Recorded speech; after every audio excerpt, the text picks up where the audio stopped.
There we go. We're starting Chrono. We got one commentator here. PH, how are you doing? Deeds, PH, how are you doing Hello. today? Doing great. How are you?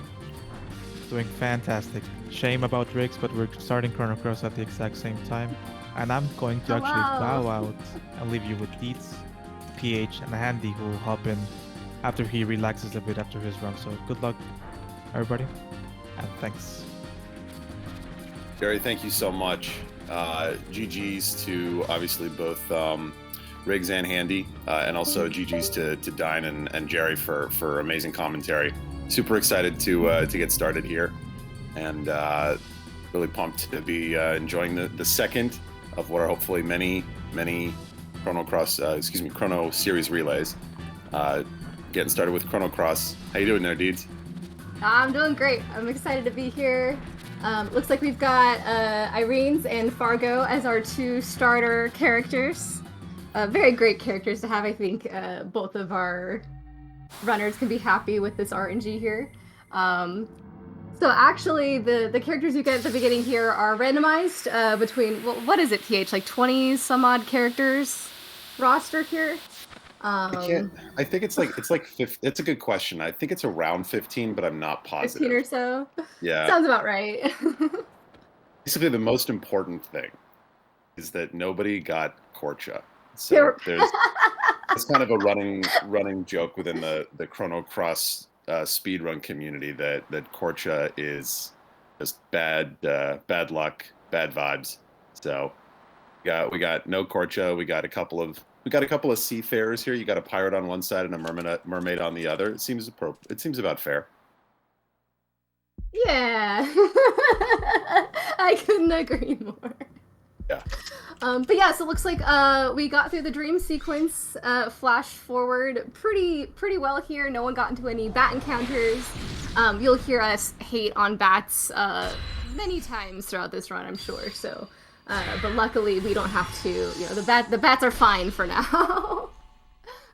Oh, absolutely. I think if I think back to, I believe it was the RPG Limit Break 2016, when Spike Vegeta and Evil Ash went through this, and the point was made, you know, how in a lot of RPGs there are jerk birds, but in Chrono Cross it's jerk bats. So Yep. I think that still very much holds true.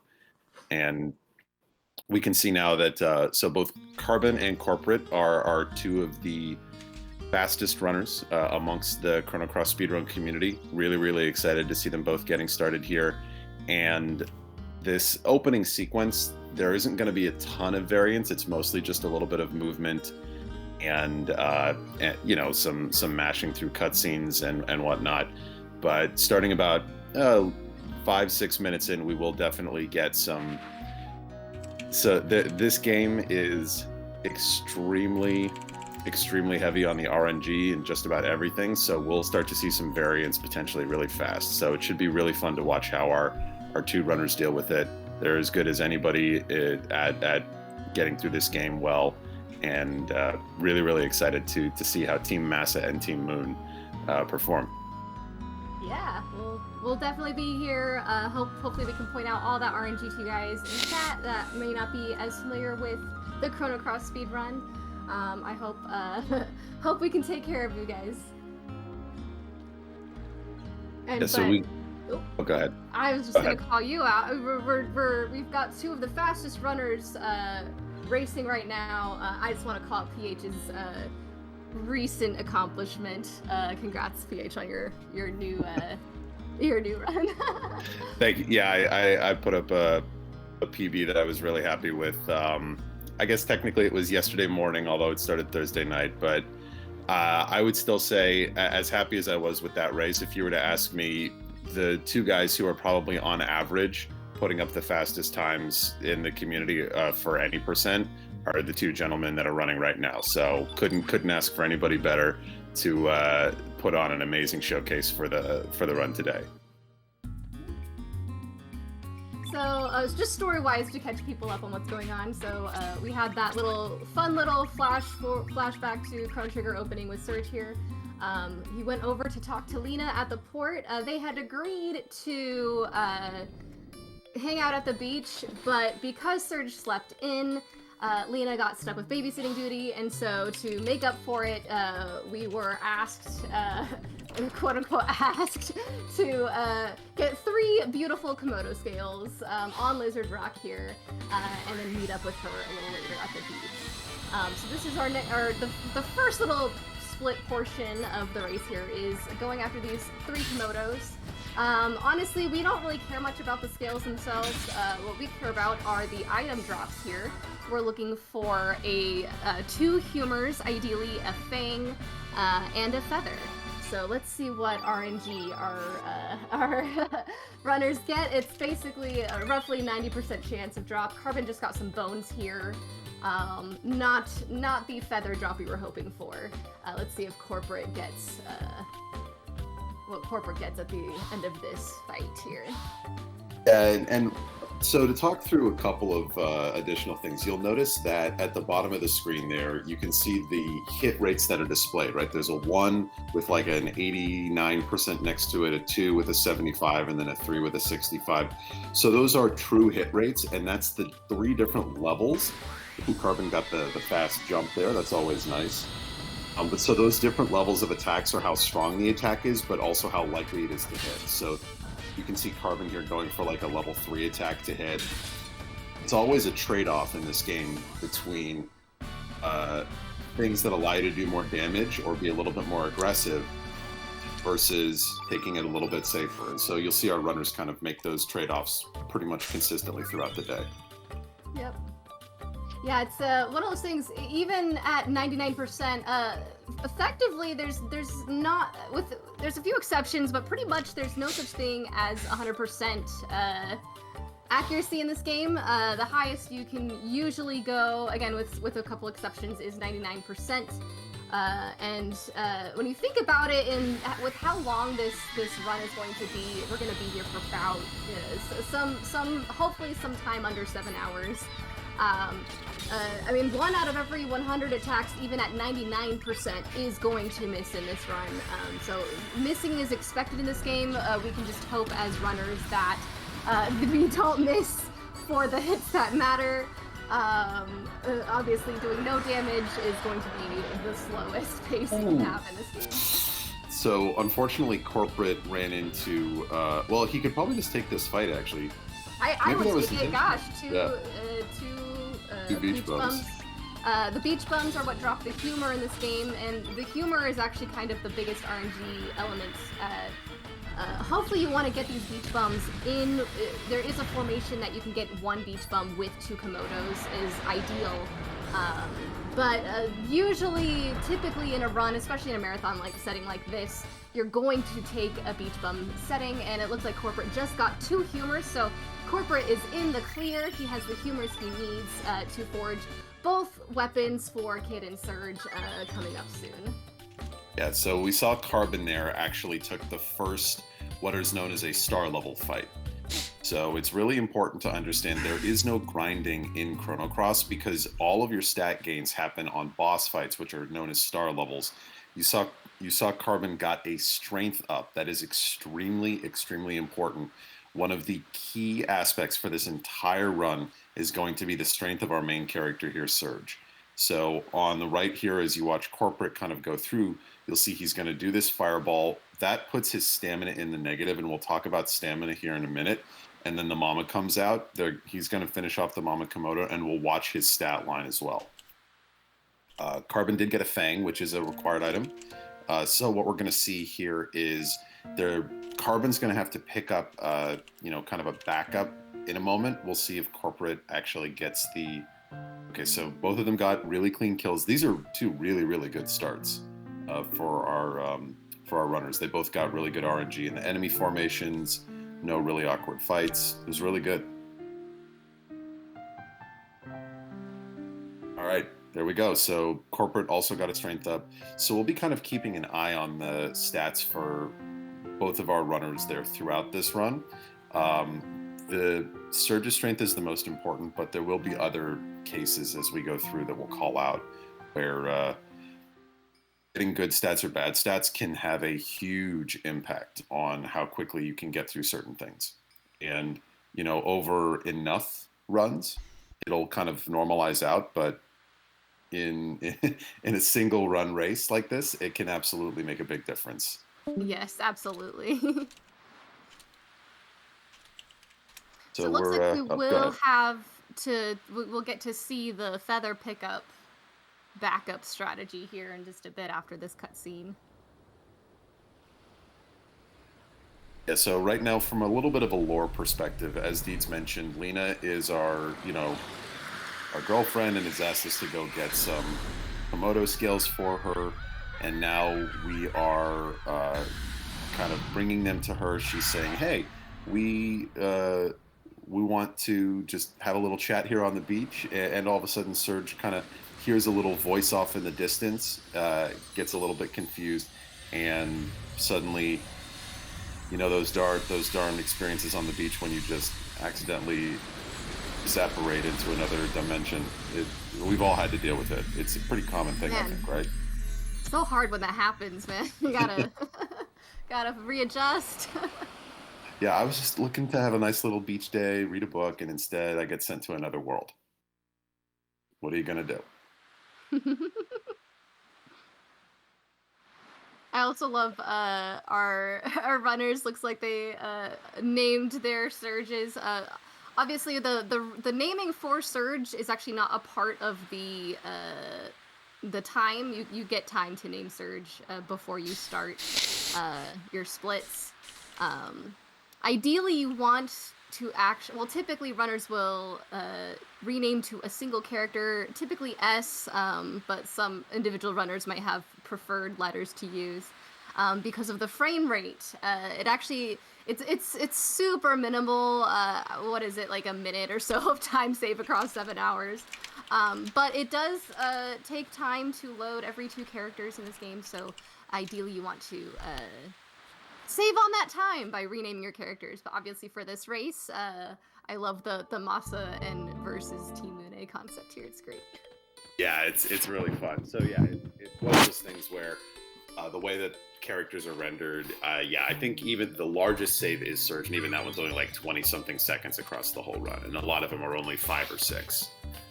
So we can see Carbon here grabbing the backup feather, which is that chest that he just picked up. We do need that because it is one of the crafting materials, which is a key component of how we actually get our equipment throughout this game. I don't know if you want to talk about sort of the mechanics there a little bit. Oh yes. So the game kind of doesn't expect you to be able to tier up with your weapons this early in the game, but by collecting these items, again, the 2 humor, the 1 fang, and the 1 feather, we are able to kind of skip up to a tier 3 level of weapon, the iron tier.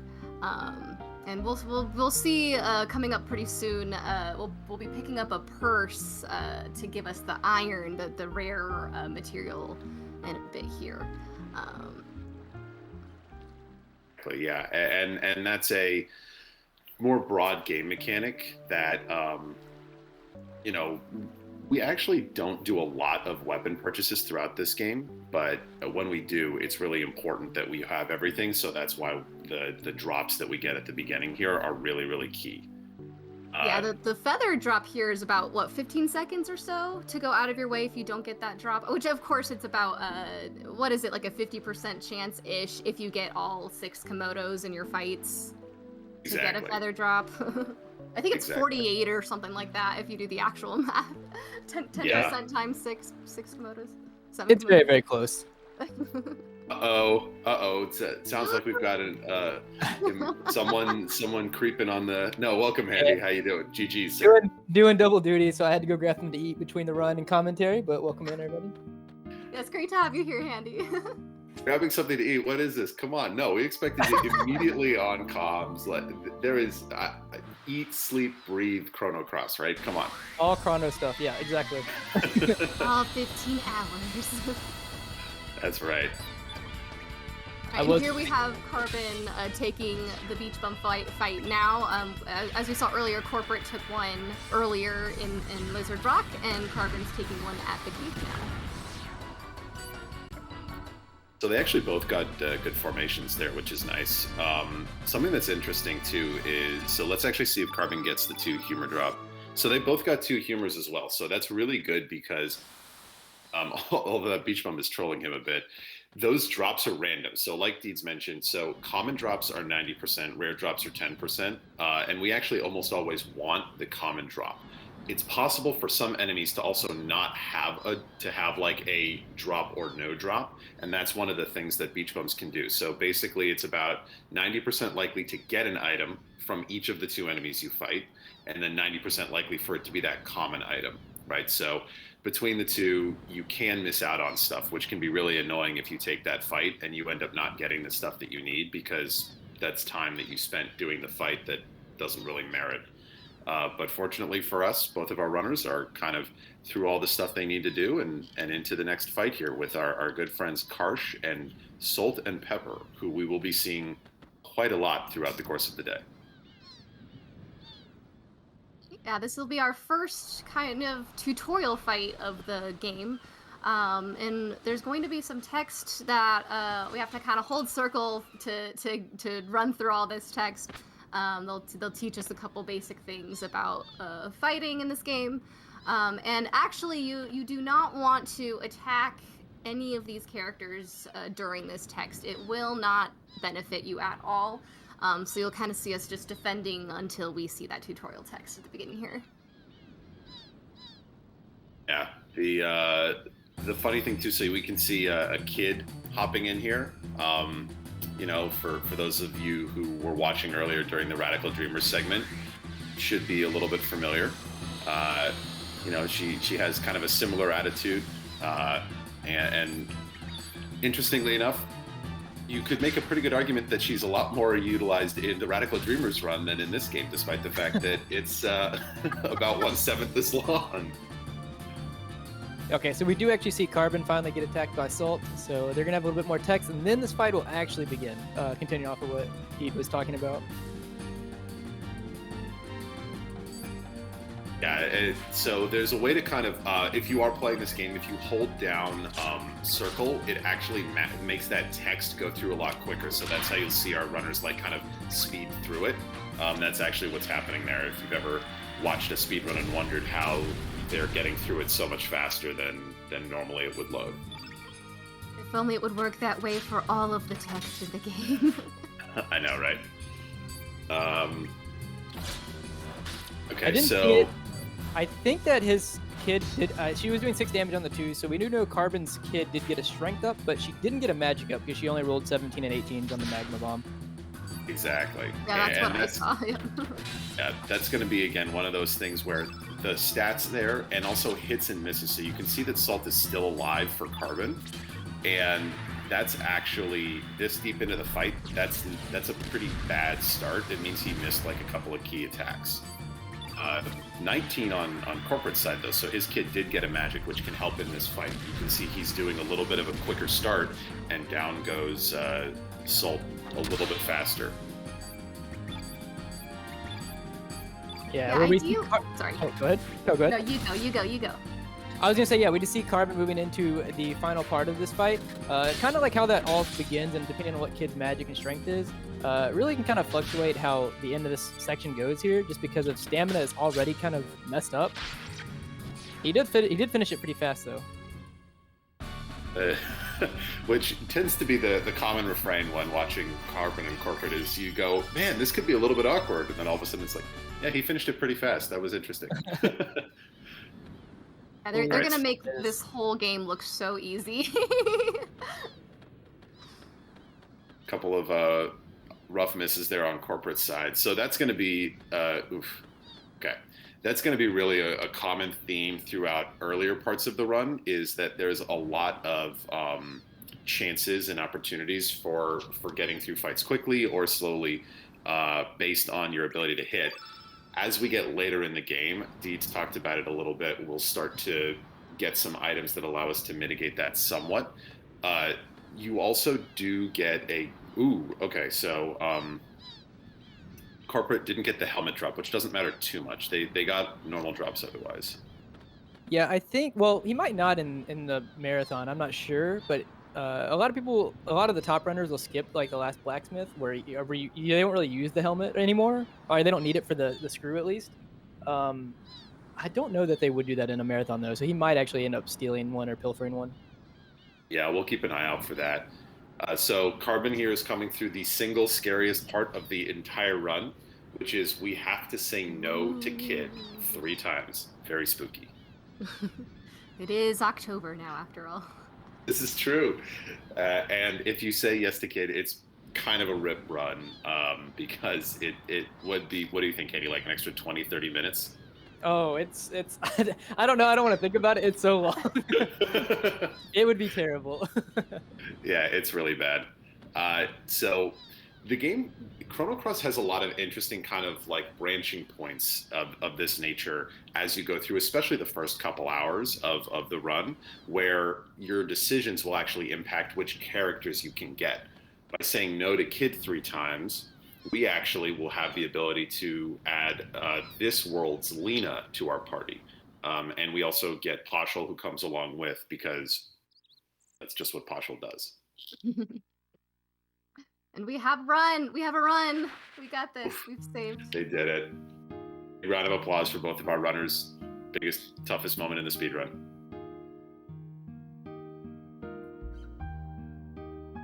See, if you've ever seen any Chrono Cross runs, like we're half memeing about, just saying no to Kid 3 times, being like a truly hard boss. But it is actually very easy to do just because of how Chrono Cross menus work. If you're just not paying attention, it is very easy to accidentally say yes to Kid. Oh yeah, if you're like, this is a time that you will do the beginning of this run so often as you're learning this game, and it's very easy to check out a little bit mentally, and then all of a sudden you look up and oops, it's time to reset because I just said yes to Kid, and that ends the run. And kind of a little rite of passage for sure for all runners. Yeah, for sure. It's a shared experience between all CC runners. Especially painful if you had like a really good start and then you look up and it's like, well, there went 20 minutes. Oops. We did say that both of them did get both humors, right? Yes. Yes, correct. Oh, so it'll be okay. even playing field. No, we don't have to default to the backup Ivory Dagger strats. Yep. We'll definitely have Iron Daggers for both of them. The thing I was going to mention is that they're actually going to be able to skip a menu here that otherwise you have to do if you only get one humor. So normally if you don't get both humors, what you'll do is you'll trade armor with the armor you get off Assault, with the one that Poshel starts with. That way you can disassemble it when you get to Tournament up here, but they both get to skip that. Yeah, it's an interesting game mechanic because there are certain things that you can have none equipped, right? The accessories, but weapons and armor, because you have to have both of those. There always has to be something equipped, which actually causes some interesting scenarios later in the game where you'll have to like redo some equips, but not others based on what equipment you have in place. Yeah, it's true. Also, we see Carpin actually going into the second tutorial fight of the run. You'll see salt and pepper usually being used for some kind of tutorial fight one way or another. We're going to do something similar. We're going to defend here because, once again, you can't actually do any damage that counts until this text is over. Yeah, and right now we're learning about turn elements, which are actually a really, really important component of the run. So every character has an innate color, one of the 6 different element colors in the game. And elements actually have both their own color and an opposing color, right? So there's white and black, blue and red, yellow and green. And if your character is attacking an enemy that has an opposing color, you'll do extra damage. And also there's the field effect. I think maybe we can talk about that a little bit too. I don't know, Deeds or Handy, if you want to cover what that means. Yeah, Deeds, if you want to handle that one. Oh, or I can handle. So yeah, basically field effect. As you can see in the top left corner, right now it's all red. That actually helps with damage in terms of like using a red element. You get, I think, what is it, 12.5% per. Yeah, I think so. Yeah, I think so too. Okay, and that actually also applies to physical attacks on innate. Since Kid is red innate, she also gets buffed for having the reds on the field. The opposite also does apply with blues. It'll decrease damage for reds. This is just as an example. You do this with any color.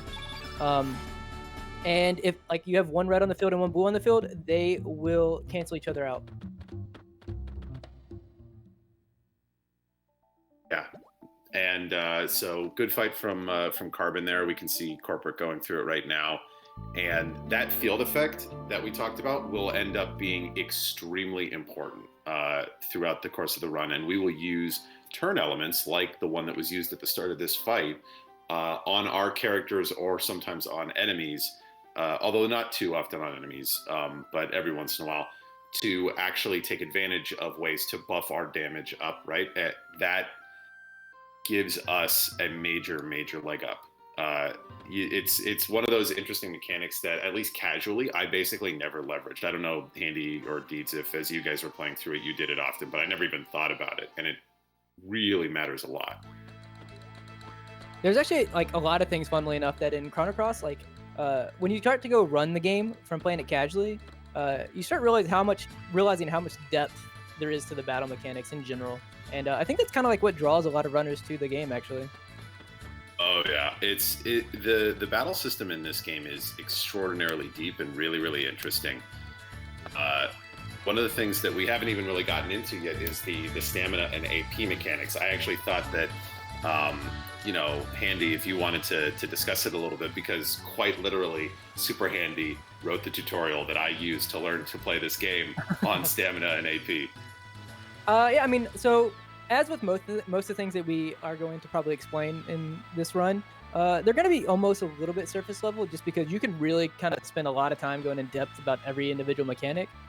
But I guess as like a general rule, we have a certain value that's written down for an AP value for every enemy in the game, every boss in the game.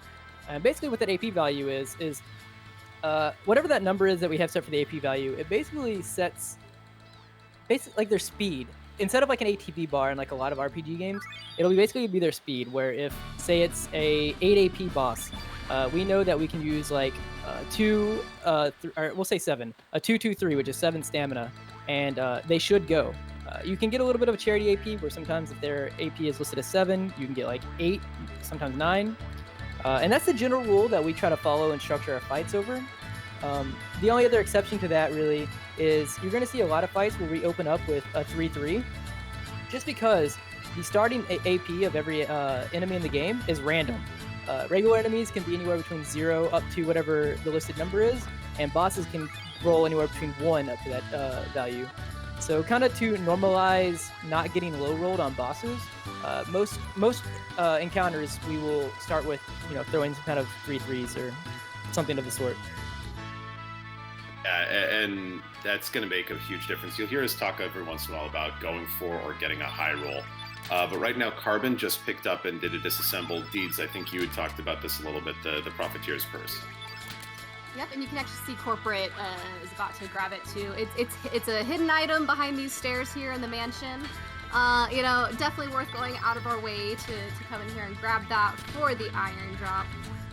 Again, this is a pretty rare drop, or honestly, I think there is a 10% chance for a couple of the fights within the manor that we're about to go to, which is kind of how rare the game expects you to get the iron. But nope, we just assembled this Profiteer's Purse, which I normally would just give you more money during a fight, because that iron is just so valuable to us.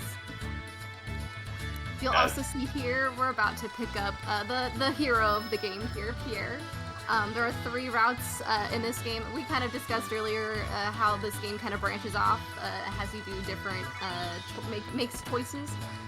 There's actually 3 different characters you can play here, and Pierre is who we use for the speedrun.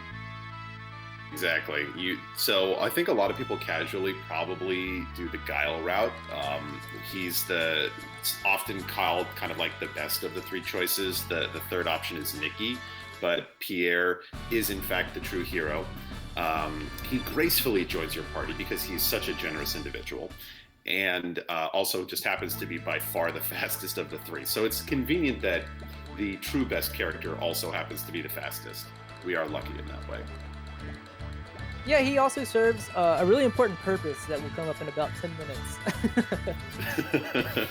I would say his main purpose. True. His heroic purpose. Exactly. So we actually don't add him. Funnily enough, you can see like Carbon got him added into his party and then left, and he's going to actually put him in right now. So this comes up a lot where you'll see these small optimizations throughout the game. Also, there's a lot of little movement tech like switching between Pierre and like Surge at the front that our runners will do, which are basically designed to take advantage of when you're moving versus when the game takes control and just has characters walk. Or things like when your character joins, they'll be a little bit slower to like make a speech if you add them to your party versus not. And there's a lot of different instances of that throughout the game. Also, as Carbon's about to head into this guard fight, I don't know if y'all have already touched it whenever I wasn't here or not, but besides just like having a character in front just because you want them to be in front of the world map, it actually does change the order your party starts in the fight. Whatever character you have in front will actually be your middle character and the character that you start like on targeting. Yeah, we hadn't mentioned it, but it's a great point. It's really key for a few different reasons, some of which we'll probably touch on a little bit more later as well, around when you start casting elements on your own characters, because there are some major advantages for the character in the middle. So, see Carbon kind of getting started on this this guard fight here. Looks like maybe a little bit lower on his damage, but pretty good fight. Yeah, it's pretty nice. Yeah. So the main reason I wanted to touch on even the party, whoever's in the front being in the middle of the party thing, is because it's kind of going to coincide with me talking earlier about Pierre's main purpose. You see Carbon putting him in front here, going into the Ketchup fight, and we're going to see why. Yeah, so Ketchup is terrific. So here's our once again, our good friend Salt and Pepper. And yes, Pierre will show us the true nature of a hero coming up in just a moment. On corporate side, so he is going for the pilfer. So corporate didn't get the helmet.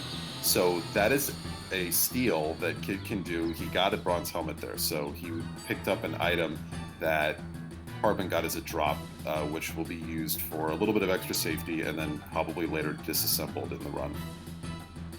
You don't really see that happening too often. Oh, no. Okay. Okay. Okay. So Carbon did put Pierre in the center there, because if you have Surge there, or whoever's in the middle, they'll be the one targeted by that, and then they'll die. It's part of the story, the tutorial that's going on here. You're gonna see Carbon defend all the way through here. That's a good AP. Just basically because you still can't do any damage until this whole thing goes through. The reason we kind of gasp there is because it is possible for Pierre to dodge all 3 hits from Ketchup, which you actually don't want, because one, swinging extra attacks takes longer, and 2, as you just saw, him dying puts a revive on the field for the story. But if he doesn't die, they do a Cure Plus, which puts a blue on the field. And so Surge just kind of misses out on some extra damage that he would normally be doing. And it lowers damage for Kid as well, right? Because the blue is bad for her. Yeah, it's all around just much worse. Yeah. So Pierre sacrifices himself on corporate side as well. Just what a generous soul. He dies so the run may live. Testing. And then coming up here, you can see Ketchup doing the flame knock ability. So you might have noticed we were only attacking Ketchup up to this point. And flagging this attack here, the flame knock. I love this attack so much. I think it's just so silly and I love it. And he uses Salt as a bat to hit Pepper into a character, and then they just both pass out at the end of it. So he takes care of them for us, so we don't have to worry about damaging them. We only have to focus on Ketchup specifically. That was such a great fight from Carbon. Yeah, that was didn't really have really very clean. many. Yeah, he didn't have really like any misses that I saw, and he also got flame knocked to target Pierre. So he only had to defend once to refresh Surge. Pretty close to a perfect fight, especially. So we talked about it a little bit, but one of the key things when you're talking about strength values, and his Surge is actually pretty low there. He was only 11 strength. There are different breakover points in the game where when you're at, like, let's say 12 strength versus 13 for Surge in that fight, you can do different strats. And so we'll see that a lot throughout the course of the run. Is like, oh, if this character has this stat, we can do a certain type of approach versus a different one. So he handled that fight about as well as you could in that scenario. Yeah, I actually want to say that I want to give props to Carbon because I actually, looking at how that fight went, I did not assume that he was at 11 either. So him doing it at that low of strength is like really, really nice. Yeah, it was a really clean fight. I imagine. Go ahead. Well, I was gonna say I think we might be thinking about the same thing. Do you know if they're gonna go for guard skip? That was gonna be my question as well. I was gonna say I imagine from how they were talking, at least how corporate was talking, is that he might at least attempt it once, and if he gets like 3 guards or whatever, he would fight it. I believe, just for some kind of consistency. I imagine, give him the chance to go for it, and then also if he doesn't get it, just fight it, get it over with. But I guess we should explain guard skip. Pierre, do you want to handle, or Deeds, you want to handle explaining guard skip? But you literally made the video tutorial on it, Andy. Y'all might be noticing a pattern here. Andy makes a lot of tutorials. They are incredibly useful if you're interested in learning this game. Thank you. I mean, I can explain it. So we see Carbon here basically doing the mini game for the dragons. This is so that we can, we're only going to do 10 so that we can get the key to get into the door. You saw that when we ran in here initially, not into this room, but into this area, there were 2 guards, like you see on corporate screen, guarding the front door there. Normally, you can't get behind them at all to even get to the door, because if you get near them, it'll stop you from getting behind them and they'll run into you. But luckily, for some reason, if you aggro another guard and he's chasing you, while the game's like, oh, he's being aggroed right now and being chased, it'll let you behind them. And then basically, you have to wait at the door until the guard that's aggroing you de-aggroes off you, and he'll say something like, where'd they go? And if you get a confirm press within a 1 or 2 frame window, before the other guards get their text box open, you can get in the door. And Carbon missed it. It is very hard. It is very hard. You think he's gonna try again or just take the fight? Depending on if it's 3 or 4 guards, I think that might affect his decision. It's He 3 might take guards. 3 guards? Yeah, he's gonna gonna take take it.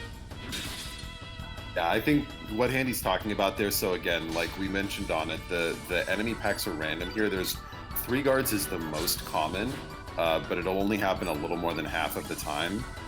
So the fights, the other options you get with 4 are much slower. So running away and then retrying is a really good option because in Chrono Cross, every single fight, you have a guaranteed instant runaway. It still means like wasting about 20 to 25 seconds, but it's not too bad. So if you run away and then get guard skip on your second try, that's still faster than doing a fight. But if you fail, then you'd still have to. Oh, so Corporate's not even going for it. So that's actually going to be faster. He obviously didn't know that because Carbon, I don't know unless he's watching Carbon's run. But you do actually, the reason that you would say why not even attempt it or whatever is because you actually do get hit for about 20 seconds penalty if you attempt it and fail it. Just because you're going to have to see Carbon here. He can't just get into the door. He has to de-aggro this guard that was chasing him so that he can get into the door finally. So you get a little bit of a penalty for attempting it. Ugh, Corporate just getting really bad luck on misses there. So that does bring him a little bit closer because he didn't go for it. But yeah, so there was a question in chat. The team on the left, Team Masa, is slightly ahead. It's still really close right now, but yeah, probably by like 45 to 60 seconds, depending on how this fight ends up. Oh yes. So okay, I have to call this out because Corporate explicitly requested.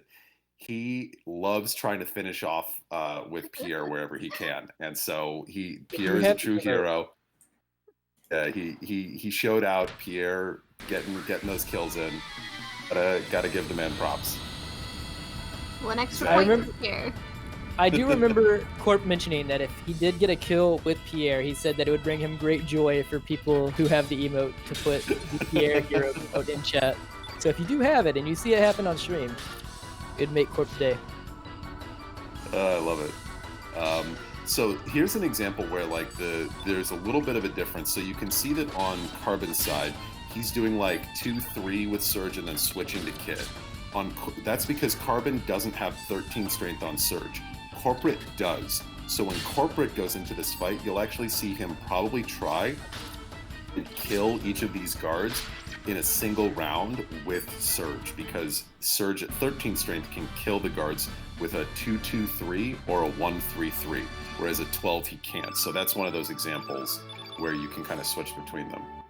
I don't know if y'all touched on it or not, but did y'all touch on stamina pushing at all yet?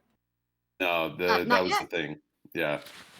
Okay. So, wait, you say you I'm sorry, you say you were just doing that just now and I missed it? No, like it's I was gonna say that was part of like kind of just talking through the AP and Oh, whatnot, okay, I so we see. hadn't covered it. No, go for it. Okay, I just wanted to make sure I wasn't gonna repeat repeat it again. But yeah, so basically what you're gonna see right now, like well, in every fight here, is you're gonna see a lot of the runners. Real quick though, if chat wants to guess the combination here coming up, now's your chance to do that. Continue, Handy. Oh no, that's fine. You're gonna see a lot of the runners come up, and they're gonna do, instead of like what you'd see casually, where they might do like mash X and do like 2-2-2 or something like, or like 2-2-3 and not pause in between it. A lot of the runners will do something where they'll pause, they'll do like a 2 and then a pause and then 2-3, and that's because how we talked about the AP value earlier. Since we kind of know what their floor AP value is, say it's like 7. A lot of times you'll see a lot of runners do 6 AP worth of stuff, knowing that the enemy is going to be sitting at 1 AP, meaning that they'll go whether you do an element, if you do a defend, if you do a 1, a 2, or a 3. So the idea over there would be like, even if you didn't know what stamina pushing is, if you know they're about to go, you would go for a 3 just because it min maxes. But luckily, the game lets you buffer 2 attacks together. Hence why stamina pushing is sometimes called attack queuing. So a lot of runners will get right before the enemy's about to go, and then they'll buffer a 3-3 or a 2-3 or whatever it is, just to min max as much as they can. Because not only does it min max as much damage as you can get out, but when you throw out stamina from one character, or you use stamina from one character, it refreshes the rest of your parties. So it's just a multitude of reasons why they're going to be taking advantage of the mechanic. Yeah, and that's going to be a huge component for basically the entire run. So you just saw Corporate pick up the Dragoon's Honor. Carbon got it a moment ago, and that is a really, really important item. There's a handful of key accessory drops and pickups that we will do throughout this run. We'll call up, there's another one coming up in just a moment. So the Dragoon's Honor adds basically 1 to your strength, 1 to your magic, and 1 accuracy point, which gives about 4% additional accuracy, which is really key in a game where this, Corporate has had, like, for example, some really rough fights already because he's just had a lot of misses. So like you saw, he actually saw an element attack from an enemy in the last fight that Carbon didn't because of all of his misses. So increasing that accuracy is really important. I also didn't see it. Did Carbon pick up all the stuff that's optional, like the bronze armor and the bronze sword? I think he grabbed the armor. I didn't see if he got the sword. I didn't see him pick up the sword, but I could have missed it as well. Looks like Corporate did choose to pick up the sword. It's nice just to make sure you have the money, since they are doing full runs. Maybe Carbon skipped it just because he didn't get guard skip, so he got the guard fight money. Yeah, and what we're talking about here is that there's going to be basically one final purchase sequence that we're going through coming up in about, 20-30 minutes. And at that point, you can actually be a little bit shy on money depending on what happens in the next there's like then a big chunk. Then we need to buy like 2 last things that are really expensive. If you get specific types of luck, you can end up short on cash by a little bit. So grabbing some extra stuff now helps mitigate that. Okay, so Carbon did skip the sword. But yeah, so since Kid has the ivory dagger, the iron dagger, and since Carbon didn't get guard skip, he's probably not too worried about money. Right. I'd say that Carbon had a pretty good fight. Maybe not as much as what he would like there, because I believe he did see like 2 elements. But honestly, no one got poisoned, and that's what you want in a marathon. Yeah, for sure.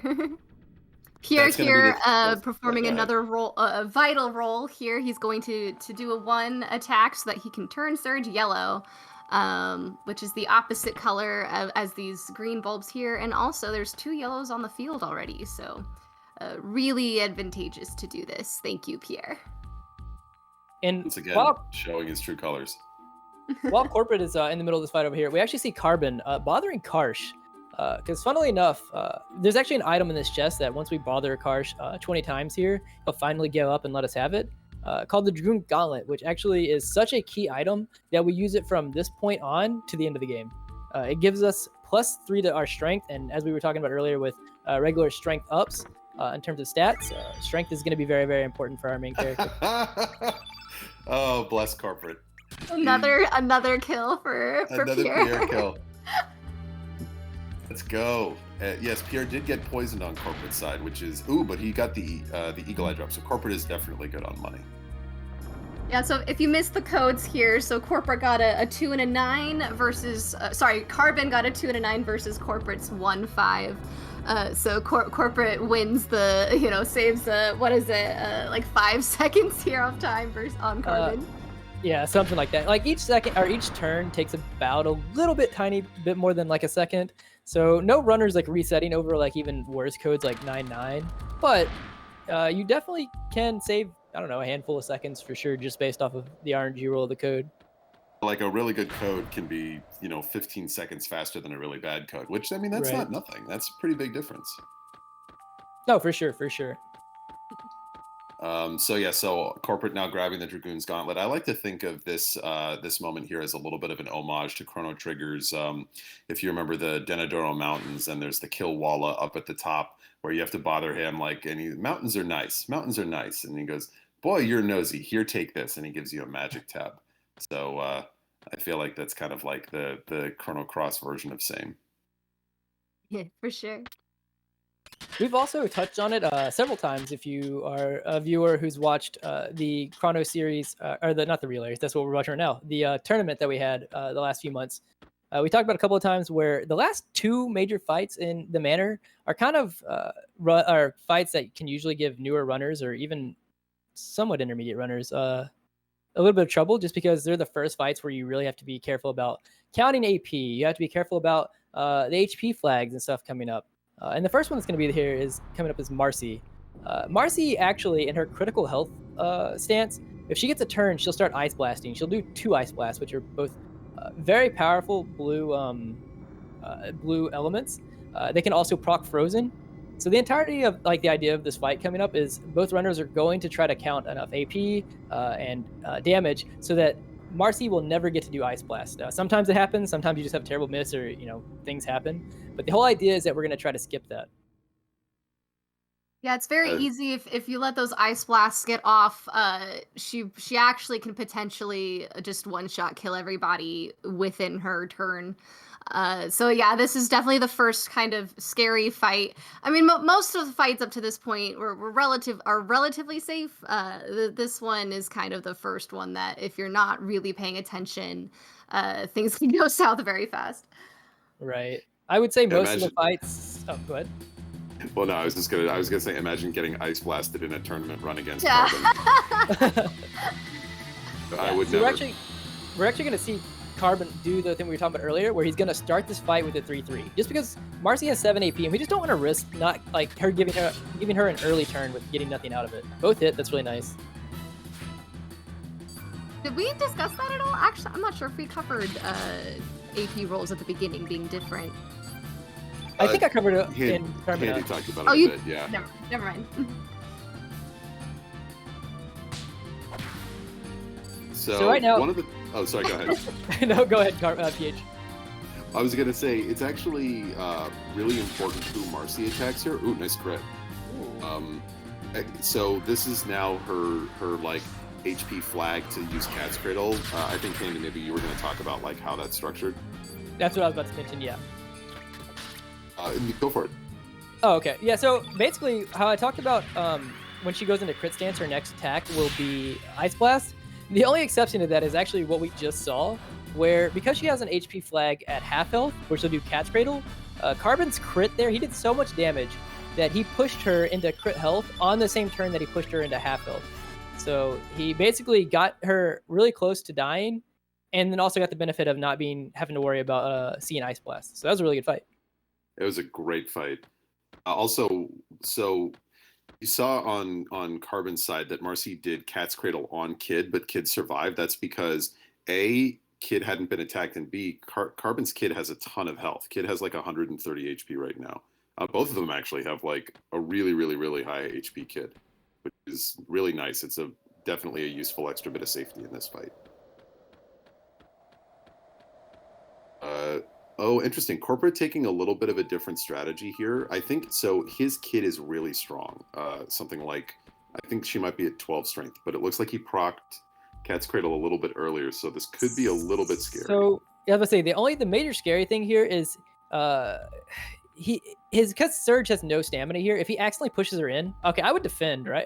Yeah, I probably would not have. He might be. He's going for it. Yeah. Oh, So she's not this'll even crit. Oh yeah, he's got to defend. He's got to defend. I would not dash. Ooh, No. this is risky. He's He's hoping gonna to get just. ice blasted. Uh-oh. Yeah, there's no way to that is- there's no way to kill her. Yeah, with a dash and slash at that point. The problem here also is you actually kind of want Pierre to die because he has stamina where the other two don't. So if he lives, okay, so they got to refresh from that. Because he, yeah. The kid's Okay, gonna so- die. He lives. He's fine. It was just very scary. Yeah. Okay. He got through it. Oh, Kid man. died. And you noticed Pierre got frozen there, so which is essentially the same thing. You're not able to use Pierre at all while they're frozen, and actually the game would consider that a KO if your other two characters ended up dying. That was Yeah, a little spooky. Not too bad. That's actually where some of the scariness comes from. Is I've actually had a game over there where he slapped Pierre and killed Pierre, and when she went to Ice Blast, she killed killed Kid with the Ice Blast, and then didn't kill Surge, but proc Frozen. And so since my only character alive was Frozen, the game gave me a game over. Yeah. It's not great. Also, something that's really, really important, both runners did get the Ice Blast drop off of that Marcy fight. Yeah, Zan here in chat mentioning that is a hugely helpful item for the next section of the game. We also did see Carbon. A little bit of RNG here is that, as we talked about earlier, the guard fights here, you can either get 3 or 4 again. And so most runners, or all runners, are really hoping that they only get 3 guards here, because 4 guards can obviously take more time just based on different RNG things like misses and strength and whatnot. So the drop. Oh, sorry. The drop rate of Ice Blast. There was a question in chat. Is 90%? It's the common drop. So Dine said 90% chance to drop, then 90%. That is correct. The only thing is that I believe Marcy has to drop something, so it's only one 90% chance. Yeah, so Marcy, so certain characters have a guaranteed drop rate and then a common and rare drop. There is actually a handful of characters that just have a single drop, and then there are characters that have enemies that have a chance to not drop and then a common and rare drop. So it varies depending on what you're looking at. In this case, yeah, Marcy must drop something. It's either the Ice Blast at 90% or Iron at 10%. Coming up, actually, I mentioned earlier that the next 2 at Marcy fights are both kind of scary, and they both kind of depend on counting AP and counting health. Do one of y'all want to touch on this one since I grabbed Marcy? Sure. It's been a while since I've kind of talked, so I'll take this. So Lynx also has kind of flags at specific HP thresholds. But we're going to play around with, he also has some flags if you do certain elements.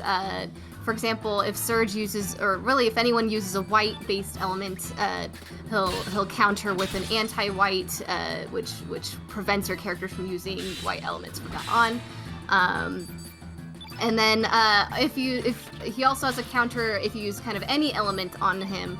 And in this fight, we actually specifically, you'll see us use Pilfer with Kid. We want to steal a magic ring from Lynx. It'll help us later on with our Lena when we switch over to magic-based strategies. And we'll see if Carbon gets that here. There is a chance to get a power glove instead, which is +1 to strength, but okay, so he did get the magic ring, good. But we really, really prefer to get this magic ring. We're not gonna reset the fight if we don't get it, if we get the power glove instead. But yeah, we just really hope for that magic ring. He wasn't in crit when he did the steal, so it looks like Carbon's looking at getting him into crit, and then we'll do the dash and slash. The reason why we do this is because otherwise, once Lynx here is in crit, he'll use a Nostrum, which is a cure. And we don't obviously want him to cure, so we basically overwrite that cure script for a different flag, like using this dash and slash here. Yeah, that was and so oh, go ahead. I was gonna say that was a very troublesome fight. Like he was having trouble because Carbon's having to defend across the board several times there. He handled it really, really well. He was having misses and he was kind of under damaging, but he was trying to make sure that on, like knowing what Lynx's AP was, he was trying to make sure that he didn't throw a 2 or something on the turn that Lynx was gonna go next, because then it would do what Deeds was talking about, and you would immediately see Nostrum, which heals for like 200 plus, and it's a lot. Well, interesting. Corp doing the Eagle Eye strat. What's his is a surge low strength? That's usually what His you surge is consider. very low strength. Yes. I I think 13. I mean, Yeah, that makes varies, maybe sense. not the right word, but pretty low. Yeah, it's low enough. Like it's like on the threshold of low enough that you can definitely, you could definitely justify going for. Oh, nice crit. Yeah. Much So needed. the Eagle Eye is an element that we use a lot throughout the game. You can see that it locks his accuracy for Surge for all 3 attack levels at 99%, which is really new. Ooh. Oh, Okay. I'm surprised. But Yeah, he's fine. He's fine. We got it. Yeah. Pierre, look at that. Oh, Well, he's gonna Pierre's die dead. to the poison. No. Oh Poor guy. no. But so he's gonna get this pilfer off here. Ooh, power he glove. got Power the glove. That's We just also gotta the hope he worst gets a power good glove. Lena. But the difference between these two fights is that basically on Carbon's side, Surge got attacked at the start of the fight. So one of the reasons Carbon pilfered much earlier in the fight than Corporate did, because you can control, as Deeds was talking about, Lynx's AI and keep him from his 3rd round of attacks. He does 3 physical attacks.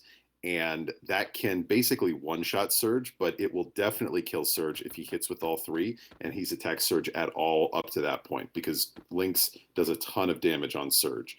So that's why Carbon, for like a little bit of extra safety, did a pilfer earlier to prevent Lynx's 3rd turn, because he could have had his Surge die. Corporate, because Surge didn't get attacked at all, he could be a little bit more aggressive and got to wait and do the pilfer later, so he was able to get more physical attacks off and get Lynx closer to critical health before he did that. I also do want to add that was a really good fight from Corp, and honestly, these are both really good manner times for marathon for sure. Yeah, especially for a marathon. About 55 minutes is you're sitting pretty. If you're around within 55 to any sub 1 hour time, honestly, in a marathon is going to be a great. Yeah, there's just so many things that can go wrong. Oh yeah. So we can see now that on Carbon's side, a little bit of the lore is so Lynx threw a dagger there and just barely nicked Kid.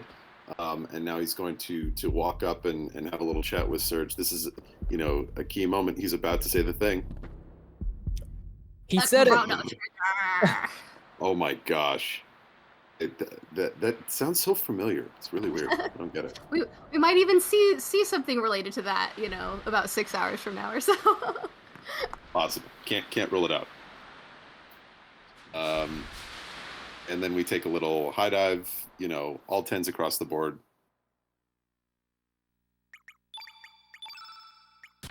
Yeah, this is the menu that we were talking about earlier with Carbon and Corp both having the Iron Dagger. They're going to take it off here so they can sell it.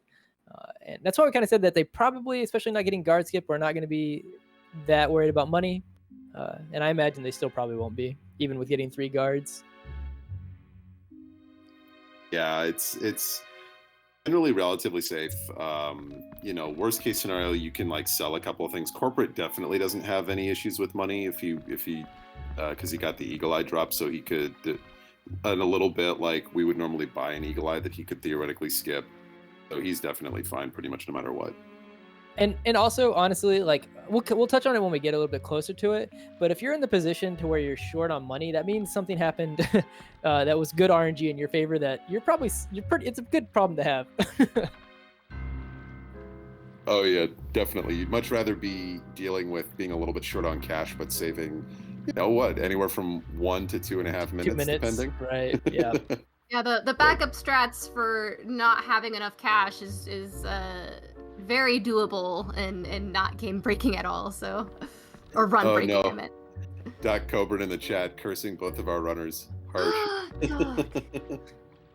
I guess if they both equally get cursed, then it's the same, I guess. I guess for the purposes of a race, I guess that's the most ideal, is having both of them have the same key. But so yeah, coming up here we'll have some RNG that can. It's definitely about a 2-minute difference or so just on RNG that is outside of your control. Again, you're usually not going to reset based off of which key you get, and we'll definitely touch on that a little later. But it can be a little morale breaking a little bit, depending on how well the rest of your run has gone up to that point. Yeah, for sure. And you can see O'Malley mentioning bad doctor there. So on Carbon's side, you can see that it turns out from a lore perspective, that dagger was poisoned with something very, very deadly, and Kid is not doing well, and Doc, who is appropriately named given his profession, but maybe not for his temperament, because he just rolls in and says, "Yep, she's sick, gonna die. I can't do anything. I need to be alone right now. Good luck, everyone," and then bails. Not great. Yeah, coming up will be another choice asking you to save Kid or not. We're going to say, you know what, there's nothing we can do, and move on with our lives. Again, just another example of how, most JRPGs kind of just give you the illusion of choice. They give you a selection box and you get, one or two text boxes of dialogue that are different. And then it just, goes back to the same choices. But honestly, here, by choosing to save Kid, it's going to take you on a whole side quest of adventures to take on. That's probably what I would say 30-40 minutes or so worth of time. It's pretty long, I think. Yeah, it's a pretty long side quest. Whereas if you opt to not save Kid, we literally just skip it all and move on. Saying no will also give us pretty much probably one of the most fan favorite of characters, Glenn. And I know I'm seeing in chat some people, Rasley Lives Matter. Unfortunately, we will not be getting Rasley in the speed run. That is one of the most unfortunate, sad casualties of the speedrun route. We will not be seeing Rasley, but we will be seeing Glenn because of that. So yeah, this is actually honestly the biggest split. You'll just not too much action going on. What is it? The split's probably about 20 minutes or so before our next boss fight from the Lynx fight. Yeah, depending on where you split, it's mainly, this is probably one of two of the longest sections of just mashing and not doing anything else. Yeah, it's a very lore heavy section. Also, we can see everyone's favorite Korcha on both Carbon and Corporate side there. You take that back. There's kind of another sort of running theme within the community around the Korcha being just the worst.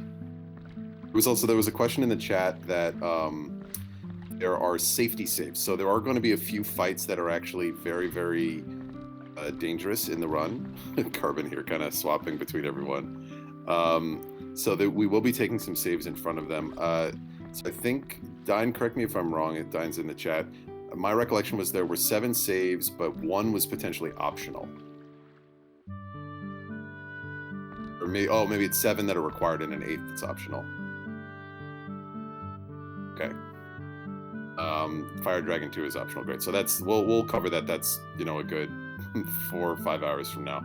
All right, that's the 8th. Thank you very much. Yes. So we'll be saving. The first safety save will be coming up in about 20 minutes or so. So we'll call it out when we get there. But it's definitely, there are areas in this run that you can rip.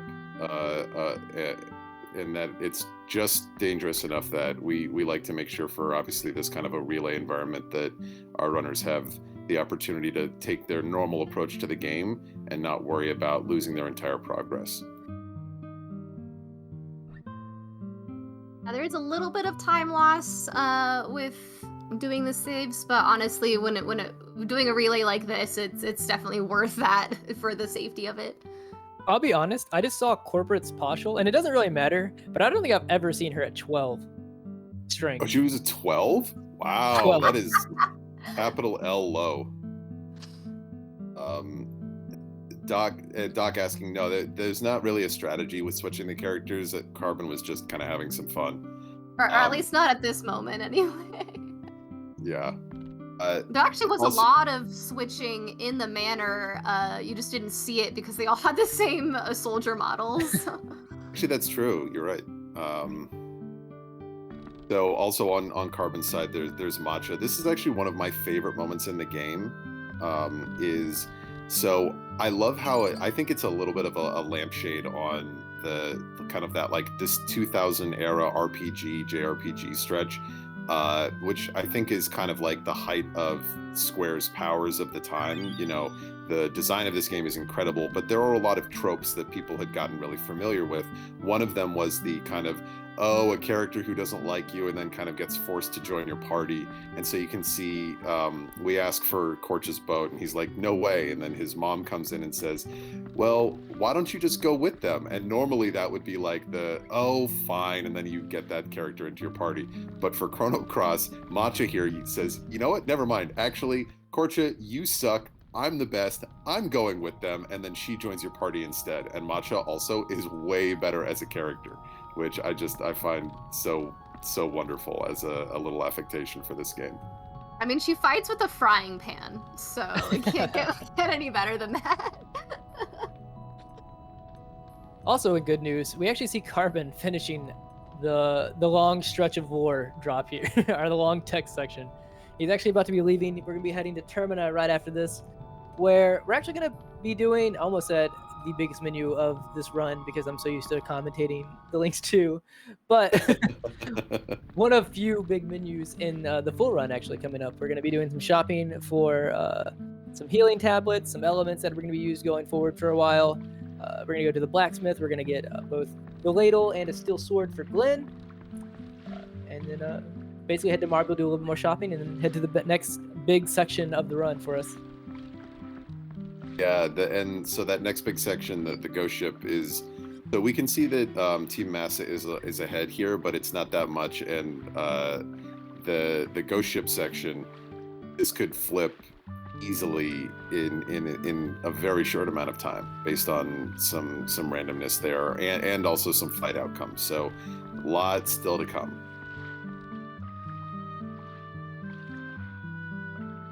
I guess if chat wants to go ahead and maybe start getting their guesses in, we did this for the tournament races for Lynx 2.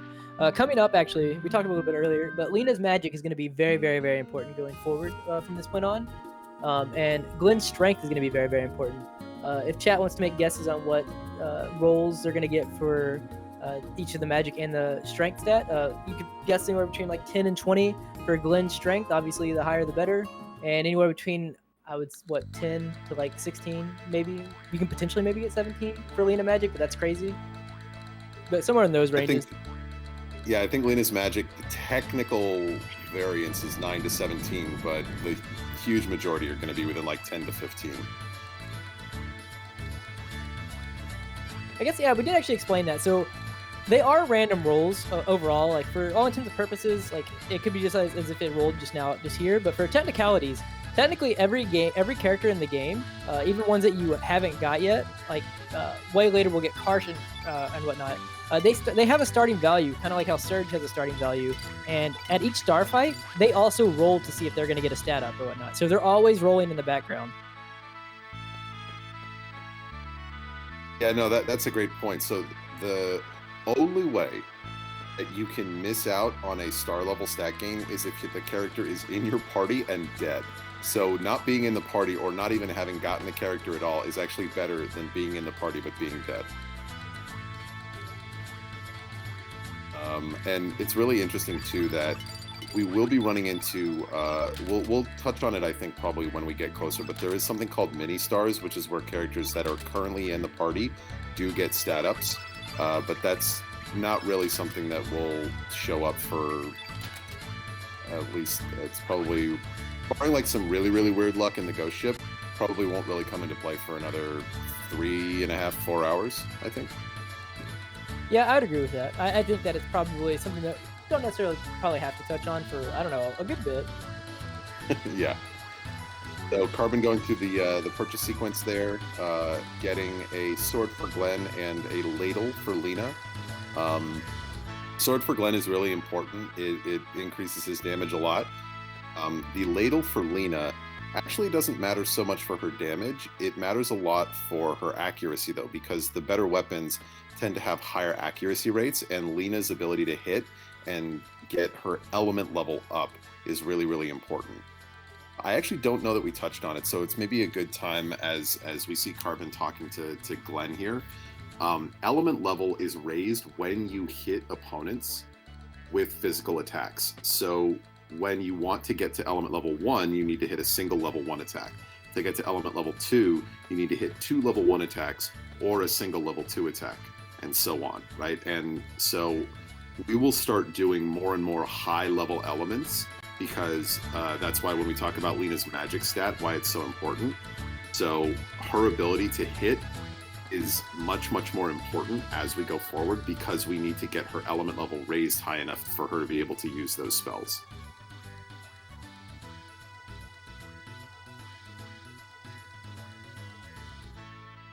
Yeah, also we see Carbon finally done with all of the shopping here. He's actually talking to Macha. And so right now we're about to actually get Glenn and Lena in our party. However, the stipulation of that is we're actually going to put Macha in our party first here instead of Lena, just because Macha has like a thing to where if you don't put her in her party here, she will start from where she's at right now, walk over to that platform that's a little bit off screen, jump off of it, and then swim off screen. And it's very long. So we throw in our party and then switch her out. It's objectively hilarious, but it does take like 25 seconds. She does like a little backstroke all the way back to Goldo. It's amazing. I love that cutscene. But and I love that, like, technically that means that we do add Matcha to our party, and so she gets to have that honor in the speedrun that a lot of characters don't get to have. True. And so here we go. All right, Ooh, 15. I think I saw 15. I thought I saw 16, but it's always hard to tell sometimes with how fast they go. 15 and 16 are both really good. Yeah, you noticed we did not immediately add Glenn to our party.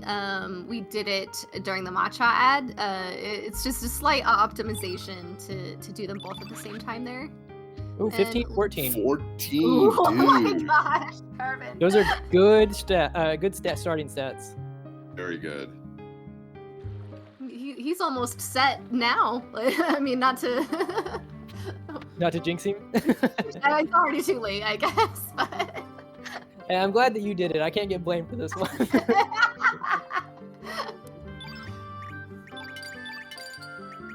Now, Handy, we know that all commentator curses originate from you.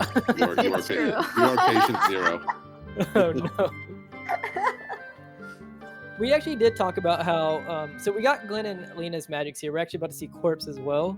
We talked about them being good for starting stats, because technically you could get terrible starting stats, and before they really matter, like coming into Mount Pyre and then for Lena the Fort, we still have, 4, 5, 6 stars for them to technically get a chance at leveling up and hopefully being at least average is what we'd want.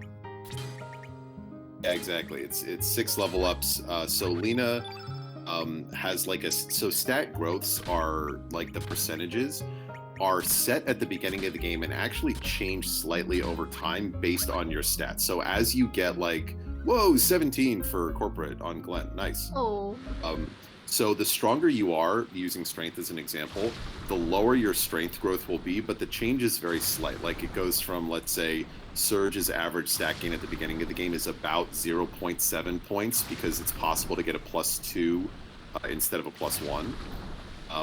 And that goes down. Dude, these stats, oh my gosh, 14 magic for Corp as well. Nice. all right. Uh, I'm excited, actually.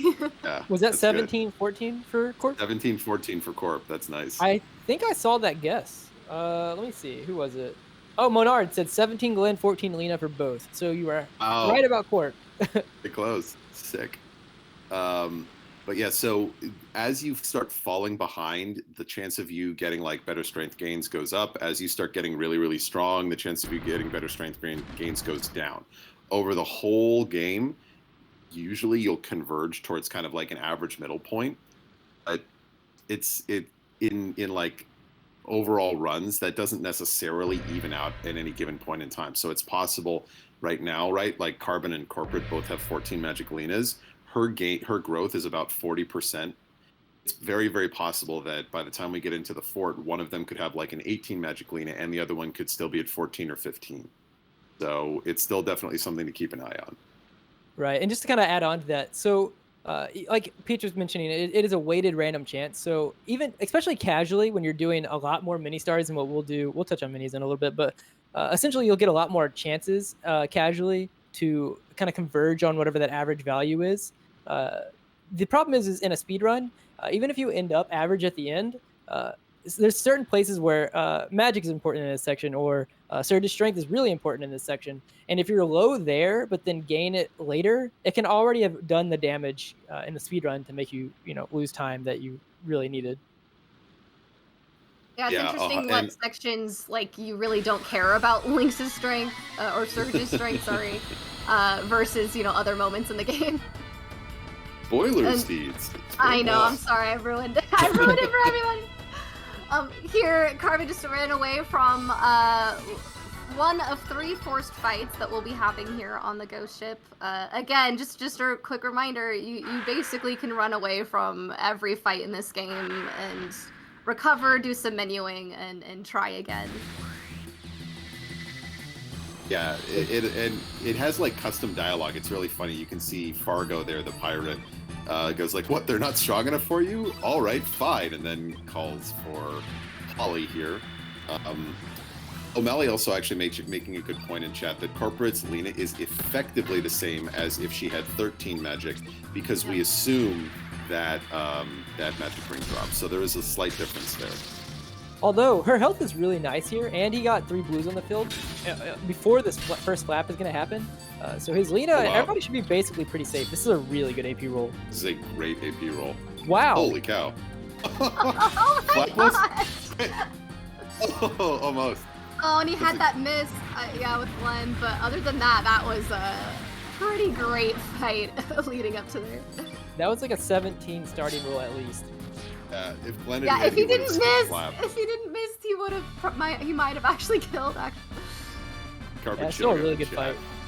It's a great fight, but that was almost an exceedingly great fight.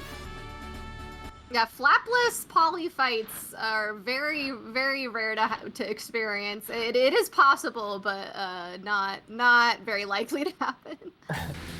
So Corporate going in, we didn't really touch on it, but the goal here is to get for Polly to get that Ice Blast off before Polly flaps. That's the most important thing. If it doesn't happen, and then Polly flaps and hits Lena usually will die. Although Candy said Lena actually has a lot of health, like on Carbon side. We'll see if that's true on Corporate side as well. Also, I do want to mention, I think Carbon's surge is still at 14 strength here, so a good bit. I won't say a good bit, a bit below average. His Glenn is at 16, so after this strength, then we're going to see them do like an X strike, which takes the cumulative or the sum strength value of both Surge and Glenn. I imagine it's going to do about 295 or something, 300, which I'm not sure is going to be enough. Also helps that he has this is where having the power glove, that +1 strength extra. So 289. Yeah. So Carbon uses a slightly different approach here.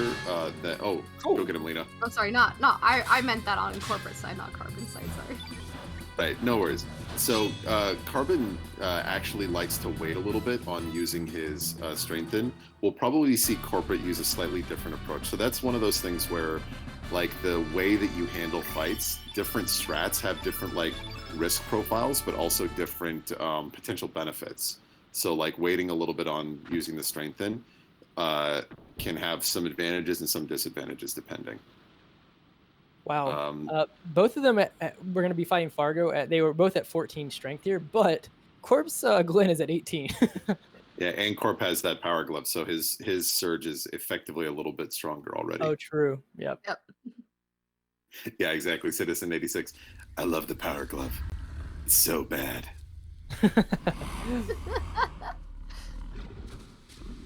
Yeah, so now we're going into the infamous portion of the ghost ship. We're about to get into the key portion. First of all, we're gonna run away from another forced encounter here. And then after that, you're gonna see our runners talking to the door, and it's going to tell us that key duty is a big, important responsibility. And that will flag the key quest. What that means is we're going to be talking to an NPC who, because this ghost ship is invading, the fake ghost ship. He was so frazzled that he accidentally just handed off his key to someone else. He wasn't paying attention to who it was. And it's completely RNG who he handed off the key to on every time you play this game. It could be one of three. Well, it could technically be one of 4 characters. We don't talk about the 4th key drop though, so it could be one of 3 NPCs. And you are forced to take an encounter that we have to fight in order to ask each of these NPCs if they have the key. So don't forget to check the door. Oh yes, must check the door in order to flag this. But yeah, well, if one of you want to tackle the ghost dance explanation coming up. Sure. Yeah, so basically what we're about to see is Carbon's actually doing it right now. He's about to walk on this corridor, and basically we need to get through 2 series of texts from this guy. Okay, this is not... He's going to lose 20 seconds, but he can technically... He's still fine. He doesn't need to fight it. He's just going to run. He's going to basically talk to this guy who's blocking the doorway, lure the ghost to him so that he can run around a little bit. So he can basically lure the ghost away from the guy and then get him to move, and then essentially he's dancing around. Oh, I thought he got caught again. That scared me. He likes to use like kind of Carbon uses he does like kind of a slightly different variant that means he has to do 1 fewer circuit than what some of the other ones of us do, but it makes me so nervous because it looks like he's going to get caught like every time. You got through it. Yeah, he luckily got through it, didn't have to fight. You just have to make sure to dodge him again. But yeah, doors in this game, by the way, are kind of the secret boss. They're very hard to open. It's a really tiny window of opportunity. You actually might see runners kind of walking at the last second to try and open those doors up. If you don't open those doors right away, there will be a ghost that'll spawn, and they will catch you if you don't get that door open. It's very, very high panicking. You just gotta learn to maneuver the ghost ship. Yeah, we're actually seeing Carbon finish the first fight. He has to do this fight so that he can check this guy who was on the ground just now to see if he got the key. First key. Oh. So if you're in the lead, or if you were wanting Corp to catch up on the ghost ship, you definitely it's probably not what you're wanting, but you at least want Corp to tie that. Yeah, you want Corp to at least tie that, because as I was about to mention, is if Carbon didn't get that key, he was gonna have to go check another person. But to check the second person, he was gonna have to do another fight. And so you can do that up to 2 more times if you don't get the first key, and it's approximately like a 2-minute time swing. There is technically the 4th key, as Deed said, and we usually don't talk about it. But 4th key is not part of the RNG. If you get 4th key, it's because you messed up and accidentally didn't finish the text up top with the guy. Nice. Yeah, it had Carbon gotten 3rd key. That actually would have been a pretty good equalizer, actually, for the 2 runners. Yeah, so basically right now, everybody in chat just needs to pray for Corp to get first key as well. I mean, there's still so much run that like this is not going to determine like anything for sure, but it definitely can suck to get 3rd keyed. It's still like, look, 2 minutes is 2 minutes if it's here or later. Oh, They both got first key. First key, Let's yes! go. All right. Let's go. Nice. Oh, That's what you definitely want to see for a good run, good race. Carbon doing the final of the 3 forced encounters that you can just run away from and not have to deal with it. So great. Coming up, actually, is actually going to be one of the first fights. I guess we did it a little bit on Fargo, but it's going to be a new kind of set of strats that we are going to take hold of going forward, especially through Mount Pyre and even later into the game. We're actually going to see where in a lot of the starting phases of the fights, we're going to do things like Eagle Eye and Strengthen, which is partly what PH was talking about earlier with added benefits of having a character in the center. Because Eagle Eye and Strengthen are going to auto-target your center character, which makes it really fast to basically target and put it on them. But the main thing is actually Eagle Eye and Strengthen in this game, which you wouldn't probably guess in casual playthroughs, don't matter where they're allocated in your element grid. So we put them on level 1, and even though it says Strengthen -3 or Eagle Eye -3 or Genius -3, they do the exact same thing for the exact same amount of time, and with no debuff or no degradation based on where they're at on the element grid. Yeah, and that's a really good point that we hadn't touched on sooner. It is a huge advantage that you can put those at a lower element level and see no reduction in capability because it allows you to take it. They are Eagle Eye and Strengthen literally will be used for the entire remaining run a lot. They are super, super useful.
Are we experiencing some technical difficulties right now? I am experiencing some at the moment. Okay, I just wanted to double check. Sorry about that, chat.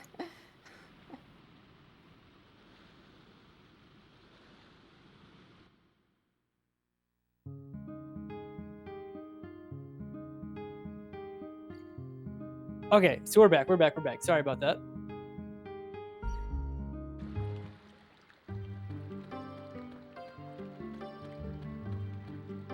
So we did see Carbon get through the Deadhead fight where we see Corp actually basically about to finish it. On Carbon's side, we actually see him going to purchase both the Magnify and the Diminish. This is one of those things where we were talking about where money could be tight. You see right there that getting first key, if he would have got guard skip earlier, he would have been short. Because he actually fought the guards and only had 110 left. So that is the one place in the entirety of the run where money is a little bit tight. From that point on, we should have plenty of money, no more issues with any kind of shopping menus.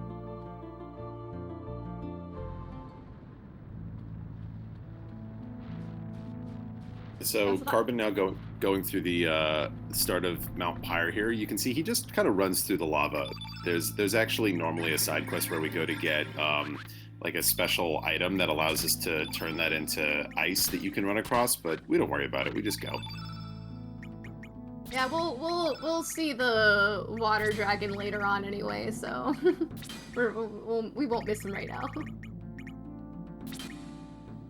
Yeah, it's so that also we hadn't talked about it a whole lot, but I think touching on menu healing here. So one of the interesting things that Chrono Cross allows you to do is automatically heal at the end of every single fight using either your remaining available element level. If you have like spells that were unused and element level that's unused, you can use those spells and it'll cure as if you had done them in a fight. You can also add in things like consumable items like tablets, which are basically, think like a potion, like an item that you could use. The thing is, if you get hurt outside of a fight and you're going into a boss battle, you have to heal in the menu, which can take some time. So we try and do that when we also have to do other things like allocating elements or equipment. So you can see, for example, like Corporate was just healing his characters up since we ran through the lava and took some damage, and now he's going to do all of his element and equipment allocation at the same time, so that you try and group everything together, since going in and out of those menus takes time. Yeah, and as Pampa and Doc are already preemptively doing, we're in one of the last tutorial fights for the entirety of the game, and a fan favorite moment is coming up, so prepare your W's. Actually, it's here already. Let's go, W. W. W. Yeah, the longest text box in the whole game, for sure. Yeah, the longest single text box. Yeah, and so this is a really good illustration of the difference between the North America version of this game and the Japanese. I think Spike talked about it back in the old RPG Limit Break. That one text box alone is like 8 seconds slower. It's insane how much different the like menuing and texts in the two games are. Fun fact from talking to some of the Japanese runners recently, they were asking me why that says W, WW, because on the Japanese version, I believe, correct, I could be wrong, but I think that they said that the symbol that pops up over and over and over is a symbol for rage. It just says like rage, rage, rage, rage, rage. They love their onomatopoeia. Oh, that's so good. Thank you everybody for the W's, appreciate it. So Carbon going through the fight now, and his Glen is actually a little low strength, so he's having to do you could see he did like an extra poke at the start there to get a little bit of extra damage in, which was that's a great example of game knowledge and knowing like those breakover values and when you have to change up your strats a little bit. On the flip side, Corp, who's going through the W's right now as well. Right now. Yeah, we'll see him. His Glen. Close. Yeah, they're very close. But so Corp's Glen is going to be. So Carbon did like let's say about 100 to 105 with his first attacks.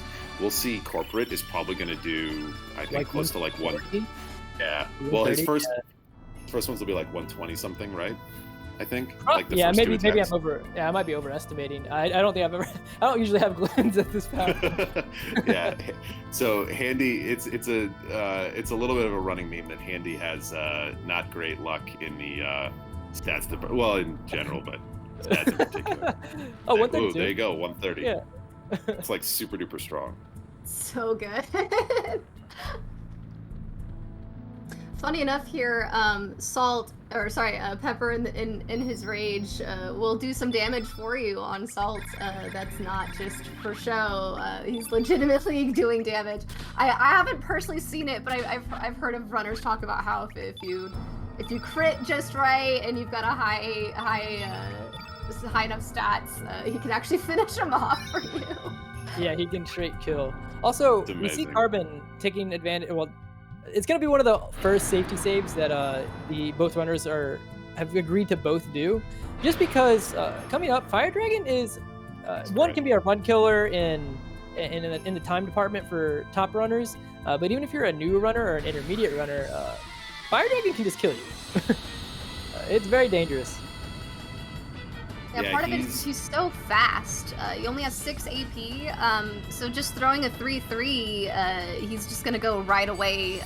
So you really need to be paying attention to your AP. Stamina pushing is a big deal, and just trying to not let him attack as often as possible, just because he will just your damage will just disappear, or your HP will just disappear. Carbon narrowly avoided. So we basically have, Carbon, we all kind of have somewhat of an idea of what to do if you get one world, but most like normalized strats here don't have a good backup for if you only do a 1 to get ready to do the Eagle Eye and then he goes immediately. But Carbon almost had the worst thing where he walked up, did a 1 and missed. So luckily he actually got a good AP roll at the beginning, and so the fight should be pretty safe, especially since he didn't attack Lena at the start. Yeah. That's one of those things where you have to kind of like make adjustments and maybe say, well, I could skip doing the Eagle Eye, which is something we use to ensure that Glenn can hit. But you could say, maybe I'll just go without it to make the rest of the fight structure work well and just risk missing, which is never fun.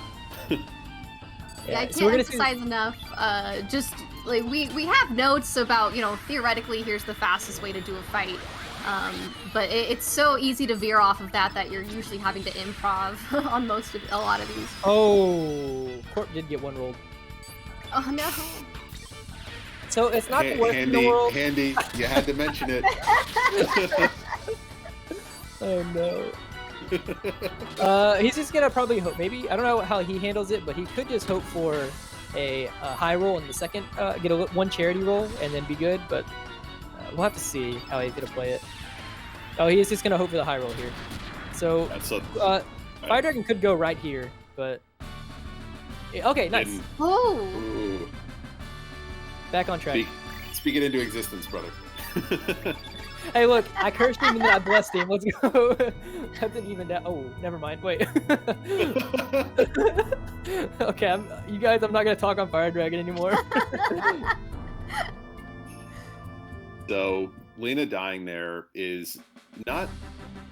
obviously it's not good, but it's not... it's on level 2. Come on, Corp. Here you go. We have the revive. That's the only revive that we get throughout the entire game, but it is manageable here. It just stinks to have to deal with. Oh dude. Okay. Fire Dragon can be such a jerk. So this is actually one of the big scares with, like, 1, Fire Dragon is strong, and 2, he's fast. But the big thing is like his targeting. Sometimes he can just be a real jerk and do what he's doing kind of right now at the Corp and just almost solo target Lena. Is he going for her again? Don't do it. Okay. I thought he was too. Oh my gosh. Yeah, we're freaking out about Lena so much here because if you noticed on Carbon's screen, the 3 Divas fight here is essentially back to back with the Fire Dragon fight. You do have a chance to heal in afterwards, but really we just want to not have to worry about it. Do those victory screen heals that PH described earlier. And be able to get Lena's magic stats, especially again because Corp does not have the magic ring and is effectively -1 on the Lena stats here. Let's go, Corp. Corp got through it. It was scary, but he got through it. Really good job to get through that. Also, Corp's Glenn is an absolute beast. He's already at 22 strength. Let's hope that carries through the rest of the run. I want to highlight a message I see in chat that made me chuckle. In all caps, Zoa enjoys this race. Zoa is she's great. getting bush bashered right now. I guess we can go into the Divas fight here. So, I mean, we always talk about, managing boss AP and kind of trying to control the fight. It's really difficult to do that with 3 individual bosses that each have their own separate AP count. So kind of our strategy real quick is that you kind of focus down Marcy and kill her as soon as possible with the X strike, because again, she's also super fast. And then we focus in on Zoa, who is opposite element from Glenn. So again, Glenn being our main damage healer there is pretty awesome. And once Zoa's down, we then focus in on Karsh. We'll turn Glenn blue, opposite of Karsh. And then also use some Lena magic there to help do some damage. If you play your cards right, and if you're lucky, you can skip this Dragon Rider that he does, so a little extra animation. But that was not the case for Carbon, but still a great fight here. A really good fight. Carbon actually got a little unlucky that Lena missed one of her level 1s setting up for that final Ice Blast, so he tried... Ooh, nice +2 on on there. So he tried to actually go for one of those charity APs that Handy was talking about. He poked to try and set up like one of those, like a 1 and then a stamina push into a 3/3. But unfortunately, he didn't get the charity AP. So Karsh did the Dragon Rider, and then he killed afterwards. So you can see how that's like an example of you can do like a risk reward. He also could have tried to just do the 3/3 right away and hoped for maybe like a critical attack instead. Yeah, and as Corp is in the middle of the three Davis fight, getting ready to finish it, and Carbon is heading into the fort, I want to highlight that this is incredibly close for a run that is almost 2 hours into it. Yeah, no, it's a great point. I mean, both of these guys, it's really nice that they've actually had, in a lot of ways, like similar RNG around some of like the stats and the drops. They both got really similar openings. Both have like really good Lena stats, which it's good because it shows like that they're like it allows us to focus on their skill and not necessarily as much purely on the difference in like stat outputs. No, for they're sure. both really, because they're both really, really good. And now we're moving into the Fort Dragonia portion of the game. So we're going to shift our strategy a little bit here. Before now, you notice we kind of were using Surge or Glenn as our main damage dealer. Now we're going to switch over to Lena. This star fight that we're doing right now against this Dragoon is going to give us our first summon, and kind of I mean, not the only summon, but for the most part, the most important summon that we get in this whole game, the Frog Prince. It is a blue innate summon. How summons work in this game is the only way to summon an element that you have is you have to use a character that matches that same color, and you also must successfully have a full field effect in that color as well. So all three have to match that color before it will allow you to get that summon off. And luckily, this Dragoon's just gonna give us that Frog Prince. If again, for Save the Kid, we'd be getting that Frog Prince a different way. But because we didn't go that route, the game just, hey, offers that to us in this star fight. And yeah, we'll be using basically all of our strategies in with the exception at the very end. We'll be getting enough elemental levels to be able to get off those three blue elements on the field, and then having enough levels for Lena to then summon the Frog Prince. Yep, that's gonna be basically the entirety of the strats for like what, the next 5-6 bosses? I'm trying to think. I remember.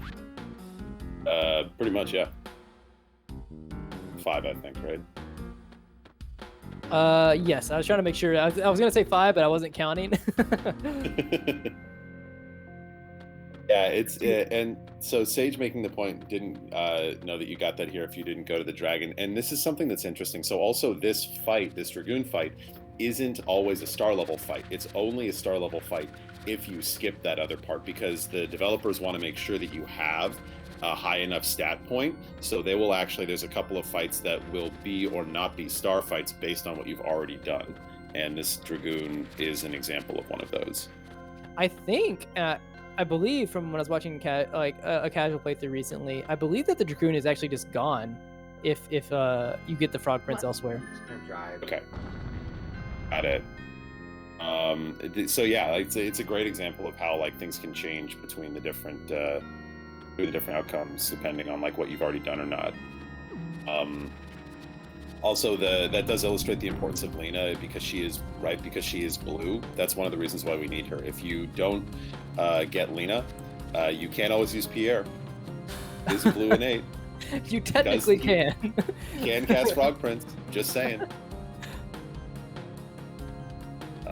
So Carbon's going through this puzzle here that Corp is about to start.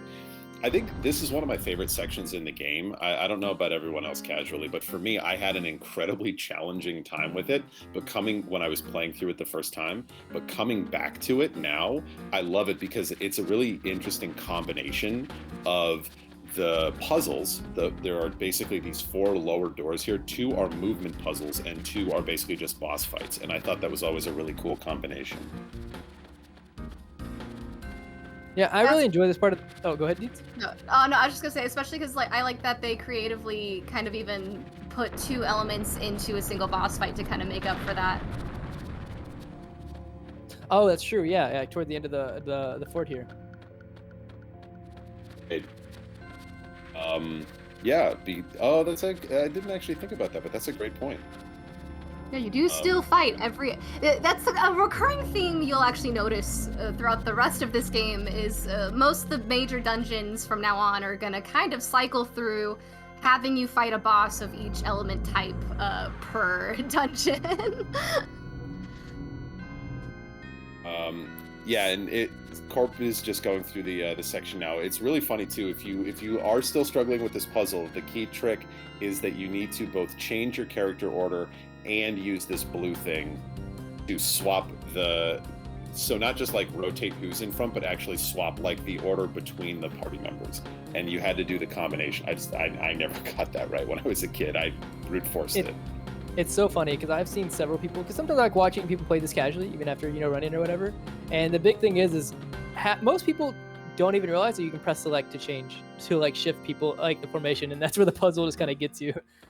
Yeah, it never tells you in game. You basically have to have that like little booklet that comes with the physical disc copy to know something like that, or look up on a website like Game FAQs or something, where it would tell you, or actually figure it out yourself if you just like to press the select button a lot.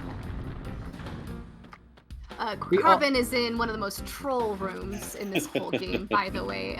We kind of mentioned at the very foreshadowed how much we hate bats.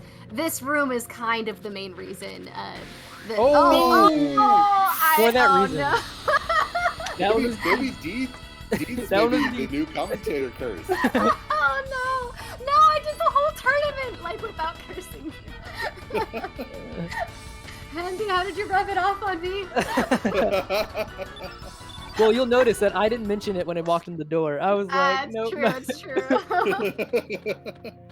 no, so that these bats, because their models themselves are not the hitbox. It's actually their shadow. But we can't see their shadow, and so it's a little finicky when you think you can dodge. Even in this little maze that Corp's leaving here, you think you're safe, and all of a sudden they get you.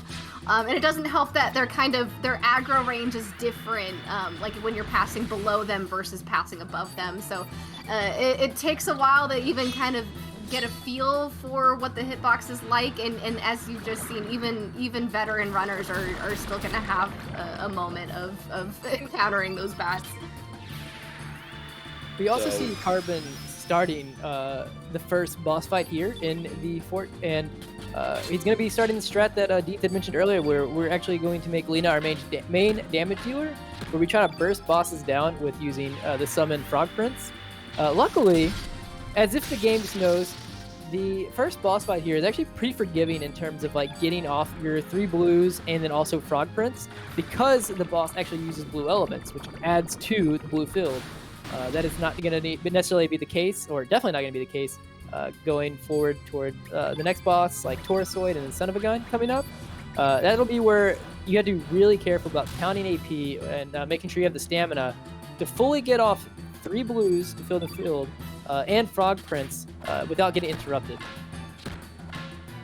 Yeah, interruption is what can mess you up here for sure. I was actually also going to say it was interesting. So, and there's a question from One Ardina in chat, because Carbon did the turn red strat, which usually you do. So it's Lena's magic is a breakpoint. Usually it's you need 15 with the magic ring or 16 without. So Carbon started at 14. Has he not gotten a magic point? I thought that whenever he did the turn red, I assumed that he didn't, that he had it. I just wasn't going to bring it up because I thought I just wasn't paying attention. So maybe he didn't. Maybe his Lena just missed every stat up since he got her. No, I was going to say, so he's just using it instead of Genius, which is fine. I saw him start the fight, really but I almost didn't the catch same, isn't it? Sorry. So to his point, yeah, no, his Lena's 18. She's fine. It's just he's switching between the two. He just uses it as instead of. I see. Which yeah, he just wanted to be sure. Yeah, he just wanted to be sure. Normally, if you're at 15 and you do the just Genius and Magnify, it'll still kill all regardless. But in a marathon, if you want to be sure, then there's no reason not to do it. Oh wait, did he do turn red instead of Genius? Yeah, he All did together? turn red Correct. instead of genius. It's Oh, okay, it's, that makes sense. Yeah. it's interesting, I guess. So one of the reasons why you can choose to do something or not is based on what elements characters have. Like the reason why. So one of the things is if you have low magic, you do both a turn red and a genius because you need the extra damage. The turn red, it depends on which characters have them as part of it, right? So each speedrunner uses a little bit of a different loadout, and sometimes you can see people choose to do something or not do something because it Oh, don't sets do it, up better for Carbon. the fight. Carbon's he's debating the chat. There's no world where he goes for this. Wait. Okay, I was about to say he started getting me a little bit. Debating the chat and debating the commentary. Yeah. So Sorry, I what we're didn't mean talking to about. interrupt you. Oh yeah, my bad, PH. Were you in the middle of a thought? No, I was done.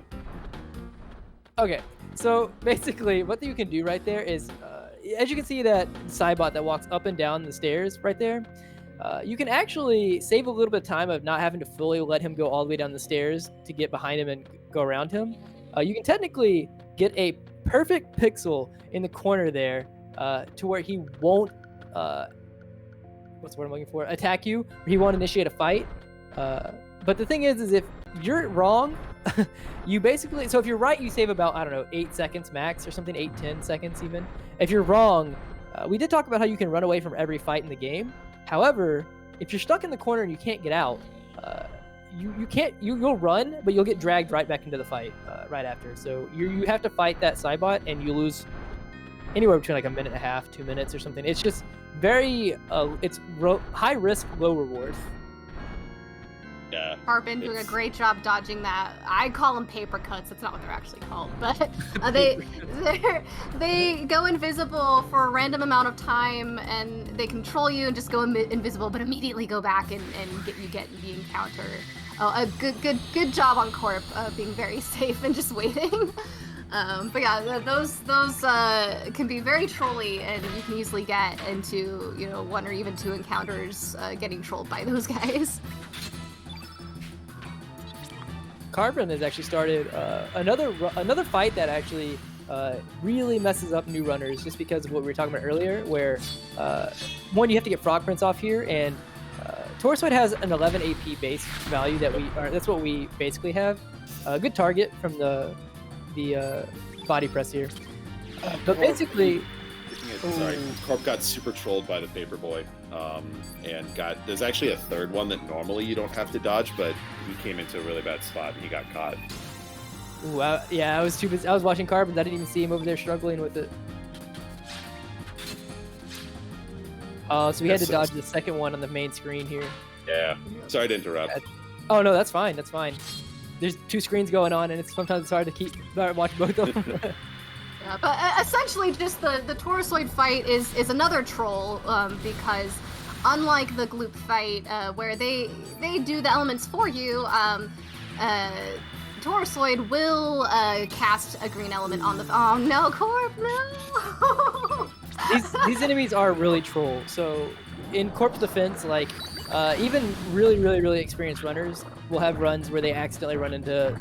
Usually it's 2 max, so he did dodge one of them, but like Pierre was saying, he actually had to dodge an additional one that you normally don't have to, just because of him being a little bit of a nuisance and in the way.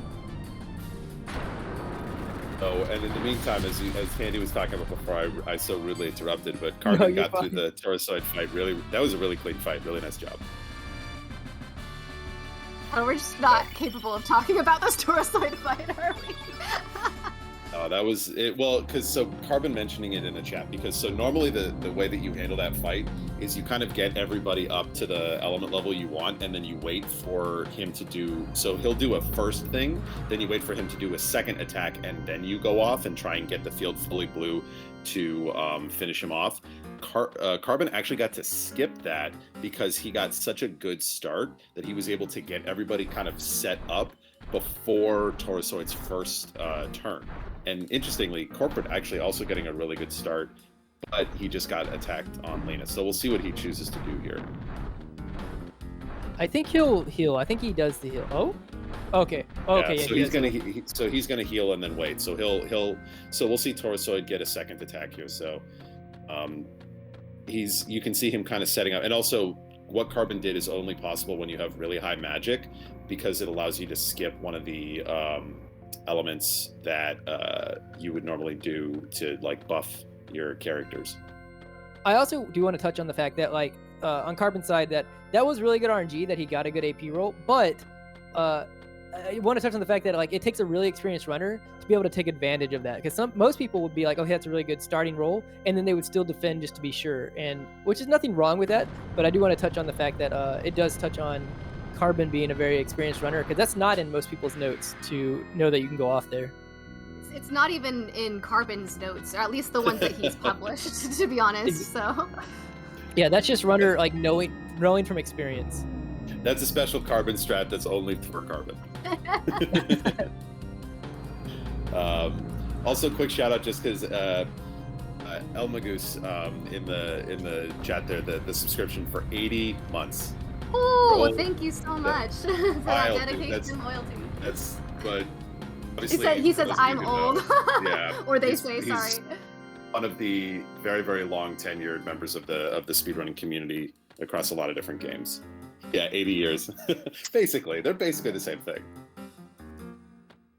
And as that was happening, Corp actually also making its way through Torosoid. So Nice. Carbon's actually heading down to. So I think they both have plenty enough magic to technically do the fast version of the Son of a Gun fight coming up here.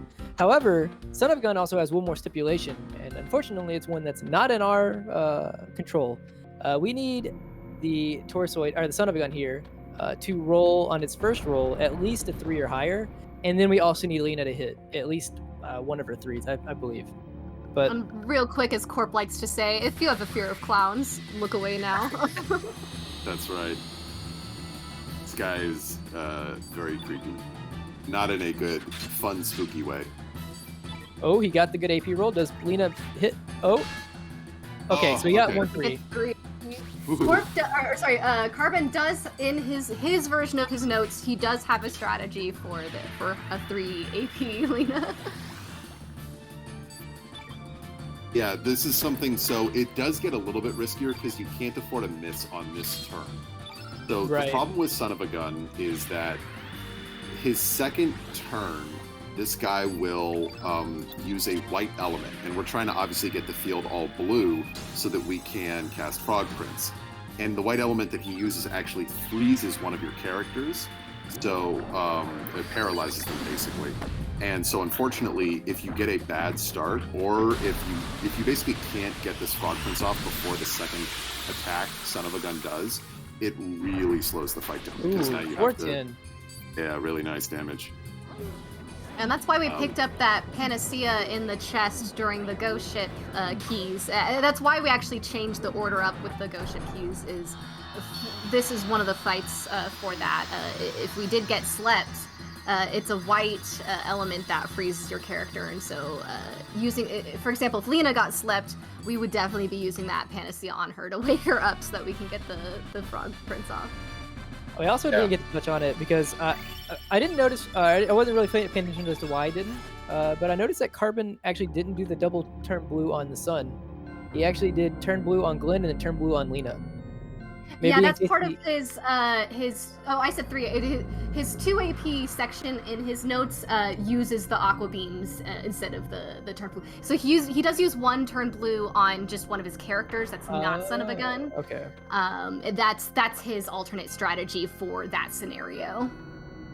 So I wonder, since he got the 3 off, if so he says if Glenn's sleepy in chat. Oh, if Glenn. Okay.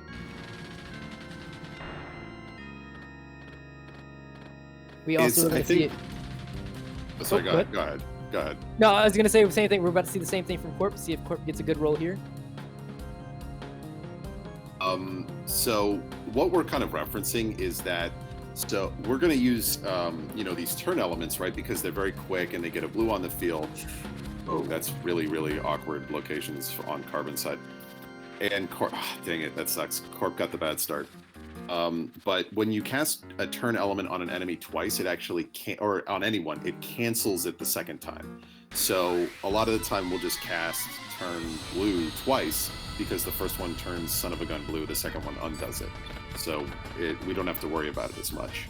but Carbon was saying like if you can't necessarily undo it if you don't get that second one, so he just does it on other characters. Yeah, part of that risk mitigation that we talk about. We also saw just now what happened because Corp got the bad start here. He had to see Kissy Wissy and mode change. Luckily, Kissy Wissy missed, so he didn't have to lose. He didn't lose all the time by having to do a. Ooh. Oh my god, he's getting so trolled. This is so unlucky. Well, so now if Corp, so Corp, I was gonna say is because he got the bad roll, he's actually gonna lose 30 seconds. That was out of his control. But luckily, if you're wanting Corp to catch up here, if Corp can dodge the enemies coming up to Bunyip, he'll basically make that time back. Well, it actually kind of balances out the paper cuts that Corp got earlier. I think they're both. I think they're both at 2 extra encounters in Fort Dragonia right now. And you can see the difference in the damage there. As good as Corp's Lena is, and Corp's Lena is really good, not having that extra magicking and being a little lower stats, he did 370, whereas Carbon did 410. So that's not like, you can tell the difference. Ooh, bad start. Oh, that's a bad start, yeah.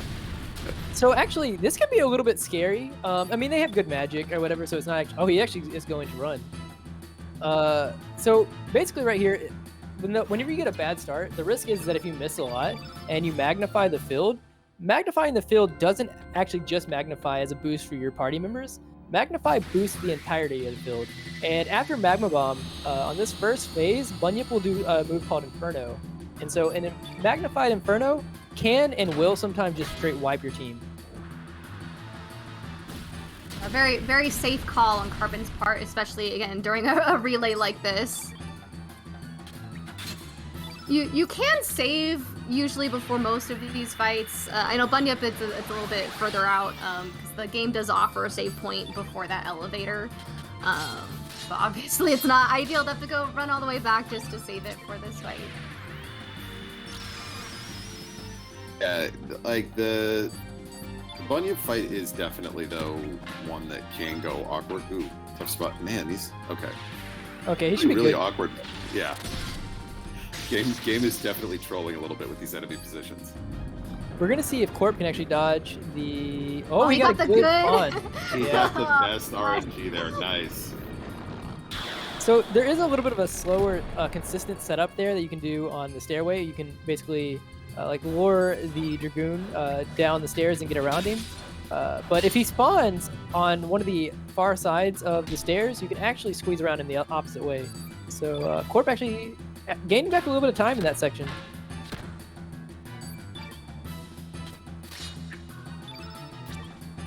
I always like to point out it looks like the phase 1 boss body are just pants for the Bunyip eye. Definitely. Carbon in chat saying he's just being bad, which is obviously not true. Not true at all. He's been adapting pretty well for all intents and purposes. Marathons are hard. Yeah. Carbon also using a different adjustment here. You can see this as Frog Prince -1. So Carbon actually switched the Frog Prince to level 6. Normally we put it on level 5 because it allows for extra damage to kill this to kill Bunyip outright. So that's part of the reason why he has a little bit of a different requirement at the start of the fight, and why he might have needed to run, because without getting the that first attack in and getting a bad AP start, you need a little bit more element level on Lena when you're using the level 6 versus the level 5. Once again, I also just want to touch on how close they are. Like, Carbon's just finishing the second phase of Bunyip, while Corp is actually in the middle of the second phase of Bunyip. Oof, that's really unlucky. So Corp missed both of his attacks to start the Bunyip second phase, which is actually kind of spooky. So he's going to try and go off here. He should be able to get it off, but it does mean that he's going to see Graviton pretty much guaranteed. So it's not that dangerous, but Bunyip will definitely get at least one extra attack in this last phase here. And it is a longer animation compared to just, the level 1 elemental attacks. For sure. And kind of because of using the Frog Prince -2 and having a little bit lower magic, Corp will probably need to use Luminaire here to finish this fight, whereas Carbon actually killed outright with that Frog Prince. So that's that kind of variance that you can see in how you can set those fights up and the different kind of risk-reward propositions that they offer. At the very least, it was pretty nice that he got to defend all after the Frog Prince, so that he could defend till the Gravitone, and it gave him full stamina again, so that it wasn't awkward in trying to build level 5 to Luminaire here. Totally, good point. And that'll finish up the Frog Prince portion of this dungeon. Good job, Lena. I'm so glad that she definitely studied up and was prepared to showcase her magical talent in today's relay.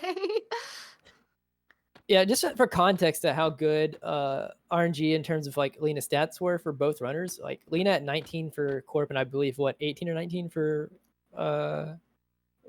Carbon as well. I think she just got to 19. Yeah, there are several times runners have gotten here. I mean, it's pretty bad RNG, but you can be here at like 13 magic with Lena, and it's awful. Yeah, that Bunyip fight can go really, really bad if you have a low magic. So, Carbon going into the Viper fight here. One key thing. This is a fight where the game forces you to put Surge in the middle. It snaps Surge into the middle, even if you don't have him there. So we have to be very, very cautious and make sure to use our Strengthen and Eagle Eye here on Glenn, because he does extra damage on Viper, because Viper is a yellow innate, Glenn is green.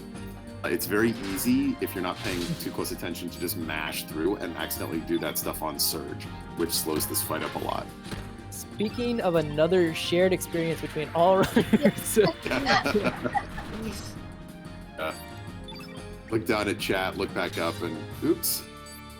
And it's just that's one of the frustrating ones, because you're like, it's literally just a left press. Like, I can't believe I've done this. Yeah, for sure.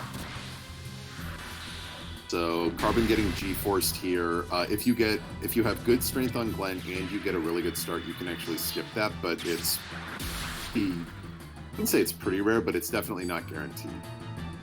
You just have to have a lot of things go your way. You have to have good stats on Glenn. You need to get a good AP roll at the beginning, and then depending on what your stat technically is, you might need another +1 in the second turn. Ooh, okay. You'll see a lot of alternate strats in some of these runner notes for this fight based off of Glenn's strat. It's like, oh, does he have 27 strength? Do this strat. Or, if you're just blessed. I don't want to, yeah. So Carbon saying, thank you, Andy, for keeping me in check. No, we've got one more. Stop. All right, I'm not saying anything. Nope. But you didn't think it, though. It might be too late. Oh, no. Are my thoughts at risk now? We'll talk about it in a second, chat. We promise. Yeah. So Carbon actually also mentioning like his strength is not great. There's kind of like different strength values that you look for as you come to the end of this section, which we call like Lynx at Fort Dragonia or Lynx 2, because this is the second Lynx fight, and you kind of hope that Glenn that Surge is at least at 24, and like 25 or 26 are like kind of nicer values. So I think I thought I saw Carbon at 22 or 23. He's not like terrible, but he's a little lower than you'd like to be here. Yeah, for anyone that is here today because you caught our tournament, I'm so excited for you guys. You finally after a month and a half or so of watching the Lynx 2 category, you get to see the rest of the run. So we're so happy to present that to you guys. All right, so Corp gets through Viper. Oh no! I made sure not to say a word. Oh no! Corp, I'm so sorry. So what we were talking about, so Carbon got the Dragoon Gauntlet, which is the common drop, a 90% likelihood, and is that second version. It's the second item that gives you +3 to strength.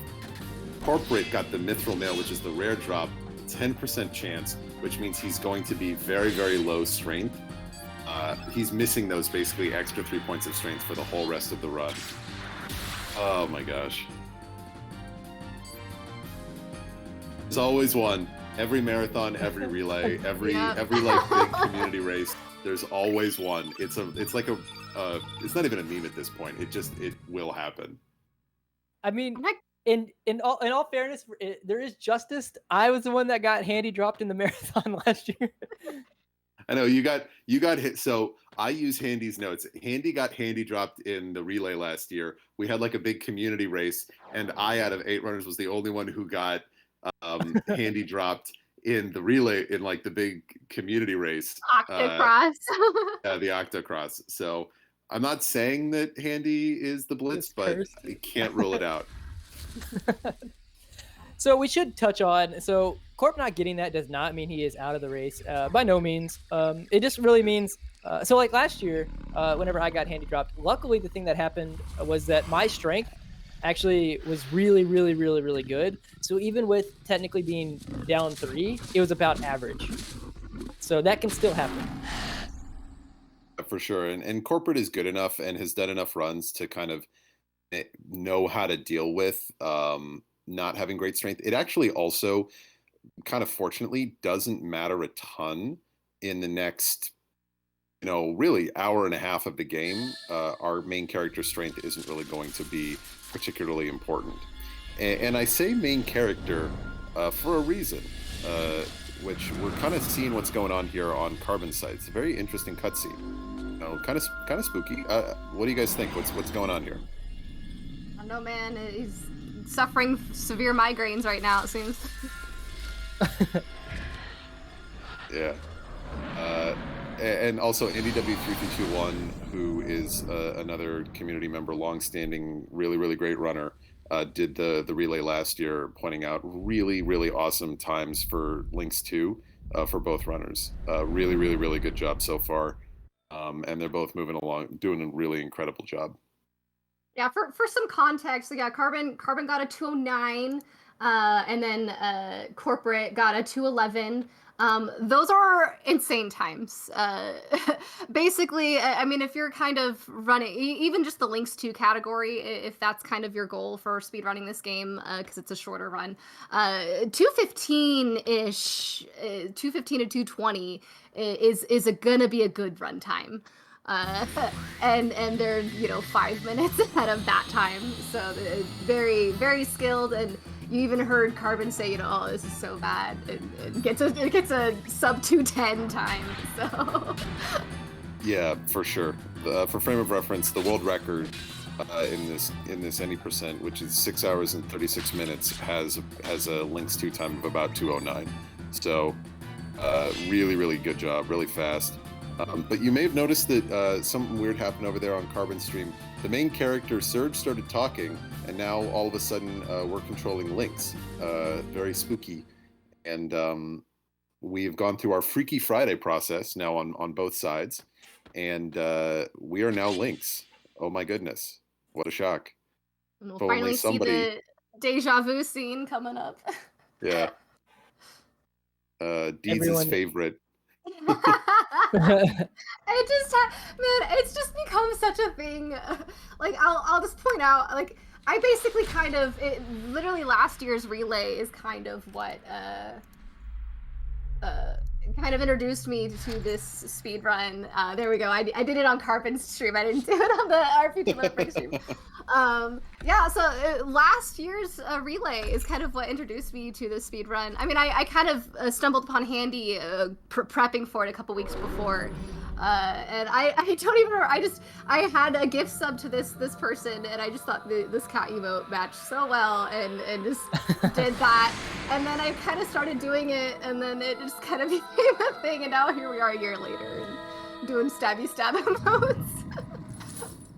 It's such a thing that, like, even if Deeds is not actively talking in the chat, you'll be in the middle of your run, and then you'll look over, and Deeds will be the first message you'll see from Deeds. It's just waiting for the for the stab. You'll know if I'm lurking. Yeah. Oh, yeah. It's as I like to say, the commitment to the bit is incredible and honorable. Um, really, really love it. For anyone who really is interested in this run, Deeds mentioned it. The Lynx 2 at Fort Dragonia cat percent is a great way to pick the game up. The community of runners around Chrono Cross are incredibly helpful. There's a ton of great notes, a number of incredible runners historically who put a ton of time into this game. And if you have any interest, definitely worth following up. You can see Andy W3321, who is one of those great runners who's put a ton of work into the game, posting the Chrono Discord there. Feel free to check it out because a lot of interesting stuff there. But for now, we see both of our runners now have had a little bit of kid trouble, and on Carbon's side, getting sent, that's the old Dragon Ball Z thing, sent to another dimension. And just to backtrack here on another kind of optimization thing we kind of talked over. So at the end of that Lynx fight, again, we talked about how you're given the option at the victory screen to heal your party. And this is one of those cases where you have to remember to go out of your way to select the do not heal option, because that way, when Freaky Friday happens and you're stuck as Lynx having to fight your old party members, ideally, if Lynx has done any damage to you prior, you actually keep that damage, and so you can end that fight a lot sooner if they can one-hit kill you. Versus if you accidentally fully heal Surge, then you have to sit there and wait for them to just pummel you, and it takes a couple more rounds. This is actually my favorite room in the whole game. One of my favorite songs. It's just so calming. It's so great. I second that. I completely agree as well. And we're introduced to Sprig. I personally really like Sprig as a character. She's pretty great. She has a really unique ability that we will definitely talk about in a little bit here. In fact, some people kind of call this next section kind of the Sprig portion of the game. And will be kind of our main damage dealer for again, the next little while here. Yeah, I'll definitely say that I think that I learned to like Sprig as a character more through doing the speed run than I did casually. So now I actually really, really, really do like Sprig as a character. Sprig is very, very, very powerful. It's very easy not to fully get how you can leverage Sprig's abilities. I did not use Sprig at all casually, even though I actually like Sprig as a character casually, but I just didn't really understand how to best use her. And yeah, definitely the speedrun kind of teaches you how in a big way, because she's one of the most important characters. Yeah, so Sage in chat says OP Sprig. For this portion of the game, or going from forward up until, I don't know, about a couple more hours from now, Sprig is considered pretty OP compared to the damage that we would normally be doing. For now, we're basically going to be using the Lagoon 8 Doppelgang from Sprig, and that's basically how we're going to be doing most of our damage for a little bit. Then we will eventually get a surprise Doppelgang a little bit later. But funnily enough, the reason we don't end up using Sprig throughout the entirety of the rest of the run is because the both double-edged sword of Sprig's damage is that it is, what's the word I'm looking for, standardized? It doesn't scale, it is consistent. And so eventually as we get stronger, it ends up not being as worth, because we will be stronger than what Sprig will be outputting normally. Especially for the amount of time it takes, because unfortunately the Sprig strategy it feels so slow just because of the transformation animation you have to sit through, and even the setup beforehand to get the element levels built up. It does take a little bit of time. It's just the damage is so worth it at this point in the game.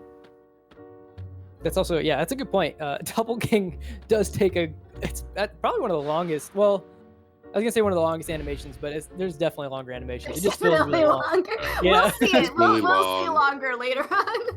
It's partially because we see it so many times that you right. have to just, Also, so Carbon and Corp, and to Handy's point, he's mentioned it a couple times. The fact that they're in the same room right now, in a run that they're almost 2.5 hours in, is pretty extraordinary.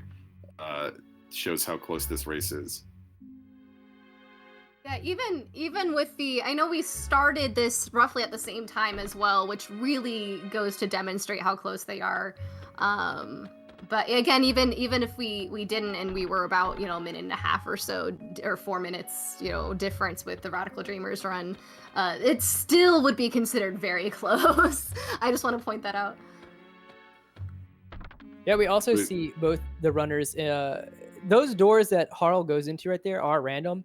And you can technically lose. I haven't timed it, so maybe PH how much you lose from like the difference between like a first door and a third door, but it can add up a little bit of time.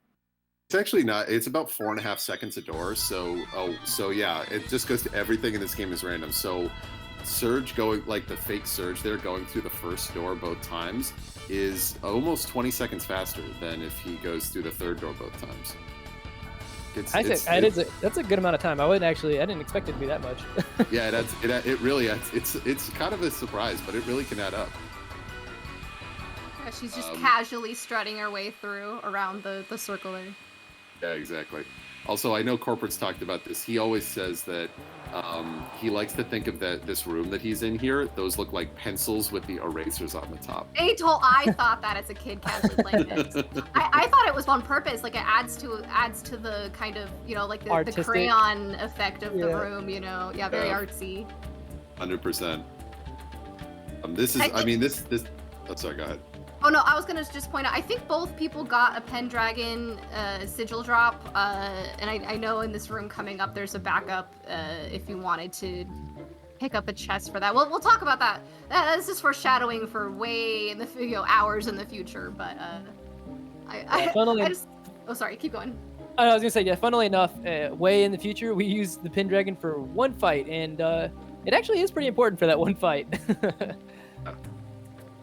It can make a big difference. It's like probably about 30 to 40 seconds. So a lot of the stuff that we've talked about, right? Like, a feather, like in the early game, like that's like 15 seconds. Like that one item drop can be like 30 to 40 seconds worth. We are finishing up here now I like to call it like the impressionist section of the game, which is one of my favorites. Yeah, it is really short, which is too bad. It is really an illustration of how wonderful the art design is and how like amazing and kind of weird and special so much of the Chrono series in general, like the various decisions from like a music and a graphics perspective are really just so awesome to kind of be able to enjoy and experience. Oh, agreed. And I'm always so sad, like, the second room there is just so anticlimactic in the speedrun. Like, it cues the battle music, and you're, it looks so confusing, and we don't even have to press any levers or anything. Like, we just kind of, like, do run in an S shape, and we're out. Like, it's just so simple. Yeah, for sure. It's the MC Escher room, and then you're like, oh, but I just kind of walk out. Okay. Coming up on Carbon's screen right now, actually, we're going to see him put Harl in front because you can technically, it's one of the few places you can do any kind of skipping in the game, and it's very, very small here. But we can skip the text box from the guy that normally stops you as Lynx at the front of Arnie Village here. Technically, you can soft lock, but Carbon won't do that. Of course not. Andy. This is hard. I have yet to never do learned. this skip. Okay, so basically what he did right there is he never let Lynx be in the position to where the guy would normally stop him. So is why you saw him switch characters. He threw Lynx from the back to the front after he passed it up. To basically fully get it, he'll also have to do it on the way out. But on the way out, it's a lot easier because we're gonna switch the party order when we go to get Radius here, and basically put Lynx in the back, and then it's just it's free on the way out.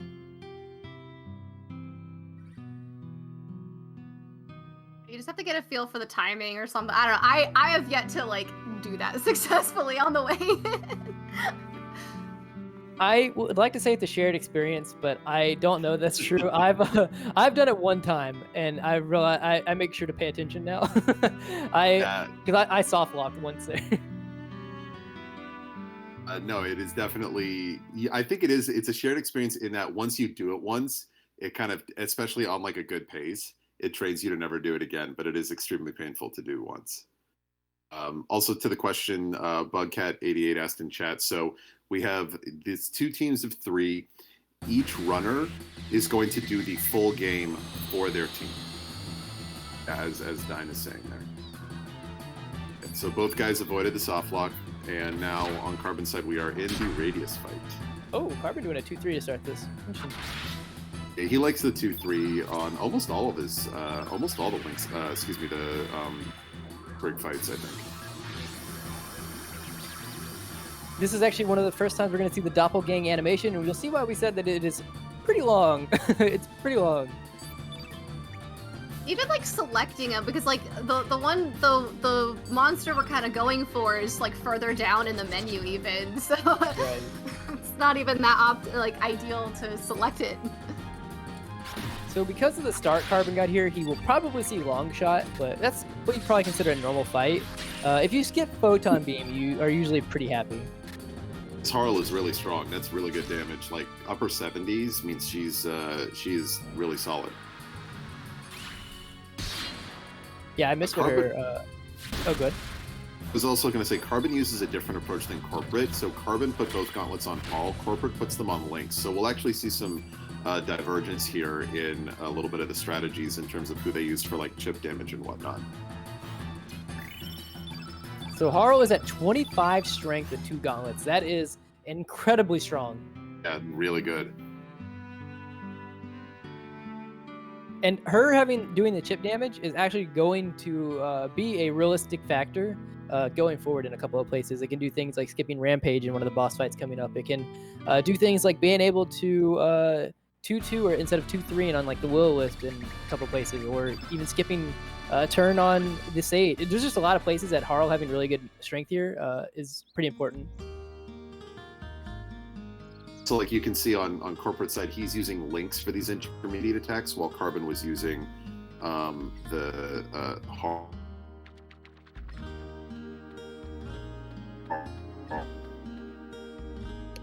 Oh, I think we maybe lost PH there for a little bit. But I think what he's going to say is that, yeah, so because of the small changes in strategy here, because Lynx has the gauntlets or gauntlet in this case, sorry, instead of Harl, we're going to see him basically using Lynx for the chip damage instead of where Carbon used Harl in places. Yep, and now we're getting into kind of the second. A lot of runners will kind of, it's hard to keep your attention sometimes because there's going to be a lot of exposition, a lot more text boxes coming up here, where there's not so much a boss fight for a little bit. Essentially, what's happening story-wise is. Now that we've turned into Lynx, we've actually returned back to our home dimension when we escaped kind of the Escher world. And so we were able to kind of at least go back home and say hi to our mom and convince her, hey, it's your son, it's me. And we were given some exposition here about, oh hey, there's this area that's kind of locked down that you'll want to access. Actually, this is kind of you see all these flashbacks about this Panther attack and how Surge died in the alternate dimension, and it turns out that Surge's father, along with Lena's father Wazuki, kind of went on a journey to try and save Surge. And was really not seen from ever again, but we do know that they headed off to this mysterious area, the Sea of Eden, and so we're basically trying to access that area. We're gonna go on a big, huge kind of side quest here to try and talk to a sage who's a demi-human who knows the entrance and hopefully can tell us how to get there. Yeah, so we were talking about earlier that after the manor, there was like a long split that it's basically just a good amount of downtime, a good amount of talking. Besides the big menu that we just saw Carbon do, and I guess Corporate might also do at this time. I'm not sure. He might actually save it before Sage. This is also another section that comes right after like the second hour, funnily enough, of basically a boss rush mode where we're just going to have like I think this is probably, if I'm not mistaken, the longest split in the game.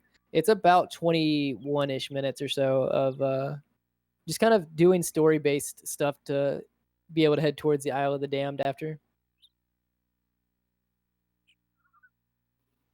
Yeah, it's definitely. We do have. Sorry. Oh, I was gonna say, I think it's about 20 odd minutes, and one of the few areas like Chrono Cross as a game is kind of like a boss rush basically because we can mostly skip non-boss encounters, so it is sort of just moving from like boss fight to boss fight to boss fight, and this is one of the few long kind of like plot sections that doesn't really have a whole lot of fighting in it, because we're trying to just get through and get into that next sequence. But sorry, Deets, go ahead.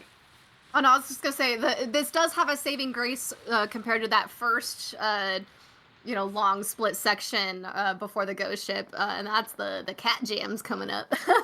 And that it doesn't have Korcha. And it doesn't have Korcha. A double win. Yeah. We also Isn't just got that a really what preview matters? of the. Oh, sorry. I was just gonna say here's a short little preview of the sewer dungeon that we'll get more involved with a little later on. Luckily, we can just leave the room and we don't have to worry about it yet. Yeah, on Carbon's screen, actually, as he's got a little bit of text here. He's gonna actually head to Marbule, and we're actually gonna see another Chrono trigger reference. We're gonna have to make a stop and speak to. I'll wait until we get a little bit closer because I actually forgot how long this text is, but we'll be heading there pretty soon.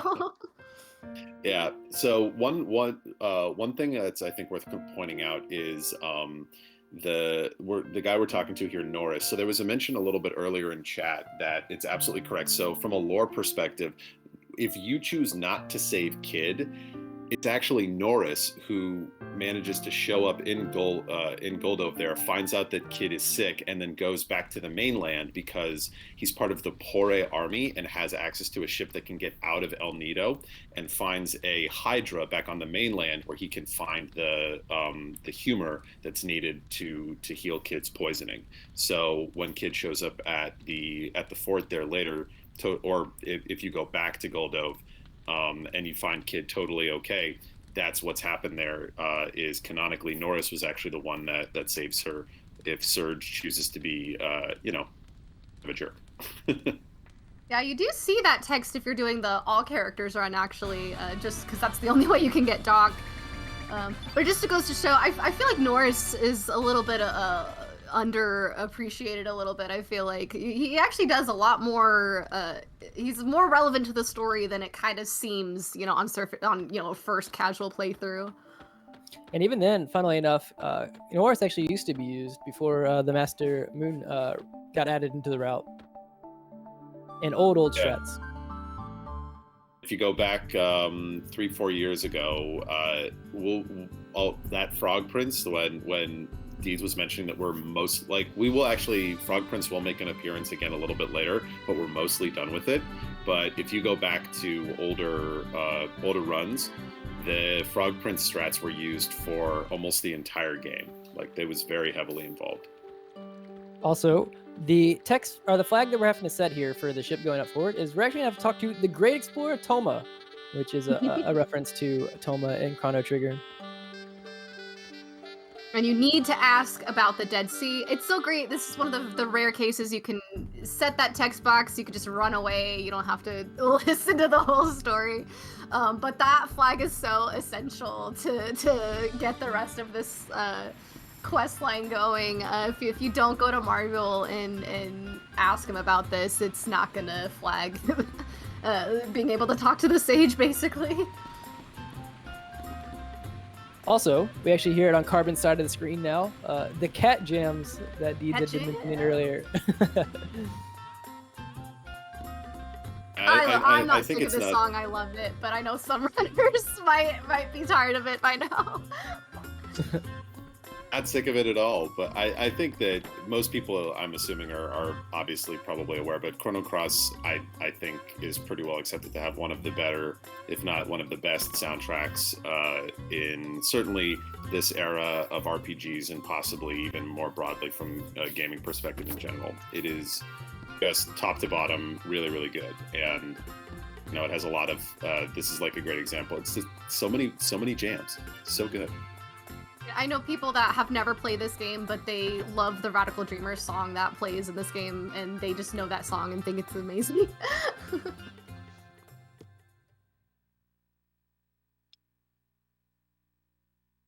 So story-wise, so yeah, we're back on the ship. We spend a lot of time on this ship, honestly, in this game compared to most other dungeons, I feel like.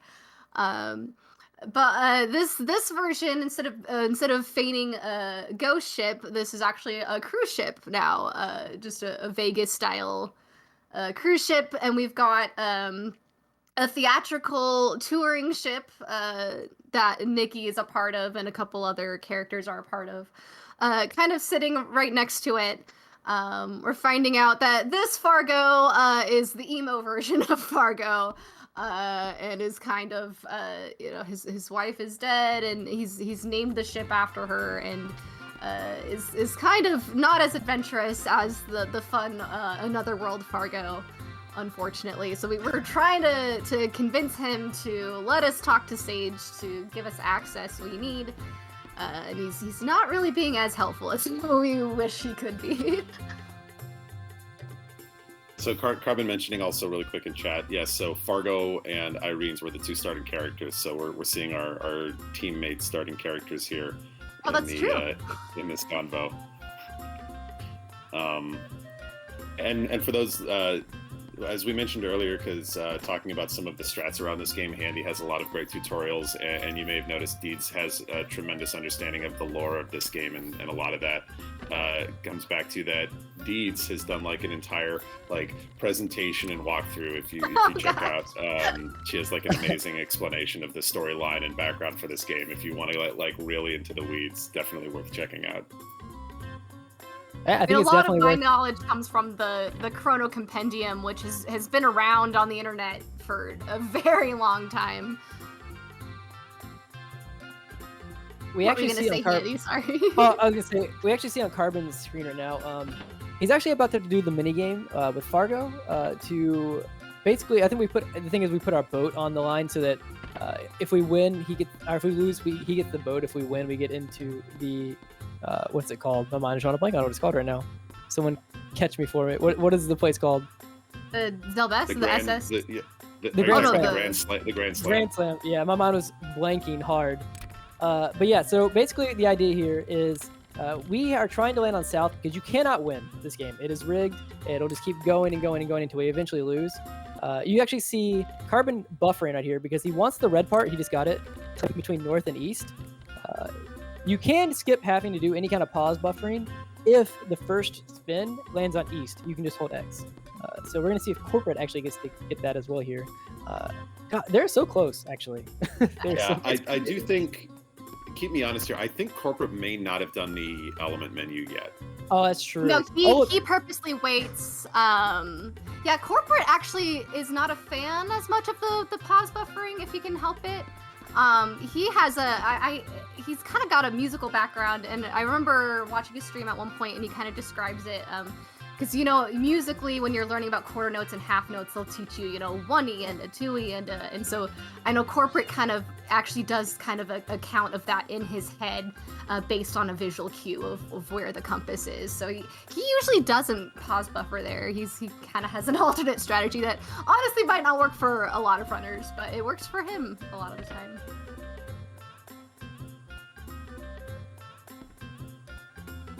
Yeah, we're also coming up to the point to where we get to see a performance by Snuff, and I'm going to be very angry with people in chat if you do not clap for Snuff whenever his performance is done, because he puts his heart and soul into it.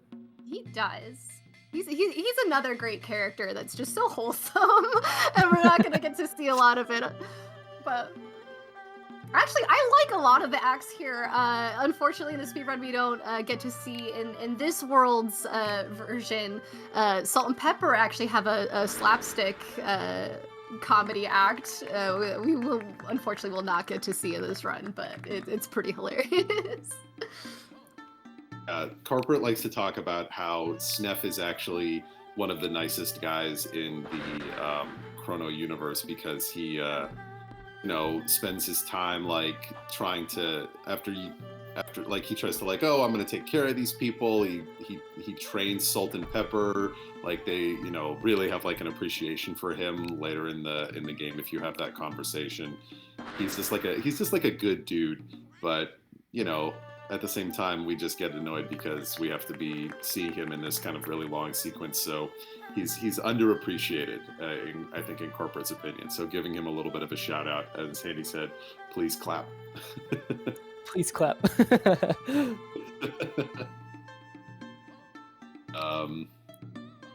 So you may or may not have noticed that the characters that are getting the magic done to them are Jack and Jill. Gotta love the localization choices. Right? I mean, you can tell the localization put a lot of effort into this game, especially the custom dialects that they give for each character that is adjusted depending on who's in your team and things like that. I mean, you might have your own opinions on the translation quality and all of that, but I do appreciate that. I don't know, so I guess some people might not like the dialects, but I think it's a great touch. No, I absolutely agree. I agree too, and I think that it's an interesting technical challenge that they had to go through around like building an engine that would allow for the customization of the dialogue in terms of like what pieces of the words could get updated and whatnot. So it's kind of like a neat little challenge, especially considering some of the games of the era and how big the character roster is. I just think it's really interesting, and maybe I just missed that you had just said this, but that the way that they did the dialect was that they built an actual full system for it. Like they feed lines through, and then it'll basically, depending on what character is saying it, it'll add the dialect to the line. Exactly. You learn a little bit in one of the secret endings gives you access to kind of a developer's room. You kind of get a sneak peek, and they kind of explain that a little bit. Also, cat jams, by the way, in chat. Actual cat jams. I was gonna say if we wanted to do it, shall we briefly? Yes. All right. On 3, 1, 2, 3.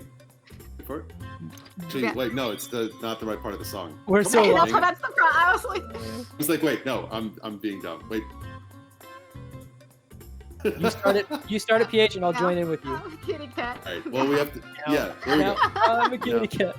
Yeah, I'm a kitty cat. We're so upbeat. No, I'm a kitty cat. I'm a kitty cat. Meow. I'm a kitty cat. I'm a kitty cat. We did it, chat. We did it. We put ourselves out there for y'all to get the cat jam song. It's mandatory, by the way, if you're doing a run. I know Corp super disagrees. Like he's not about the meow meow kitty cat life, but every other runner, you all are required. You have to sing this song at this portion of the game. That's right. Shout outs to Fat Man, who I believe was the one who originated the kitty cat song. Very important. It also helps keep, I feel like it's good for keeping your morale up. Again, this is a very long portion of the game where we're just not doing anything except running left and right. I mean, it can get a little confusing of knowing where to go to flag the various things, because it is a long sequence of, okay, you have to, go talk to Fargo, go talk to the sage, play the Vegas game, talk to or watch the cutscene. There's a lot of things to kind of keep track of, but for the most part, it can feel so draining a little bit. So yeah, just enjoy the kitty cat song. And all of that, of course, is so that we can discover that, of course, Fargo is cheating. And then we grab the handle so that it won't be possible to rig the game anymore, and that we can challenge him again and actually win and get our boat back and be able to talk to the sage. So, I never really paid too much attention to it or didn't really question it too much, especially running the game. But someone brought up recently in one of my runs that the second time we go to challenge Fargo, what does he gain from winning the game? What are we wagering? Because he already has our boat. we kind of see Snef keeps challenging Fargo, right? Like we got that cutscene when we were cats. What we missed was Snef was gambling and not gambling for freedom this time, but to buy cat food for us because he turned us into cats when we escaped.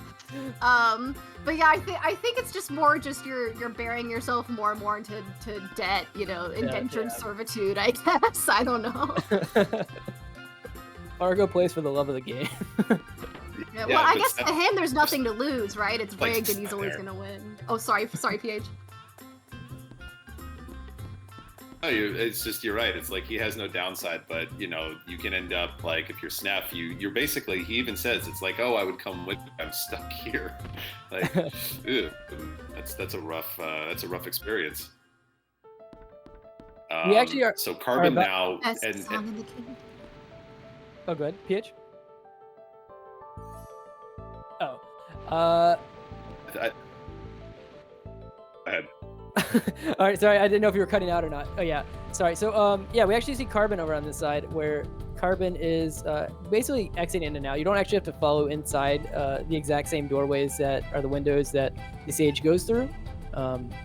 Also, this is one of the best songs in the game, as Deeds was mentioning, which is why we're actually probably going to see Corp do the long menu here. It's a menu that we saw... you should switch the music over so we can get it. No, I'm just kidding. But yeah, this is actually why he does it over here, is just because it doesn't matter where you do this menu as long as you do it before the Sage. But if you do it here, you actually get to extend this song. So it's the only difference as to why Corp is doing it versus where Carbon did it. You can actually hear this song if you picked the Guile route for the Viper Manor at the very beginning of the run. The little side mini dungeon that route takes you on also plays this song. But again, we don't get to hear it that much in this run.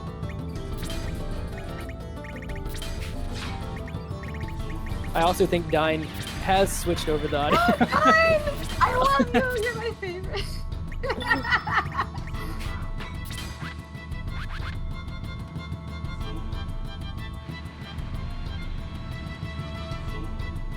We do actually see, this is one of the, well, no, we saw it versus Radius, but this is going to be another fight where we're basically buffing up the Lagoonate Sprig, and that's going to be our main damage dealer. And it'll be our main damage dealer. This will be the last time the Lagoonate is our main damage dealer, because after we leave here and go to the Isle of the Dam, we're actually going to upgrade our Doppelgang. Another kind of big RNG moment potentially coming up when we get there. Yes, the Isle of it's the Isle of the Damned in the game. I always it's the Isle of damn it. Not again. Damned in more ways than one. Let's just put it that way. Right. So the Sage fight here is really interesting because the Sage can be really, really scary, but only if you don't know about how his AI works. So the Sage, if you only physically attack him, he only physically attacks you in response, and that generally will be both fast and not particularly deadly. If you cast elements on him, he starts responding with a whole bunch of elements to you. And that A is a lot more dangerous and B a lot slower. So for the run here, we're able to kind of manipulate him into only doing, you know, something that's not really particularly problematic. So this fight isn't super scary, but casually, if you're not like as familiar, you can get yourself into a lot more trouble. Yeah, exactly. And also, Carbon actually is about to be heading off of the ship here. We're going to make two more stops before we go to the Isle of the Dam. We're going to stop by the entrance to the Dead Sea and use the Fiddler's Crab to get in there, which is actually why we came over here. The Sage actually tells us to go use the Fiddler Crab over there. And then Radius is going to tell us that, or we're going to find out that it's blocked by an evil sword. And so we're going to have to go to the Isle of the Dam to basically figure out how to get past the evil sword. An evil sword? It can't be evil. It wasn't evil in Chrono Trigger. At least that was my thoughts the first time I played this game as a kid. There must be some mistake.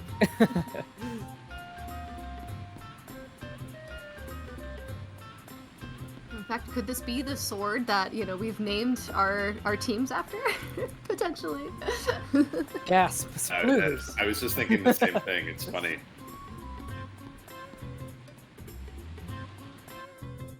And coincidentally, the name of our protagonist, Surge, happens to match this. So strange.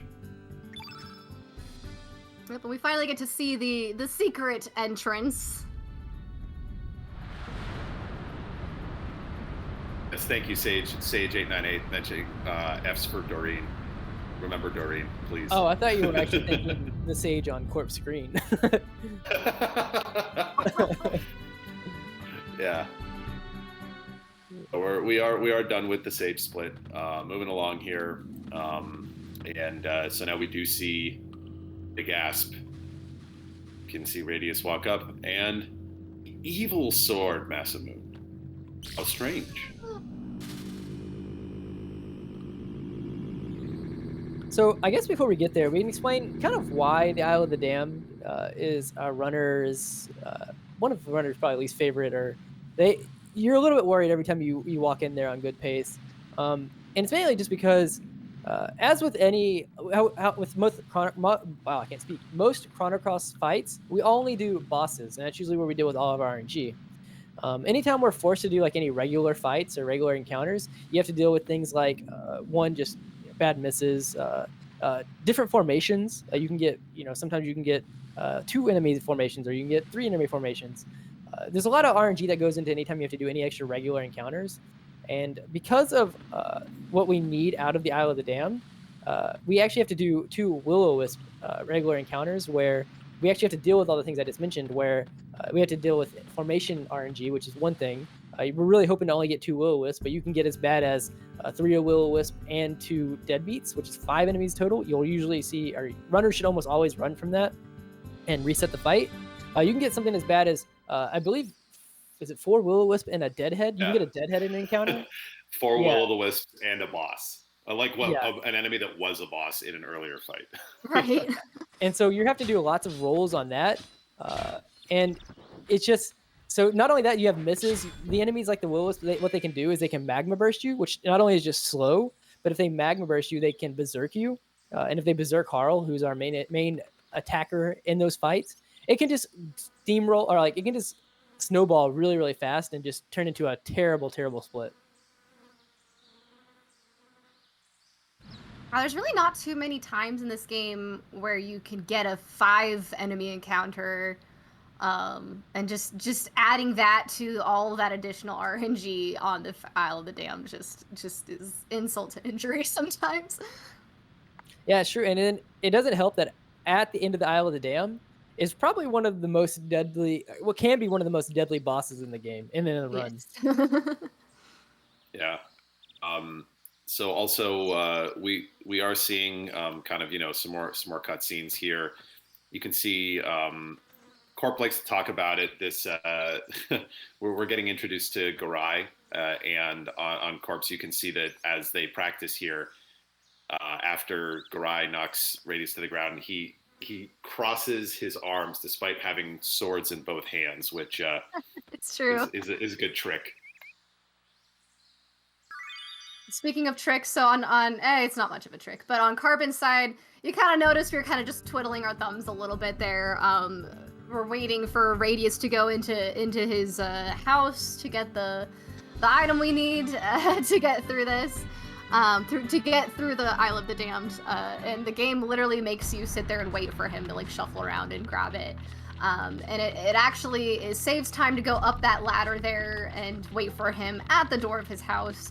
Because otherwise, if you just wait there on the ground level where your character starts off, you would then have to wait for him to go down the ladder, which also takes up time. So, and here we go. So this is our first Will-O-the-Wisp fight. We have basically when you defeat the Will-O-the-Wisp, it will ignite and open up the door for us to the next room. But yeah, this is really good RNG. Sorry, you can go, Handy. No, I was just gonna say. So I mentioned earlier that like having good strength on his Harl was gonna play a big factor, and this is one of the areas. The fact that he had, Handy got an Inferno drop. the fact that his Harl was at such high strength there. Normally older strats, when I say older, like even about maybe a year and a half ago, you'd almost always Ice Blast the second Will-O-Wisp. You would do like a 2-3 and do an Ice Blast on the other one. But just from like strats developing, there's things like you learned that you could do like, oh, if she's at this high of strength and we put the gauntlets on her, we don't have to do any Ice Blast. We can just do a 2-2, and if they both hit, it'll kill. And then you defend once and go back and do a 2-2, and if they both hit, and you can just have a very clean fight. So we kind of talked up a lot about like how bad those fights can go, and then that one went really, really well. So I'm hoping that we don't actually get to see an example of one that goes really, really badly, but they can. Chat doesn't need to see. And then on Carbon's side, so this is going to be our second Will-O-the-Wisp fight. So as we've seen, defeating these Will-O-the-Wisps will unlock secrets in this area. And there's this curious set of armor that's kind of just sitting there. And we slowly kind of have to guide this Will-O-the-Wisp down there so that we can purposely get into an encounter right next to this armor. So we do have to finish this Will-O-the-Wisp encounter first, though, before we can get to the White Knight. And on corporate side, you can see the difference there. So it's not a bad fight in it's a capital B bad sense, but he has to fight 4 enemies here, which we do take that fight. It's just a lot slower than doing like a 2-enemy fight. But it's still something that, since there's no guarantee, right? Like if we got 4 enemies and ran, there's no guarantee that you get 2 enemies the next time. So the time loss isn't worth it. So we just take that fight. Yeah, they both got Infernos. Oh, nice. And on Carbon's side, we actually see, like as Deeds was mentioning, this set of armor here that we're gonna fight. And funnily enough, actually, this is something that you don't actually have to do in terms of like just getting through the game. But it is actually going to be so beneficial for us to get Sprig to learn to doppelgang into this thing that we go out of our way to do it. There's going to be a specific setup that they're doing here. We see Carbon building the levels on all of his characters here. He's going to build Sprig to level 6. I'm surprised he went for a 3-3. But he's going to build to level 6 there with all of his characters, ours level. And then he's going to basically... I don't know if he did the turn black. I don't think he needs to. I didn't see his magic. But he's going to weak-minded. Okay, so yeah, he must have good magic. He's going to weak-minded. He's going to do meteorite or photon beam. And then we have to finish this fight with the photon beam from Sprig. Because the only way that we do that. yeah, the only way that Sprig learns doppelgang is if she does the last hit. Oh man, and on Corp's side, so he got another 4-enemy fight. So pretty, and here's the magma burst. So kind of slow. Unfortunately, still manageable, but definitely less optimal. This should kill. Yep. Nice. And a reminder, this photon beam was the runaway chest that we had in the ghost ship section on our way out. Kind of, we didn't really point it out very well, but it was there, and that's where we picked it up. And we also got that golden tiara there. That's kind of our money bags for the rest of the run there. Yeah, we'll be able to sell that for a really, really, really large amount. It basically means that we won't have any money issues for the rest of the run.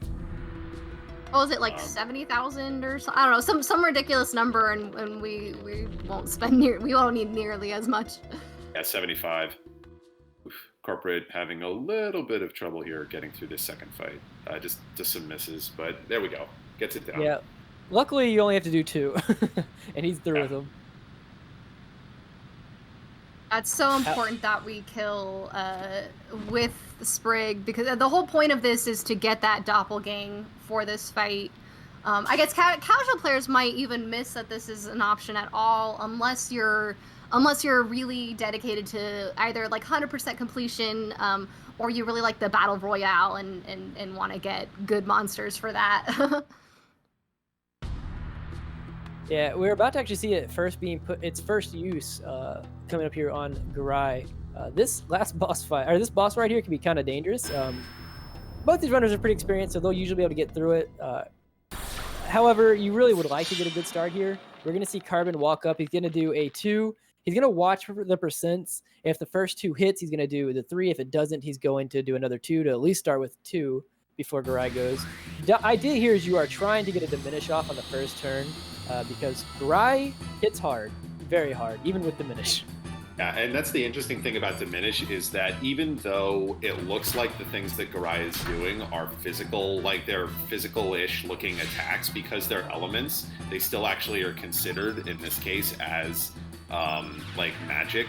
So the damage output is still halved by the Diminish, which allows for way more survivability, considering that he is, again, he's really fast, he hits really hard, he is a really, really hard boss. I mean, like, I just want to give a shout out. We just had Spike Vegeta say hi to our chat, and a lot of runners listened to the Spike Vegeta Evil Ash from RPG Limit Break in 2016. So huge props to him. Thanks for stopping by. But yeah, I remember when I was first learning this game, quite literally, the first 6 or 7 runs that I did, I basically had that up and playing while I did the route so that I could like watch where I was supposed to go and look at the fights I was supposed to do. And I don't think I was the only one who did it that way, or something along those lines. But so you can see on Carbon's side there just how much damage the White Knight can do with physical attacks via that doppelgang. So it is just such an important component of this fight. He's using defend strats there to try and like protect. So Harl, because she's defending here, she should be able to survive this, and that's really, really important because we don't want to have to like heal. It's better to use her for this chip damage. So like that defend is really, really valuable to keep her alive as you finish the fight. So really good call by him, really good game knowledge, and down goes one of the scariest bosses in the game. Yeah, it is very important, as PH was talking about, to defend with Harl there, because it only takes, like, even if he's in crit health there and you only need like 1 or 2 more attacks with White Knight, it only takes one really bad 99% miss. Like, most runners expect to miss once or twice in their entirety of the run with Sprig at a 99 or a 96. And Garai is one of the places you don't want to do it, because sometimes Garai can like play 200 IQ strats and just completely outplay your party by first killing Harl because she has the revive, and then taking out the White Knight, and it puts you in a very bad position where you have to finish with Lynx. Yeah, who would have to do that in one of their best runs in a really long time? Definitely wouldn't. I was thinking that actually. Oh my god. Yeah, so the Deeds mentioned I just had a PB a couple nights ago, and that it literally almost died. It was one hit away from ending on this fight. In the exact scenario Handy's describing, which is not fun. It's actually funny because... Oh, sorry. No, I was gonna say it's actually funny because I was describing something that happened to me personally, and the fact that it's a shared experience between all the runners. We all have PTSD when it comes to like Garai fights. Yeah, Iron of the Damned is super, like, it's not just like the horror theme just reflects on our souls so deeply. And so you can see their corporate also got the diminished off before triple cut, which is really good. Like if Harl misses there, it can make things really awkward. So moving along into the second phase of the fight, and hopefully everything will go well for him as Carbon here is getting into probably one of, I think, a lot of people's other favorite parts of this game, which is the Dead Sea, which is just such a cool section. The environment, like everything about this section, I think is just really, really neat. Down to like the music is like this is one of my favorite places in the game in terms of like music and just the way that the ambience in it. Oh, for sure. I mean, we keep saying that, like, oh, this is like the best song in the game. No, like this is for real. Like this song coming up is pretty great. Look, it's not our fault. There's just so much good music in the game. Look, it's all of our children are our favorite children. All of these areas are our favorite areas. Okay. Exactly. So you can see on corporate side, so Lynx died there, which is a little unfortunate because that's one of those things where like you use Lynx for some of the stamina revive at that point, but fortunately for him, since it was Lynx that died instead of Harl, to Handy's point, Harl had the revive, so he was able to revive Lynx. But it does mean he's going to get will breakered here. And he should be safe. He should be safe. It just really sucks that Garai solo targeted Lynx there. Yeah, because now we don't have a second revive, and he got through it, so that's really, really good. That's what you want to see for a marathon. It does suck that this is also off the back of him only getting 1 gauntlet. You really don't want Lynx to be missing out on star levels when you're already down basically 3 strength. Yeah, not great. His Lynx, I mean, 25 there is not terrible, but it's not particular. Like, he's already not particularly strong at this point, so unfortunately, it's just one of those things where we're falling a little bit further behind. Corp is really good and knows how to handle it, but it will slow things down in certain fights later, probably.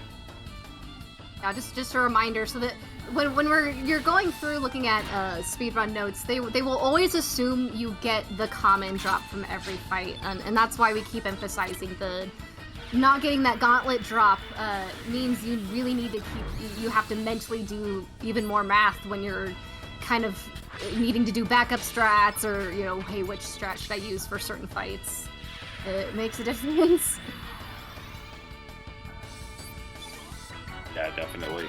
It's that's one of the things that's really fun about this run is that it does require a lot of kind of like on the fly pseudo routing and thinking through how you want to adjust based on what the game does from a randomness perspective. But it does mean that you sometimes can get into situations where you got to deal with tough, unfortunate stuff. Harl on Carbon's side is actually doing so much damage there, so he might actually skip. Oh, with the crit too. Yeah, he should skip right here, because even if Harl has to do the Panacea, which she will have to do, but she actually can do chip right here because she didn't get targeted at all. Yeah. Literally the same time that crit happened, Corp cut into a Will-o'-the-Wisp encounter. Oh no. Oh no, he's being trolled by it. So this should kill. Yeah, he was well over. Yeah. It was such a good fight on Carbon's side with the crit and Harl's damage. Like he had like a whole extra attack worth of grace from him. That was a really good fight. Yeah, that just goes to show you, because the crits from White Knight are 1.5 damage right there, that like even if he didn't get the crit, he was probably, with the chip damage from Harl and her being really, really high strength, he was probably going to skip Rampage regardless, unless he got a miss. Yeah. All right, so one of the things that we're going to be keeping an eye on here is I love the design of this whole section is just such like a unique, really interesting area. Well, just the idea of using like the actual world map as a way to navigate for typically as you'd expect a dungeon to navigate, and then using the save points as your entryway. Yeah, it's so smart. Ooh. Okay. Yeah, that was a bad spot for where that enemy went for Carbon. Yeah, he's usually not right there. But we'll want to keep an eye on. So Carbon should be fine because his Harl is strong, but he doesn't want to do too much damage, because the next fight that we're going to be getting into is Miguel, and Miguel has a lot of different triggers. One key trigger, and you really don't want to proc it at all if you can avoid it. So on Corporate side, it's kind of the opposite. Will he be able to do enough damage? So we're actually kind of seeing a little bit of a divergence between their stats that might cause them to be on opposite sides of where the problems could arise, which is interesting. Also, as Corp starts the Rampage fight over on the right side, I can't think of what it's called right now, the Highwayman fight. Highwayman, yeah. Yeah. We actually see Carbon in this room where we see these like ghostly ladies kind of just floating around and can potentially block your path. If they actually end up blocking your path, they are one of the few enemies that you absolutely do not play around with even getting really near them. Because if you actually run into them, she is going to block the path. No! That's unlucky. Okay, she moved though. She's good. Yeah. So they can come down that like single path right there, and you just have to wait behind them, and it's really slow. But it's faster than actually touching them, because if you get into the fight with them, you lose. I don't know, actually, know the exact time, so I'm not gonna make up a number. It's But like I would say 4 or 5 probably. minutes for sure. Like, Oh, you think is it that long? Wow. I mean, it can't. So it doesn't have to be that long. I mean, it could be like a couple, like only like 2 minutes or so. But like Oh, okay. they each have like dialogue. Like there's 4 of them that they'll summon, and they all have individual. It's very theatrical event. I actually kind of like it as a casual player, but yeah, for the speed run, it's terrible. Yeah, it is so long. They're designed to be like beauty pageant contestants, basically. So they all come out and they give like, my name is so and so, and I'm this old, and I like these things, and then they cast these really, really, really powerful elements right afterwards. Yeah, you've got the dialogue and the long elements, and there's 4 of them, you know, each with individual AP that you're shuffling around, and you still have to kill all 4 of them. So I mean, it can go fast, but like potentially it could be so bad. Lore-wise here, oh sorry. Oh, go ahead. Oh, I'm just pointing out, lore-wise here, you kind of notice these shadows, and it's the divas, and you know you're seeing Riddle and Marcy and even Lynx and Harl at the bottom there. And it turns out that in this particular dimension, they did an expedition here, which is why we got locked out by the sword in the first place. That we had to do that whole sidetrack just to access this area. And this is where we find out that they legitimately died in this dimension. And now we're going to proceed into the Miguel portion. So this is our second safety save, I believe. Yes, this is a safety save. Yeah, Miguel, honestly, can be just as deadly, especially for newer runners or less experienced runners. Then it can be on the same level as Garai. Luckily, strats have kind of developed a good bit for Miguel to where if you're pretty experienced with a run, you don't feel as nervous going into the fight, because it used to be whenever I started running a couple of years ago that if you walked up and you did a 1-1 with Sprig and say you got low rolled on the first roll from Miguel and he went there, and then he also anti-blacked Harl, that's a runaway. You have to run away and reset the fight. That was just considered the worst start. It is still considered the worst start, but luckily we all have strats for this. So luckily Miguel is not as bad in terms of RNG. However, he still can be very rough and take a long time. As PH has slightly mentioned, the one HP flag that we're really trying to watch out for here is that if Miguel gets to go, and he only has 6 AP, so he's pretty fast, but if he gets to go whenever he's in crit health, which is a reminder, like 25% health of his max, he will do first. Yeah. Oh, sorry, I think it's 25. It's 20. It's 25.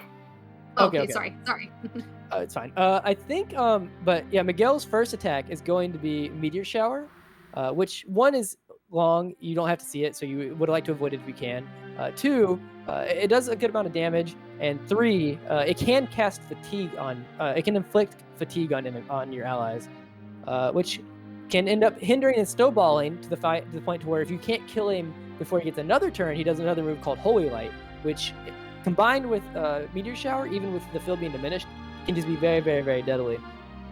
That all is just to kind of wrap up and say that we're going to basically treat this like we did with like the Marcy fight, or mainly the Marcy fight was one that mainly in mind, where we're going to try to basically finish him and burst him down on the same turn that he goes into critical health.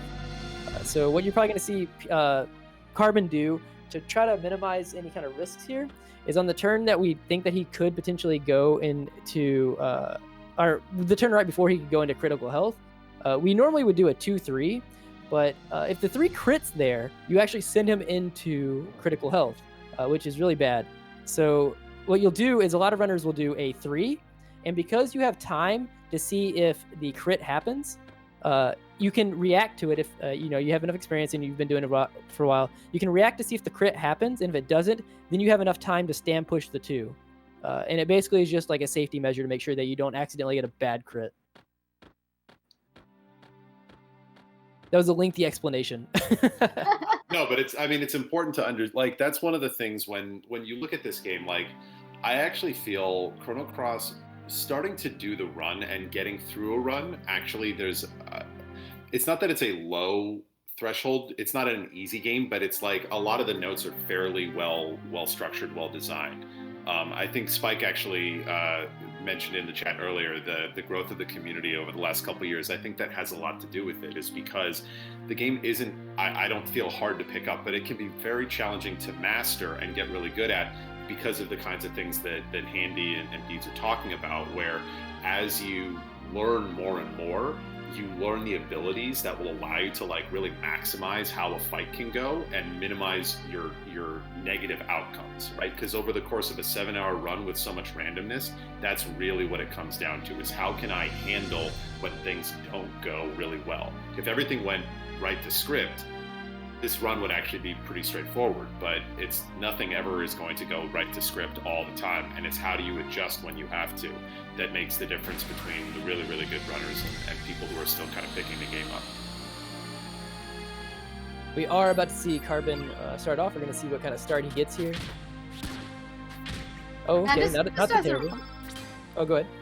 Oh no, just as a reference, I haven't seen what Corporate's notes look like, but just for Carbon, a typical boss fight might be half a page or so of notes, maybe a full page if it's more complicated.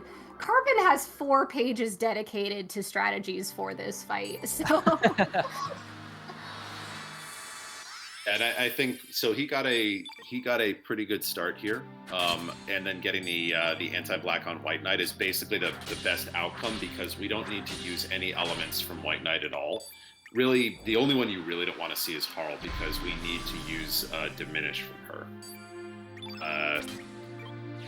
her. We're also, this is one of the best moments in the game from like a structural perspective. The fact that they keep this, and a couple people in the chat have mentioned it as well, keeping the music from this environment into the fight instead of switching to the boss music is such a good choice. It really, really hits home the impact with the the background and how difficult Miguel is. It's such a cool fight. It's also almost exactly the midpoint of the run.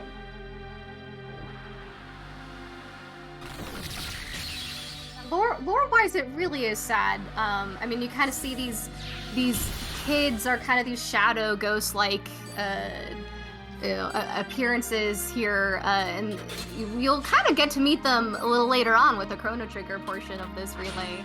But they're kind of not happy with us because we'll see with the Chrono Trigger, all the effort they went through to save their timelines, and just from Surge kind of existing, kind of messed with that a lot, at least lore-wise, which adds to just the sadness of another timeline, kind of getting destroyed.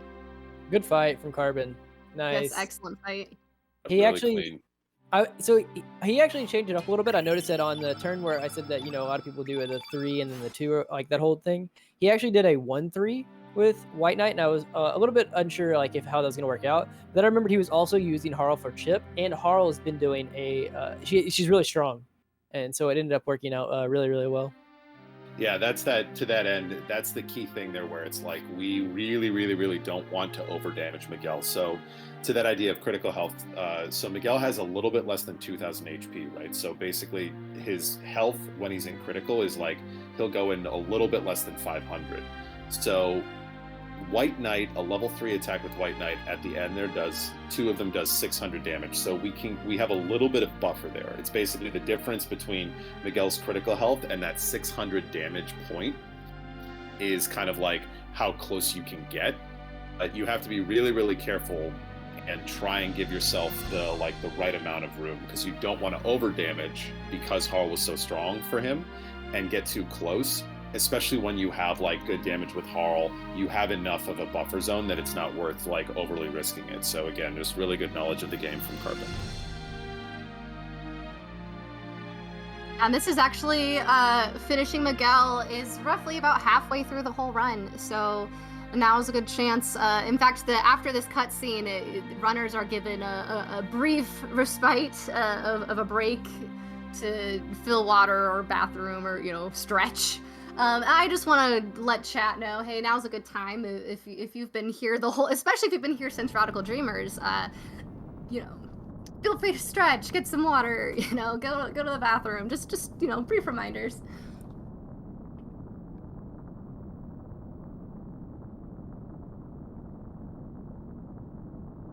Lore-wise, so we basically had to fight Miguel in order to get through this area. Fate does not want us to get the Frozen Flame and opts to just completely wipe out this whole area rather than let us gain access.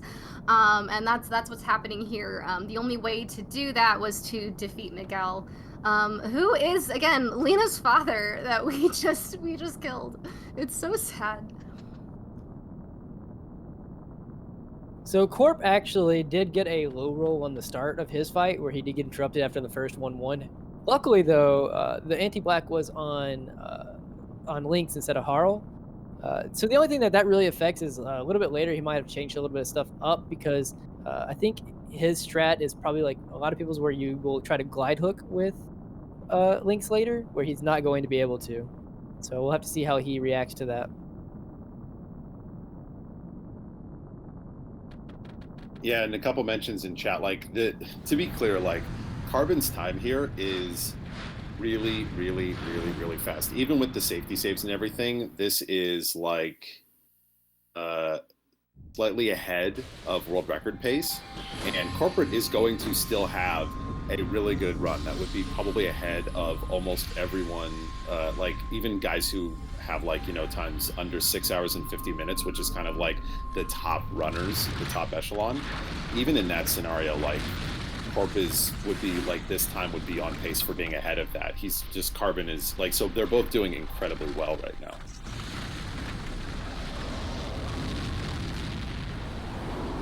Yeah, especially with the nerves that come from doing marathon runs. Oh, he's gonna 3-3 here. I don't know if this is gonna kill. He's probably gonna get Meteor Shower.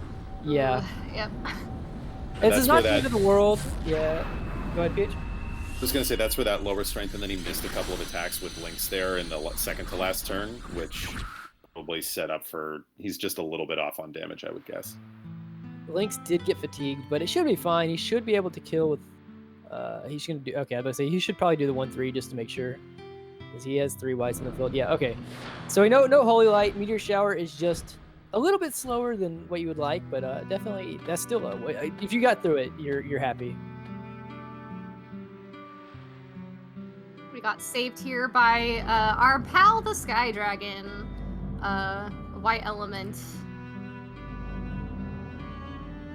Or are they our friends? We'll find out. Spoilers. Dun, dun, dun. Sage in chat says pal in quotations. I mean, they saved our lives, right? They there's no way they wouldn't wish us harm if they're literally saving us from fate, you know, destroying our very being. Yeah, I agree. That'd be lying. They wouldn't dare. You think people So would now do that? Go into Chrono Cross and just tell lies?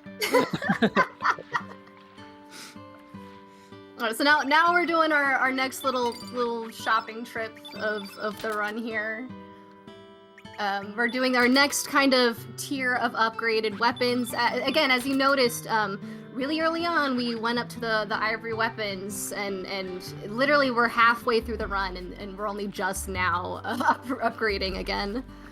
So I do want to touch on it here. Daffy in chat mentions no early fish dance. Interesting. So normally the fish dance spot that most people will do, a lot of people will do, is like probably where Carbon's gonna end up doing, which is after the dragon section. Way later in the run. But a lot of runners, especially like top runners, have actually moved it to be right after Miguel here. And the thing is a lot of them will move it there because it is technically the most optimal thing. You don't have to go like 10 seconds out of your way to the spot like you do later. It's not that much of a big save one way or the other. However, the idea there is that if you fail fish dance, then most of the time on PB paces, we'll talk a little bit more too about it when it gets there. But basically, if you fail fish dance on like really good paces, you end up killing the runs. So it's you not only do you get the most optimal chance of doing it whenever you do it after Miguel, but if you fail it, you know that you didn't waste an extra 2.5 hours or whatever. I imagine the reason Carbon's not doing that here is for a couple of reasons. One, this is a marathon. He's going to be finishing this run no matter what. And two, if he does get into the encounters, then he has the strength to fight it later. Like the fights aren't as bad. That is probably I don't know for sure. I haven't asked him, or he didn't explain it beforehand, but that's probably what I would be thinking he's thinking as to why he's not doing it right now. And I know Corp earlier this week mentioned he was still considering an early, but I'm not sure with his stats if he'll still follow through with that or not. It's a good point that I think doing the later fish dance being like a little more marathon safe is a key, probably a key component there, because it would be really the fish. What we're talking about when we say fish dance is there's a chest that we have to pick up that's surrounded by 4 like kind of non-boss enemies that are fish, and you can avoid getting into a fight with any of them if you can move properly and you kind of wait for the right opening. But if you get caught by one, often all 4 will aggro on you, or not aggro isn't the right word, but they'll kind of like float to where you are, and then you end up getting into all 4 fights. You cannot run away, because when you run away from one fight, you can still get into a fight with a different enemy. That's the way that the game works. So when we talk about quote unquote failing fish dance, what we mean is, oh, I'm going to try and get this chest. I get caught by one enemy. The other enemies all latch on, and then you have to do 3 fights. So how strong you are at that point has a huge impact, because you have multiple fights that you have to get through.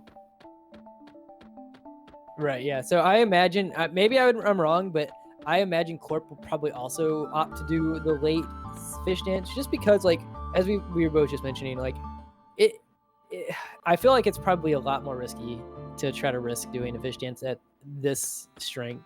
Yeah. Just real quick, someone in chat just is kind of asking, so how does exactly this tie into Chrono Trigger? And the short but highly spoilerific explanation that I will try to do in like less than a minute is, this is kind of a branch off story of what happened to Scala, or Shala, however your personal preferences of pronouncing her name. This is kind of telling her story, what happened to her after Chrono Trigger. Very oversimplified, but that's essentially the gist. Yeah, it is definitely not an easy task to fully explain. Corp's going actually, for it. Yeah, that scares me a little bit. Okay. I thought he would. He sounded pretty confident a couple days back about wanting to do it early. So we'll see. Maybe I'll have to do some Saba fish in chat. Everyone bless for Corp here, because it is very possible, as long as he plays very safe, to wait for the a perfect opening here. He's just gonna wait on the right side of the fish here. I just really hope that he doesn't get in a. I don't even want to talk it into light. Like, we'll see how it goes. He's gonna wait for a perfect opening here. If you stand in the center there in front of the chest, the fish will actually start swimming faster. Some people actually do stand, including me, in the center and hope for better openings.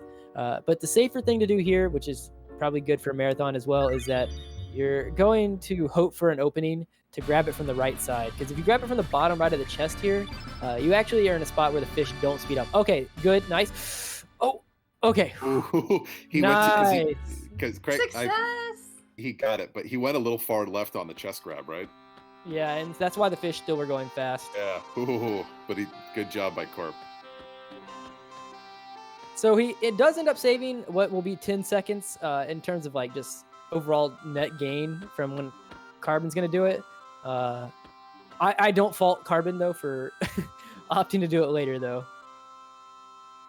But nice on Corp.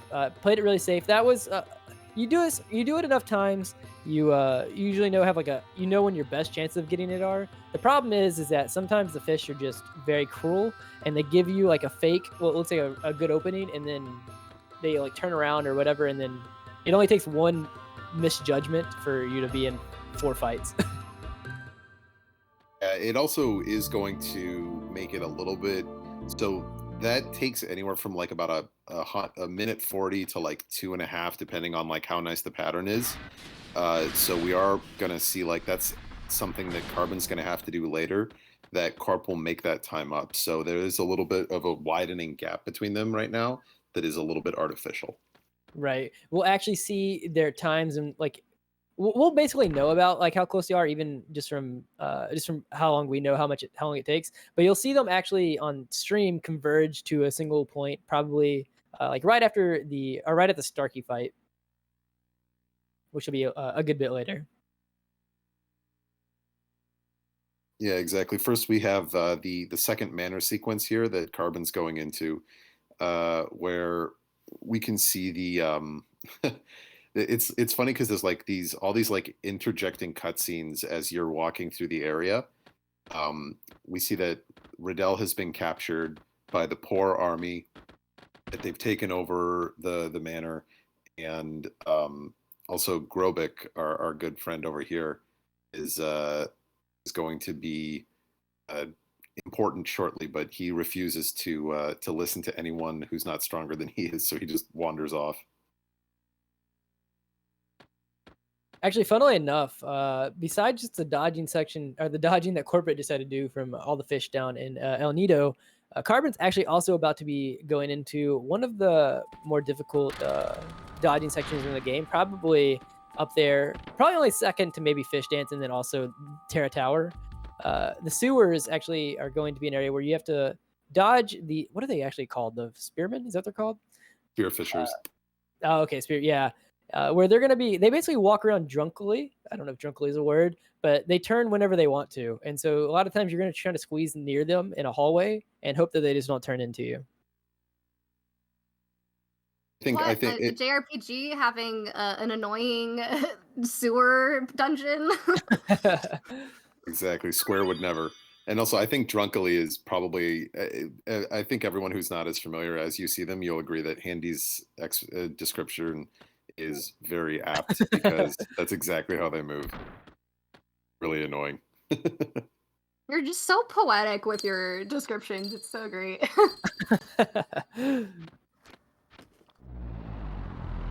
So over here on the left, we can see the Hell Orcha, and he's now very angry. So they have given him some, rung a bell and made him very mad. But we're going to have to get to him first by going through this dodging section that Handy was talking about. Which, honestly, this area isn't too large, but you kind of have to wind your way back and forth through it a couple of times. The idea is that there's a lot of these different water flows, and we have to turn them off or on as necessary. Troll. Oh, yeah, he got trolled. Trolled right from the start. So you can see these guys, they're really big, they're really slow, which is actually bad, because if they get in front of you, just and sucks. It's that slow when you're driving and that person in front of you is just going under the speed limit. You're just like, just move. Exactly. There's a couple of places where, like, actually, whenever the screen is panning, like, either up or left or right up here, where, like, if they're in the water, sometimes they kind of blend in. Like, it's very easy to run into them. Absolutely. And it's he's in the loading zone. Okay. Woo! Always scary. So Zan in chat actually says, I don't know if you guys agree, but I do think this is the most fun dodging section of the game. I actually somewhat agree.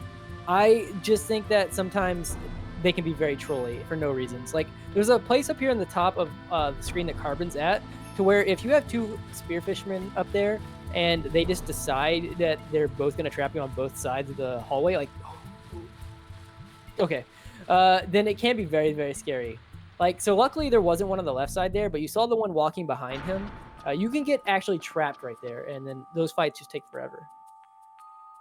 I wouldn't call it fun, but there is kind of a more satisfying feeling of accomplishment when you get through this encounterless. It is a nice feeling.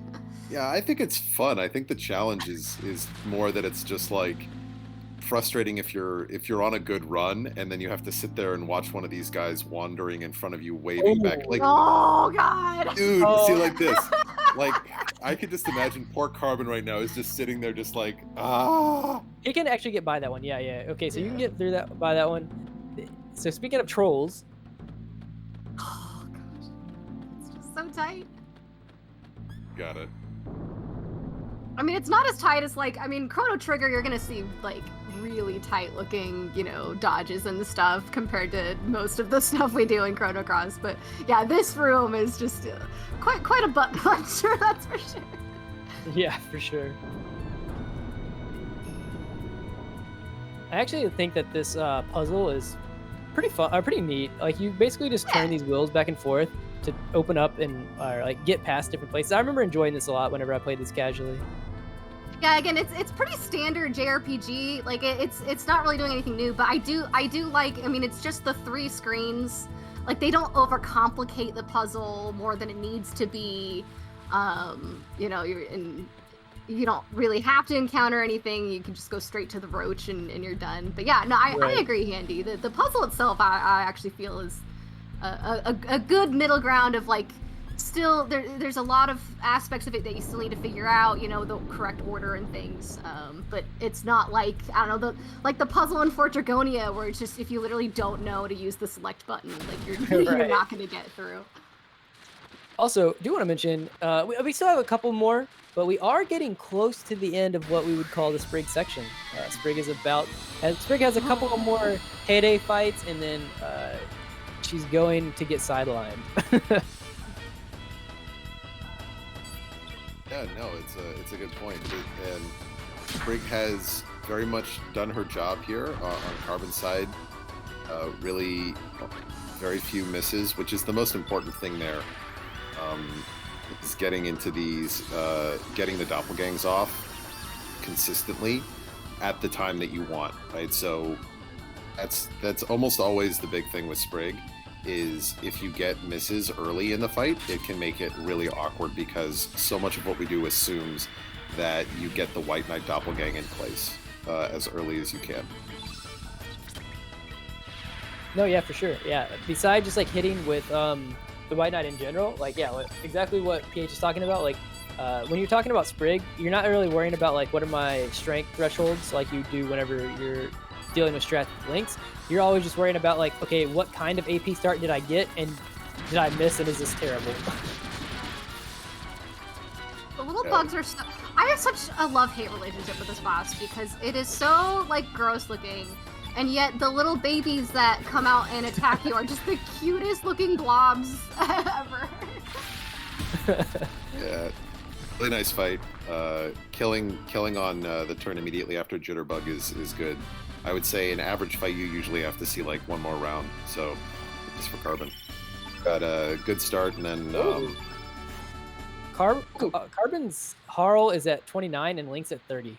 Yeah, that's both of them are really. So 30 here, I wouldn't say 30 is like really strong, but 30 is like slightly above average, which is like anything that's average, we're perfectly happy with. You basically just don't want to see like really low stats is the thing you're mainly trying to avoid.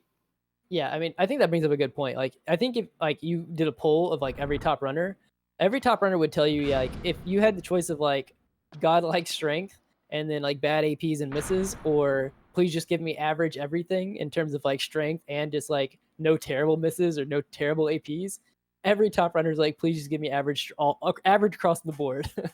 Oh, for sure. 100%. Like I know that gets brought up several times, like the current world record, or even really kind of the top several slots. That's literally kind of what it all boils down to, right? Is just, I mean, you're gonna have bad luck in a 7-hour run, or hopefully 6.5-hour run if we can get there. And the key is just not having it be bad, where it matters. Right. Exactly right. Yeah. So Connor Cordell, the current world record holder, his execution was really good, but almost as important was the fact that he didn't have any like really big show-stopping problems. He didn't get like crazy good luck. Like he didn't get guard skip. He didn't get a first key. He got a second key. He didn't have like crazy high magic or crazy high strength, but he just had nothing really bad, and that just saved so much time. Oh, sorry. He didn't get punished for his mistakes, I guess is the better way to put it, maybe. Too, yeah. It's all the above, right? Anytime you don't do, like, because if you make an error, it can still end up not being a big problem, because Carbon missed his 3 on the opening turn of the 2-3 from Sprig. So like we were talking about, like with misses early, that just means that he's going to for sure see the fire pillar in this fight, and then probably a turn after. Yeah, so I cursed that one. That was me. Sorry. It was bound to happen. True. Oh, Corp almost got trapped in the vertical hallway there, but luckily, and then he also got trolled at the top.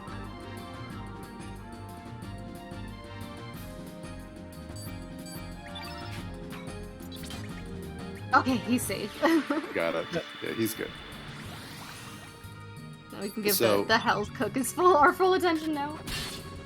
You can see that, like, on Carbon's side, yeah, in the Hell's Cook fight, Lynx is now actually, his damage output is starting to get pretty significant, right? You saw that Lynx did like 200 plus on those level 3 attacks.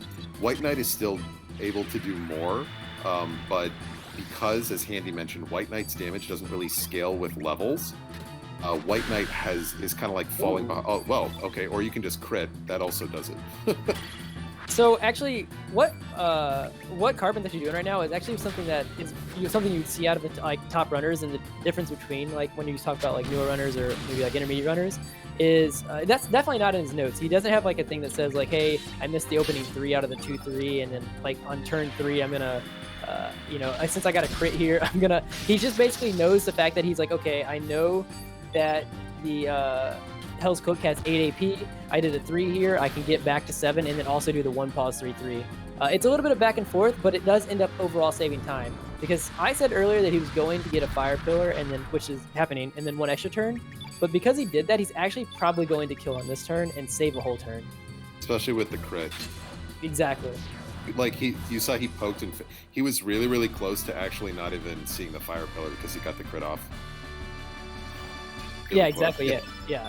That's just like those are the things that it's like, okay, one, how do you handle whenever bad things happen, and 2, how do you take advantage of the fact whenever good things happen? Because a lot of things is like a lot of people, like when you're learning, you'll learn how to like fix bad things, but a lot like sometimes you won't understand how to like necessarily take advantage of the fact of like, oh, I got a really good AP starter, or I got really good crits here. How can I kill an extra turn? You know, there's just a lot of things that go into the game that like experience is just the key factor.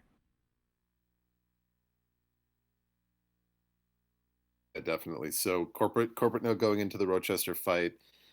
Carbon here. So we're going to see Riddell and Norris kind of head out. Riddell we will be seeing again more a little bit later. But that's pretty much it for us with Norris, or N, I suppose, since we've renamed him. And now we're going to go and kind of get into really the last. This is so everyone salutes in chat for Sprig. This is this sort of non-boss fight and then this boss fight. It's pretty much it for Sprig. Yes, thank you, Sprig, for being nice to us. Carbon in chat says punished for maybe accidental honor on Sprig. Did he put an honor on Sprig? I think when he was doing the in the equips, he has it on Sprig right now, I think. So Lynx's damage is just a little bit lower than it would have been otherwise. Oh, interestingly enough, on Carbon's side, we're actually going to see the only time we get to use this move. But we're going. Wait, is he doing physical? Oh, attack? he's not. He likes to do when he has good strength. He likes to try and do physical. Right. Yeah, which is a shame. I mean, it's a long animation, but it's honestly one of my favorite animations. It is long, but like unless you have really good fights here, it ends up usually being about even or even slower to do physicals. And I'd have to see the time. Well, that crit probably helps. Yeah. I'm not sure. Probably pretty close. I think it depends on what happens with the enemies too, right? Like if you see a lot of if you see extra interrupts, because those guys are kind of slow when they run up. So if choosing to do physicals gives them the opportunity to attack you more, it can be a lot slower. But if you end up killing just with mostly your characters attacking, then it's still pretty good. I mean, and honestly, if you're gonna go for it, or if you have the idea and you don't go for it when you have a 29 strength Harl, when are you gonna go for it? Exactly. Right. That's really important. So Grobig is actually pretty scary as a fight, so getting the doppelgang off cleanly there is really key. Yeah, so the actually really good thing here is like this is a really important fight for that to go well in the beginning, and it means that now basically all the RNG for Sprig opening turn is done and over with, because this will be the last fight that we end up using Sprig in any important way. There's a question chat. Do runners use the guy that can equip the Iron Lancer, or is he too unpredictable? And that is Glenn. We didn't really talk about that at all, but you do get a sword drop, the Iron Lancer, and only Glenn can use it. We do use Glenn later on in, so we do pick the route. We use Glenn in Fort Dragonia and Mount Pyre and Ghost Ship. We will come back to him a bit later, just to give it a couple hours. Yeah, small spoiler, he will be in the end party for anybody interested. He's just unfortunately, we would probably actually, there are times when we might be using him now if we could. He's just not available during this section where you are Lynx, so right. We gotta wait. In fact, when you're going up the sewers, there's kind of 3 different ladders you could go up. And one of the ladders is Glenn on there, and he doesn't respond when you bash on the grate to get out. You have to go through the Fargo room, which is a little bit. If you don't pick the Glenn route, it's like, Glenn, I want you. Over on Corpse side, as we see Carbon actually healing, playing safe. He doesn't want the White Knight to die. But over on Corpse side, he got a really good start. He got through White Knight and an extra turn here. Oh, he's actually going to only do a 1-2. He got a really high roll in the opening turn of the Hell's Cook fight, so he should be finishing probably on the turn. Because he didn't throw 3s, or I don't know exactly, maybe he has a plan that I don't understand, but he probably will still see Fire Pillar, I think. In the Carbon side, Carbon seeing Hair Cutter is a normal fight. You will almost, I don't think anybody's, I've never seen Hair Cutter been skipped, or be skipped. So he should probably... Oh, good. Oh, nice crit. I was going to say, I think it's almost impossible to skip Hair Cutter. Like, I think actually you and I were talking about it a while ago. It would take, I think, 3 critical attacks from White Knight in the first, 4 attacks or something like that. Yeah, it would take a lot. And for anybody, I think we have determined that the crit percent chance is like a 6.25% chance. So someone can do the math on 3 out of 4 of those in a row, or 3 out of a sample size of 4. So if you're casually playing this game, this is the moment where, when you're in the manor the first time around, of course there's this blocked room. What's on the other side of this room? And finally we get to move the robot that out of the way. But we have to, we're kind of trying to escape the manor right now, so we're denied once again trying to get through this room. I did not see if Lynx got a strength up from both Hell's Cook and Cyborg Robot here. If he is at 32, he could do a little bit faster of a strat here, unless actually because he said he has the honor on Sprig, he actually might not. Yeah, I don't think, because I think the damage was too low. That was like 205, 210. I don't think that's enough. Right. Though it was not great. Harl missed, so. Oh, we'll see. Also, he's effective 30. Yeah, gentle reminder for anybody who maybe came in semi-recently.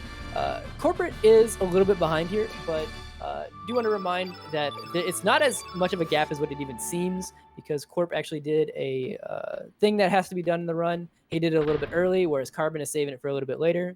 So they're not as far apart as it might seem right now.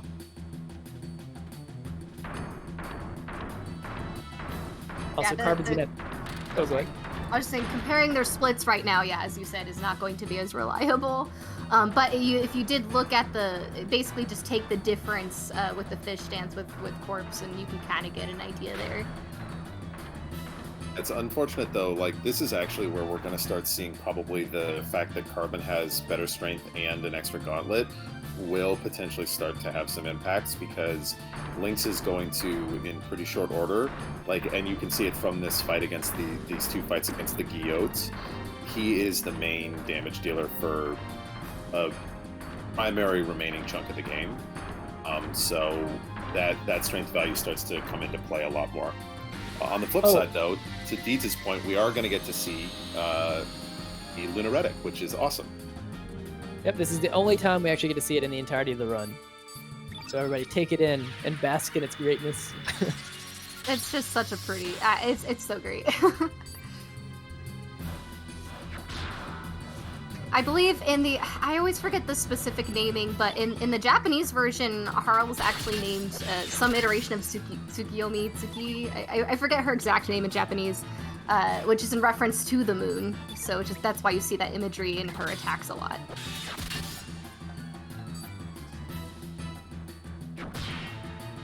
It is Tsukiyomi. Okay, thank you.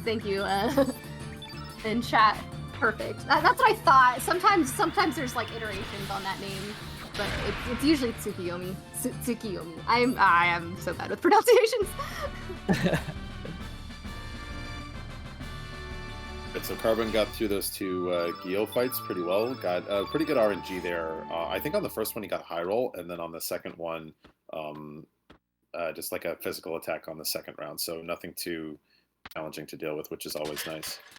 Also, everyone wave goodbye on Carbon screen to Sprig. That will be the last fight that Sprig takes any part in for the rest of the run. Goodbye, Sprig. We're also about to get some imagery, that is another throwback to Chrono Trigger. Homage. It's stained glass here. Oh, that's true, yeah. Yes. Well, I love this. So when you see Grobik, he's holding onto the chandelier. He could clearly cut below his hand. Oh no! That bugs He just me. cuts above it, just goes down with it. He's like, you know what? I feel like taking a ride. See you guys. Yeah, but then he'd be stuck up on that rope and like would have to jump down anyway. I guess he's just saving himself the effort. I don't This know. is true. This is a good point. It wouldn't look as cool is the main thing. I think that's really it. It's very, anime protagonist style. It's the rule of cool. Right. I mean, he is like he basically is a robot too, right? So maybe he's can handle the fall. Exactly. So I don't know if anyone noticed, but Grobik spelled backwards, cyborg. What? Mine is Everyone, right now. hold on. Whoa. Whoa. Big deal. Hey, you know what? Someone's learning something new every day, so there's a very real possibility someone didn't notice. Someone in chat right now, their brain is going like the wheels are spinning. They're like, wait a minute. I can't believe it. I guess we didn't really touch on the fact that like there are actual types with your enemy encounters, and so the fact that you're fighting a cyborg-based enemy can make a difference based on like the weapons and things that you're using. No, that's actually a really good point. One of the reasons why, and we didn't touch on it too much, but nice crit. Ooh.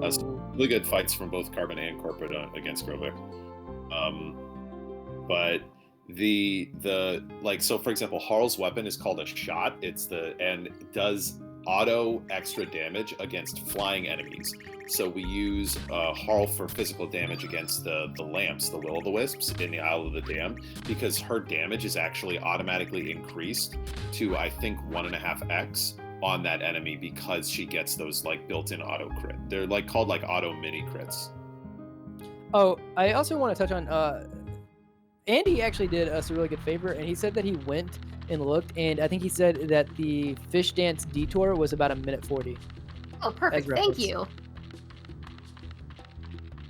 So yeah, now that we've said goodbye to Sprig, we're adding Karsh into our party for this.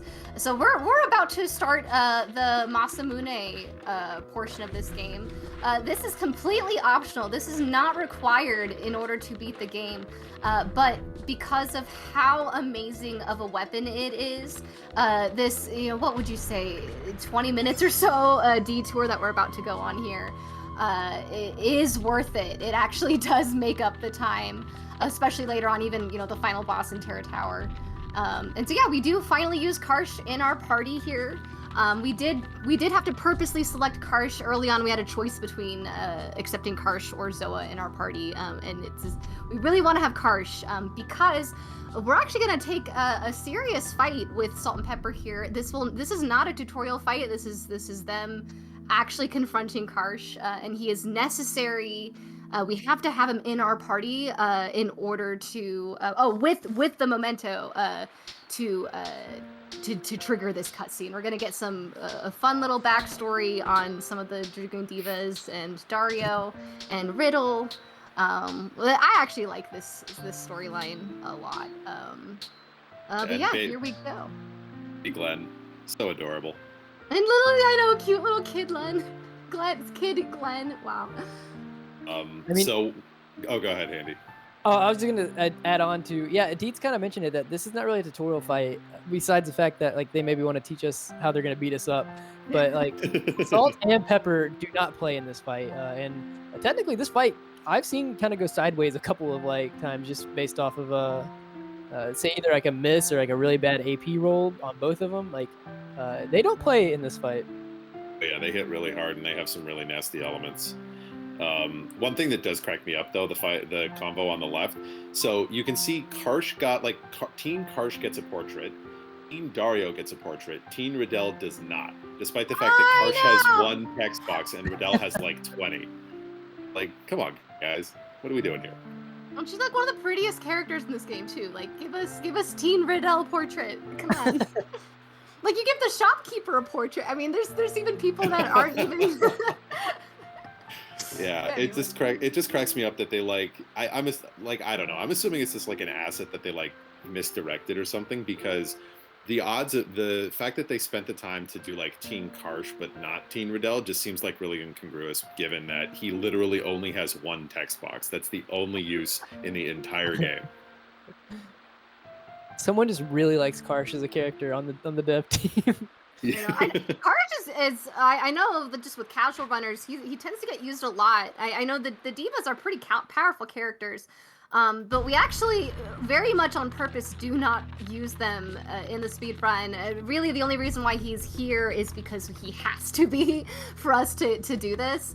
And I guess we did talk about stamina refreshing earlier, and just to kind of reiterate the fact that having that 1-to-1 refresh rate with your characters is vital in order to execute our speedrunning stats. And unfortunately, Karsh does not meet that quota. And I think the devs did that on purpose to kind of balance out how strong they are as characters, but it honestly just is not, it makes them kind of really not playable, ideally, for the speedrun.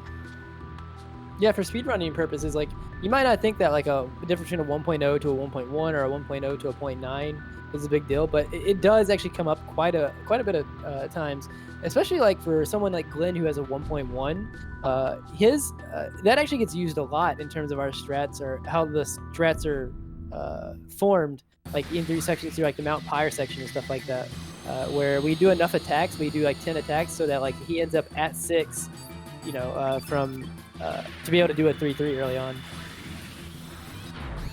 And I just have to point out, Pierre has a 1.2 refresh. So just saying. Oh, that's because Pierre's a hero. I do want to mention, Carbon got low rolled on an AP in this fight, and it was from Pepper, which is the one where you really don't want to low roll you here, because you're going to do this 3-3. He's probably going to get another attack here. He's going to do high res, and then the attack that comes after that is actually a long one called Thunder Snake.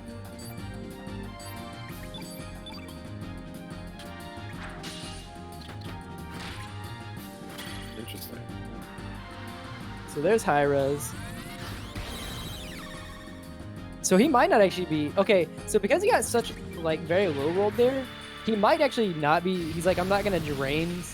I'm not gonna drain Karsh. Okay, maybe he is. He's just doing it in a different order. I trust what he's doing.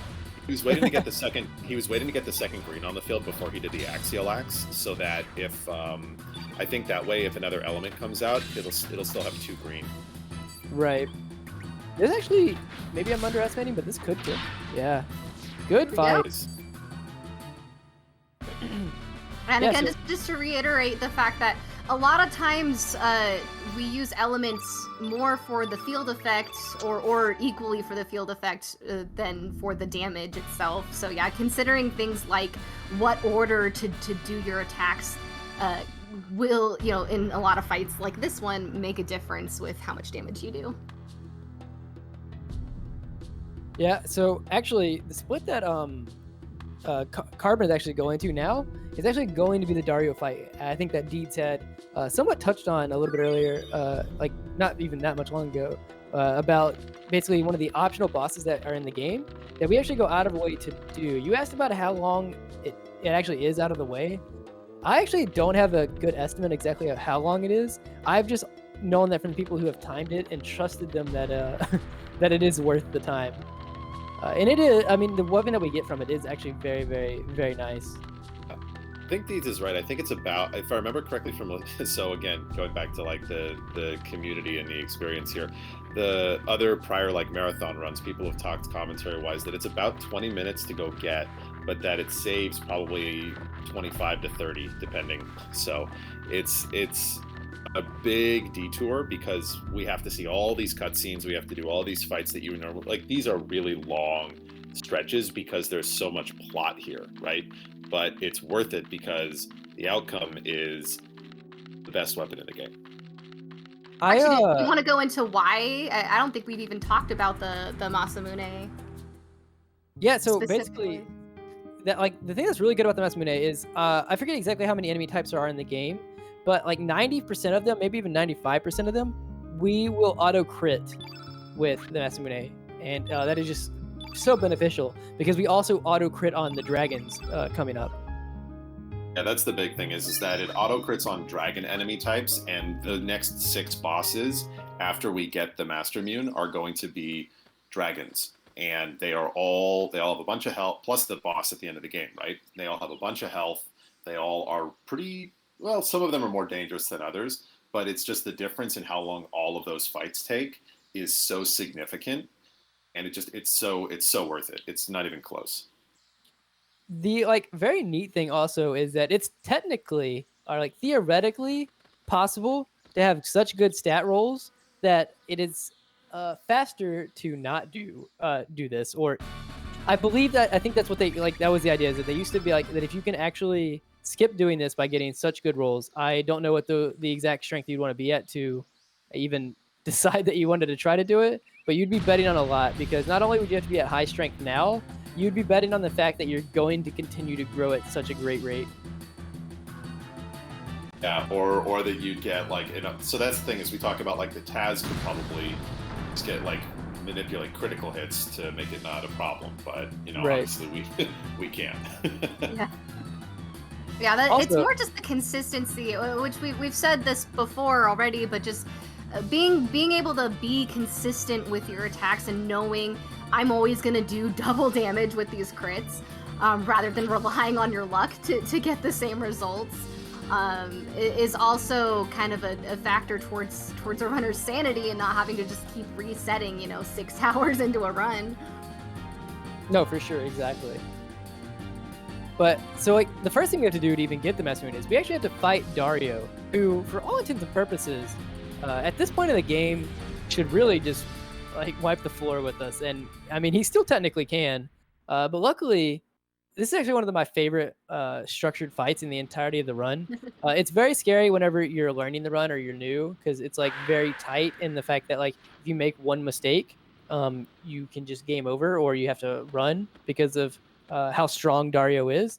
But once you actually like are comfortable with the fight, it's so nicely structured. We can explain it as we get a little bit closer to it. I actually don't know if Carbon saved. That's a good point, Andy.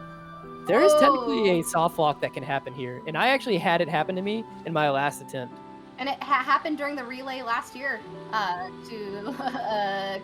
it wasn't Connor. It was Close to War. Yeah. Got the soft lock here.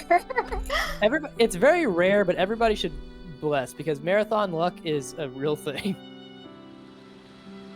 Okay.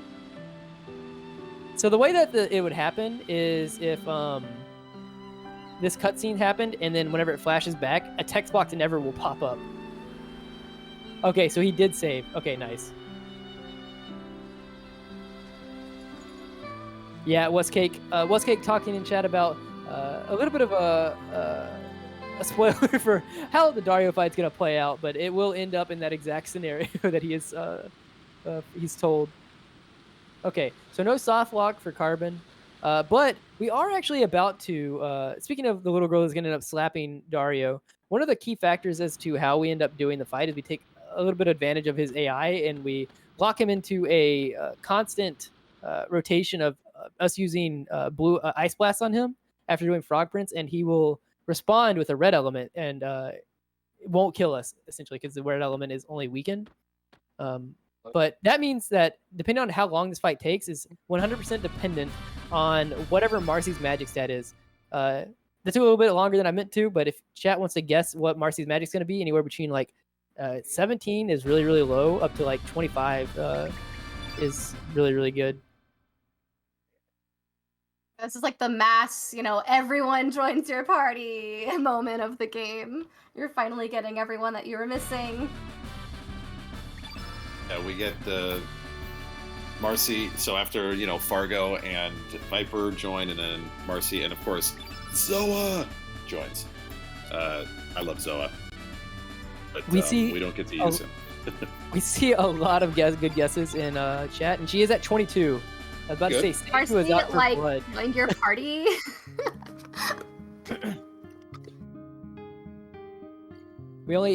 So 22 is pretty good. Also, a good thing to note here, as we mentioned it earlier in the Isle of the Damned, both runners did get the Inferno. And the reason that's going to be a big thing is because in the beginning part of the fight, we're going to either do a Fire Pillar or an Inferno if you get the rare drop. Fire Pillar has a 20% chance of casting Burn, and proccing Burn, whereas Inferno is a 50-50. And Burn will make sure that each one of our attacks will do a lot more damage to... I forget the exact amount of multiplier it does. PH probably knows that more than I do, but... Actually don't. I don't know that we've ever actually figured out the exact amount for burns. I feel like it's one of those few things that people are still just like not entirely sure on. Yeah, I was like, I don't actually know. When I was going any alchemists in chat, if actively speedrunning isn't your thing, but you love getting into the nitty gritty, that's something you could maybe help us figure out.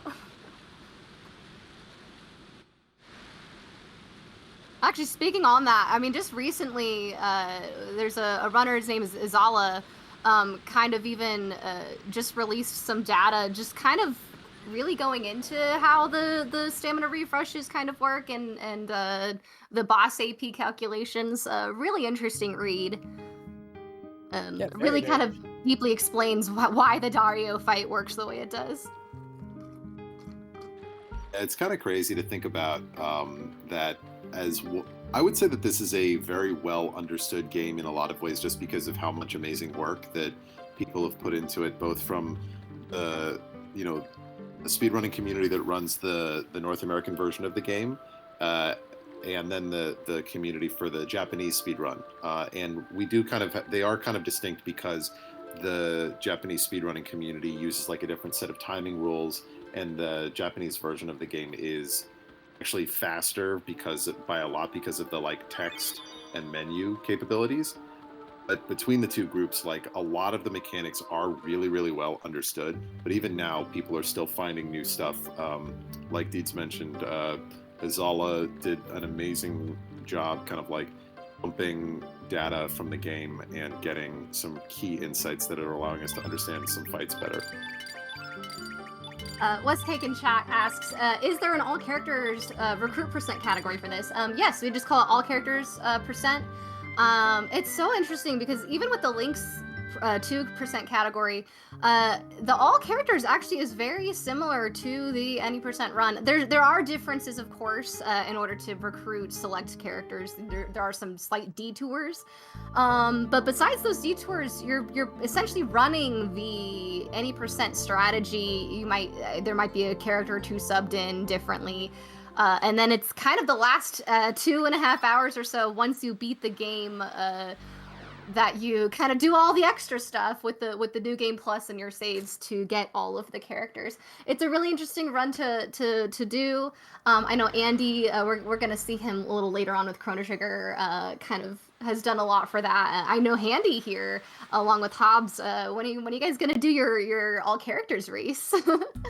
When I sub 640, then I'm moving. I'll probably go to FF9, and then I'll probably do side runs like all characters again. I think that's my goal. I do want to add on to that though, in terms of like all characters. We mentioned Lynx 2 and all that. Especially with Lynx 2, if there's anybody in chat, because we haven't mentioned in a minute, if there's anybody in chat who's watching this and interested in getting into the community, running any of the games, Chrono Trigger, Chrono Cross, Radical Dreamers, there is a command !C Discord. Oh, PH actually did it. A lot of great community members and like a lot of tools and information that'll really help you learn. You can ask anybody in the Discord. Will be glad to help you learn and get you started.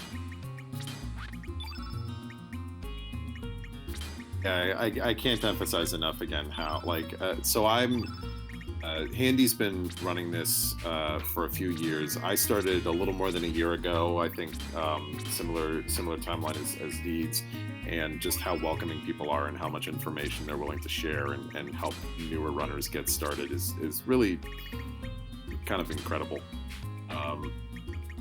So also one thing we actually kind of talked. I was kind of rambling while it happened, but we actually missed a key fight. Everyone, you saw Carbon took down the Black Dragon because he got the Black Relic because the Black Dragon was still asleep.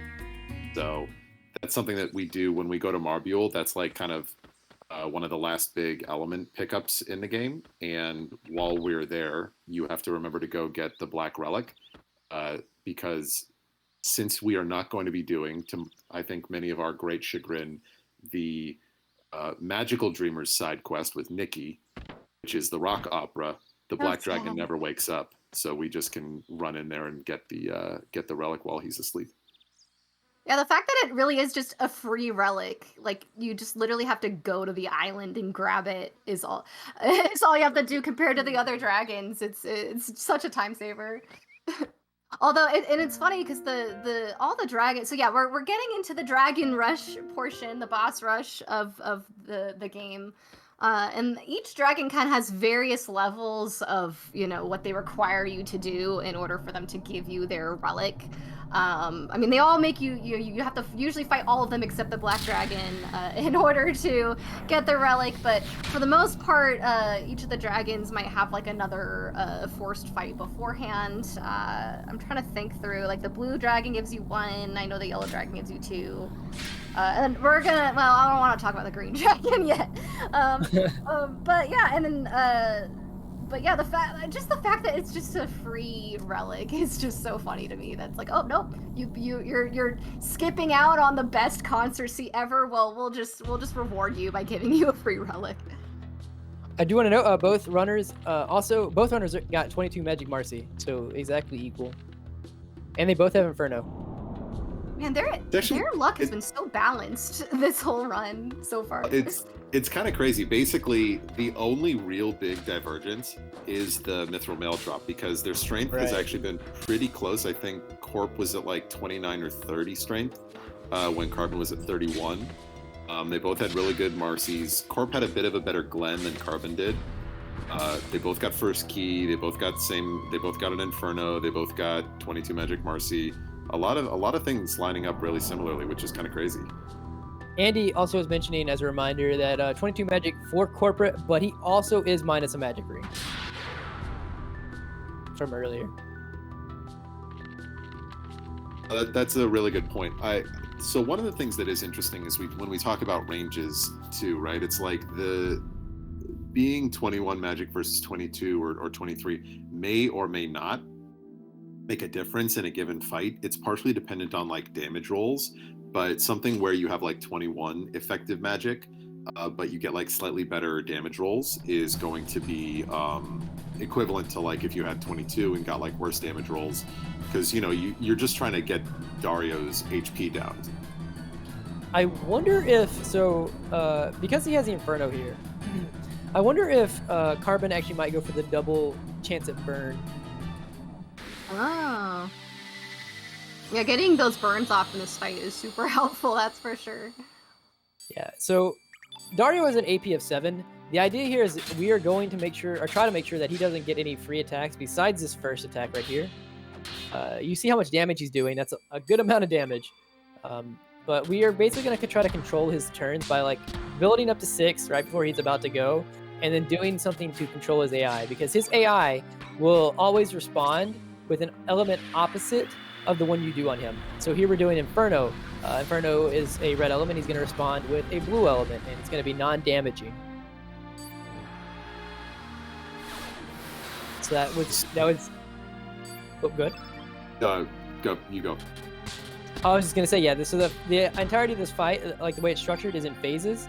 So after we kill off Riddell here, so everybody wave bye to Riddell. We're going to use this weak-minded. He's going to respond with Conductor Rod, but that's going to be phase 1.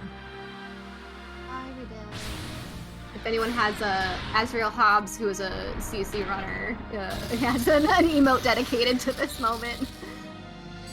Or maybe he doesn't anymore. Actually, he might have replaced it for the red. He might have. Yeah, so the second phase here, we're going to start buffing up Marcy. She's going to be our main damage in this fight. So we're going to do Genius. We're going to magnify the field. We're going to try to make sure. So this is going to sink Lynx really far low in negative stamina. We can't really go into too much detail about how stamina refreshes work. The idea here is we want both characters to be really, really, really low. We're going to do turn red. He's going to respond with the blue element, which once again is going to be Numble. And because they were both really low, the game needed somebody to go after this, so it gave them stamina. Then we're going to set the whole field blue here and use Frog Prince. I didn't see if he got burns. I don't think he did. I couldn't didn't quite see tell. it. I think that this Frog Prince that he's about to do will do about 1755. That's my guess. Maybe I'm under. Maybe that's a little bit high. Maybe 17. Oh, 17. Yeah, I was gonna say I'll do 1754 because we'll go with or $1. $1. Milo. $1. You have prices right, me.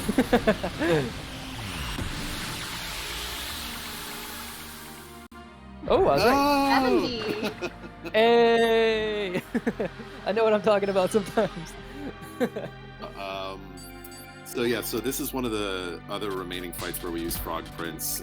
It is a huge damage output, right? Because Dario has a ton of HP.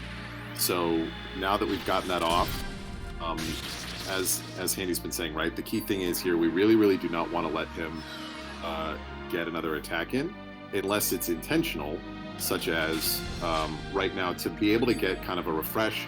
We're going to do this defend, let him go. He's going to kill one of our characters.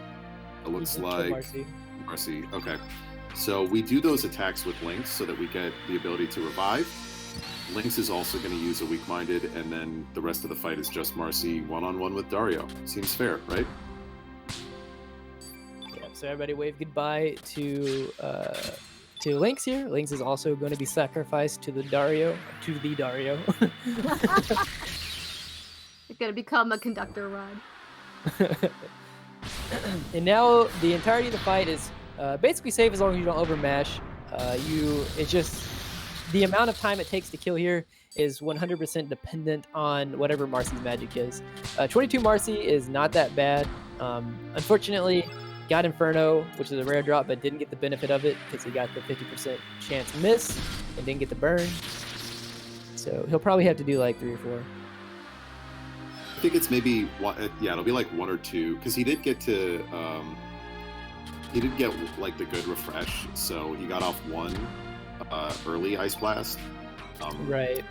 And so he'll probably have to do like 1 or 2 level 1, level 6, level 5s, excuse me, with the +1. Right. I actually think he might have to do 2 from this point. Yeah, that would be the second level 5, right? Right. Or Funnily maybe enough, yeah, I was gonna say the same thing. We had the same thought pattern. Funnily enough, Marcy can technically kill with her slaps. It has happened. Yeah. You can see that this is kind of stun lock. Go ahead. Sorry, dude. I'll just re-emphasizing, Handy already said it, but it's so vital to this strategy that you do not overmatch. Like, you need to do the 6 attacks and then your element. If you accidentally, if you're not paying attention and hit that 7 times. And yeah, that was a good fight. Nothing weird. As Andy in chat is saying, if Corp was able to get burns, he'll probably be able to skip at least one of those Ice Blasts, which each one is like 20 to 30 seconds. I think it's like 20. I think it's like 25, and get back a little bit of time here. Yeah, because for everyone that you do that doesn't kill, not only do you have to see the extra Ice Blast animation, you have to see the response from Dario. So it doubles up on the time. And you're running up every single time, which, yeah, those run-ups, that's another thing I can't emphasize enough times. Just, those seconds add up. Anytime your character has to do an extra run-up, or anytime you let any of the boss fights you do an extra run-up, like that by itself is extra time. Yeah, it's just like, it's really sometimes hard to think about when you're first learning, especially that, like, you're like, oh, this is like a 1 second or a 2 second extra thing or whatever. But if you're doing it a lot, anything you do like that that's over a 7-hour time, like that time like is reflective at the end. Like are reflected at the end. You'll see it for sure.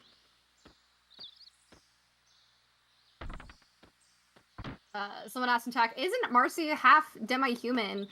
Yeah, so lore-wise, she's also Fargo's daughter. I actually, oh god, I need to like look up my lore notes on this. I don't remember the exact specifics on that though. PH saying quarter human. Yeah, quarter. Yeah, I think that's the more accurate. Well, because yeah, she would be half demi-human. Yeah, half demi-human. Sorry, Zelbes, excuse me. Yeah, she is the daughter of Fargo and Zelbes. Oh. So we actually get to see if Corp is going. They have the exact same magic minus a magic ring, but if he lands the Inferno proc for the burn proc off Inferno here, as Andy and PH have both mentioned, this would be pretty good for him.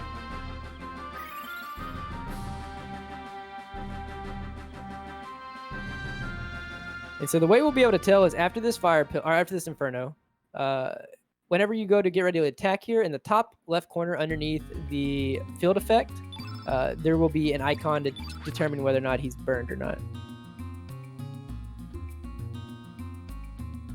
You got it. Nice. All right, so that should be a little bit of time save. That's good. Yeah, that would be another interesting change in the run if we figured out a way to like guarantee some of those like a burn happening. Well, yeah, that's what Handy was mentioning. Like Carbon actually has a variant where he'll set up a second opportunity for Riddell to also cast one of those elements that can cause burns and use another turn to try and get it off sometimes. It really depends on Marcy's magic stat, because what we've kind of figured out is the lower her magic stat, the more help you get from the burns. The higher her magic stat, the less it seems to help, because like the number of ice blasts that you quote unquote save goes down, right? So like it's like, oh well, if I'm going from 3 ice blasts to 2, it's not really that big of a time save. If I'm going from 6 ice blasts to 3 or 4, that actually then it's worth it to maybe do an extra element in advance. Right. And as corporate image is finishing off Dario here, we actually see Carbon starting what we all call the dragon section, where it's just going to basically be a boss rush mode of well, I don't want to say boss rush mode, but we're going to do back-to-back dragons fights. But we have to go through basically what I would consider like their dungeon or their like place where they reside. I don't know if you'd call it a dungeon either, but abode. Yeah, I was about to say. You can see the extra damage there, like 1840. So where Carbon's at actually, so whenever you're first running this game, there's a lot of things that like I keep bringing up that like that you end up noticing that are different between your first running and after you get a little bit of experience. But this is one of the places where you actually don't think about the time whenever you're learning or whatever, or you're just doing like until you start getting like really low times. But this place actually can kill a lot of runs. The enemies in here, the rocker roaches, the formations that you get, like if you get 3 of them, you have to run most of the time. Not only that, like the elements that they use are really long. It can just kind of snowball in the same way in all the same ways that we were talking about with the Will-O-Wisp and Isle of the Damned. It's just one of those hidden places that you can just lose time. So on Corp's side, you could see that Dario killed Lynx instead of Marcy, so it's going to be a little bit of a different fight. He's not going to get an extra weak-minded off, but he doesn't have to spend the time reviving. But yeah, as Andy's saying, Marcy did miss in the middle, which is a little unfortunate because every turn, some of the like buffs on Marcy or the debuffs on Dario start to fade. Oh, wow. Oh, that's such a good fight. That was really fast. So that saved, what was that, two ice blasts, I think, 2 or 3. 2 ice blasts, I think. So that's like probably 45 seconds that Corp picked up because he also didn't have to revive. And so he needed that. A little more. He needed that because I think, as you had mentioned earlier, PH, this dragon section is actually so we what's what I'm looking for, like recoiled whenever we saw Corporate missed the Dragoon Gauntlet early on, and he got the Mithril Mail instead. And we haven't actually seen too much of the effects of not getting it. But this dragon section is where you will actually start to probably see some of the effects of him not having the second gauntlet. Yeah, definitely. The strats, we do have strats, and Corp his strength is not so terrible that like it's not usable, but like he's basically going to be doing all of our like low strength strats. Carbon's into like normal to like normal high area, so he'll be able to do a lot more like quicker approaches. If I don't know, Andy or Deeds, if one of you wants to talk about the mini star here that we're about to get, or hopefully get. You take it, Handy. It's such a finicky thing to try to explain. Okay. Yeah. So mini stars have been happening throughout the entirety of the run. We just haven't really felt the need to bring them up. Well, I don't want to say they've been happening throughout the entirety of the run. They can happen at in between any star fights. There's only a couple places that we really take advantage of them in the speed run, and one of them starts like right here, where after this fight right here, we'll have a chance of getting a stat up, which usually happens at boss fights, because boss fights are what we label as star fights, or what the game labels as star fights, and hence the mini star. The mini star that we could get here will be reflective of what we will get in the star fight, big star fight coming up. So the Earth Dragon. If we get a strength up here, that guarantees that we're going to get a strength up at the Earth Dragon. If we miss a strength up here, then that means that we were for sure not getting one, not be getting a strength up. So missing one kind of sucks. That means you're missing out on 2. So he did get it, so that means he will. So Lynx will be at 33 after the Earth Dragon fight. Yeah, this kind of impacts the routing for this whole thing. Just like in Fort Dragonia, I mean, you can basically fight any of these dragons in any order when you're casually playing. But these mini stars kind of affect why we do things in the order we do them. Oh, Carbon. No, that's exactly right. What was that? Oh, I was gonna say Carbon just. I guess he saw it maybe on the way in, but didn't check for 3, so I guess he didn't. Wasn't worried about it. Just going. He did, and what Handy's talking about there, right? That's that like hidden time loss that you can eat. Is if there's 3 enemies here, it can be really, really, really bad. And obviously, we talk about enemy formations always being an issue. But now we're also really starting to abuse like those turn elements to help our damage. So on this fight, all of the enemies that you get all basically do nothing but elements. So every time they do, they put a yellow element on the field and knock a green off. And since we start using turn on Lynx, so he's green, so that reduces his damage because it's the wrong color, and it reduces the damage because it's the right color, quote unquote, for the enemy. So it's just a huge impact every time you lose a green and the field gains a yellow. And we'll see that in a lot of different instances throughout the rest of the run, basically every time we use a turn element. Yeah, not to mention, again, elements will always be slower than just a flat attack, usually.